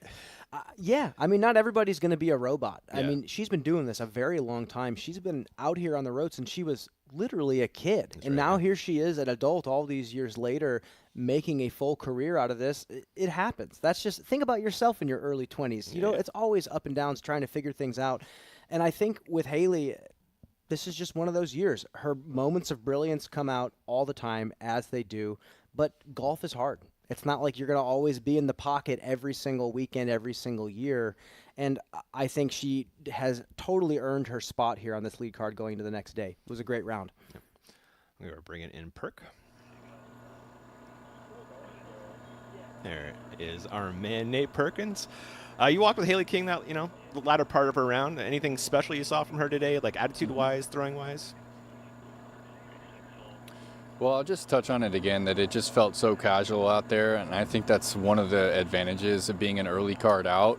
Haley mentioned the pace was to her benefit, because when you're on those featured cards, you step up to the tee box and you feel the tension kind of build. You feel the spectators kind of crowding around the box, and everyone gets quiet at the last moment. So when you are on that early card out, you don't have that same kind of tension building, and Haley definitely took that and used it to her advantage this morning. Now, Brian brought up a good point. Lately, she hasn't been playing great under pressure. She's been getting in her head. We saw her kind of, you could say crumble under pressure at the Dynamic Disc Open down the stretch late with that final tee shot over the water. And I think that she's still kind of just in general in her head, guys. So I'm very curious to see how King performs when she's got that tension on each and every shot. I hope she proves all of us wrong. I hope she proves you wrong, Nate, because I'll never forget W.R. Jackson watching her throw a fairway driver down the pipe on hole 5, over 400 feet on a frozen rope. That's the disc golf that I remember watching Haley King play. The big putts under pressure, the motivation, the fire, the tenacity. That's what I remember. And you know what? I think we could totally see it this weekend. I don't think Owen Scoggins is safe. I think Haley, amongst many other players in this FPO division, can chase down Owen if Owen's not careful. I don't think 9 under par is sacred to just her. You think about it. Haley's got kind of a higher ceiling, right? Oh my gosh. Of course. I mean, has the 400-plus foot distance, has the forehand flex, shaping. The putt is the thing that hasn't looked as crisp in years past. Mm-hmm. In years past, I think some people would say she was the best putter in the world. It's true. Hands down.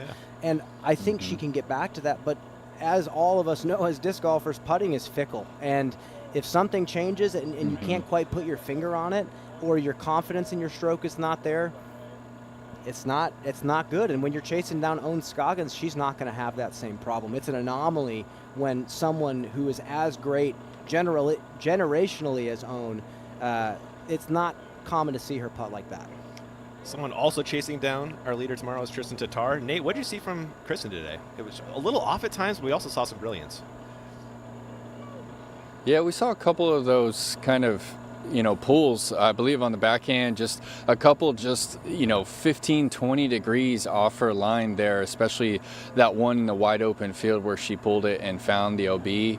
But she's having a good time out here. I mean, she signed up for an A tier last week, guys, at CCR. I mean, it might be one of the only tournaments that she plays that's not on the tour, and she did it because she's having fun playing disc golf right now, regardless of the play that hasn't been up to her level. But when she made that putt on 17 from behind that cedar, I got to actually ask her, does she think about ever that eagle putt, the standstill straddle? And she looked at me with a smile and she said, when I'm walking up this hill, it does bring up good memories, because this is where it all started for me. This is where I won my first tournament, and I actually got to interview her right after her victory, and she was in tears. So pretty cool to kind of share that moment of recalling where it all started for Kristen.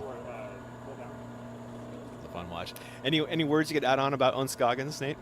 What a performance from her today. Oh man, it's just incredible, and I'm gonna get real here, because Owen was, leading and going into Worlds, Owen was kind of talking about how she wasn't going to be able to get it done at Ivy Hill, and the holes were too far, and 13 is like poorly designed, and she really took herself out of it with that mindset, because to me this course is very similar. I mean, she's playing for safe on 5, maybe 6 of the holes, and then she's picking her spots and she's just executing. So it really shows you how much golf is between the ears, because if Owen treated Ivy Hill the same way that she treats Toboggan, she could have been competitive out there. She didn't believe in herself here, and clearly she believes in herself here in Michigan. So it's playing out. 9 under par is incredible. That was a really cool thought, Nate. I love that.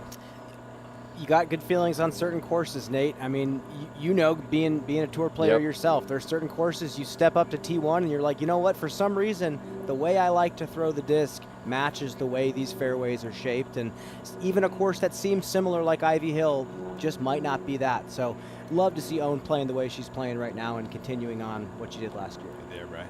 Nate, it's time to let you go, but we'll catch you in a bit. You ready for lap number 2? I'm ready, man. I'm having so much fun out here. I think 4.5 miles isn't enough. Like we should just keep going. Awesome. All right. Love it, Nate. Thank you so much, man. We'll see you in just a bit for the gents. See you guys. All right, Bri. It is time for the OTB shot. You got a nominee? Kristen's putt on 17 was my favorite shot of the day for sure. I got another good one for you. Okay. Missy Gannon on 13, the drive. Yes. Okay. All right. That's pretty tasty. I'm on a pretty cold streak right now, so I'm guessing I'll be wrong. All right, fire this thing off, Marky. What do you got for us, buddy?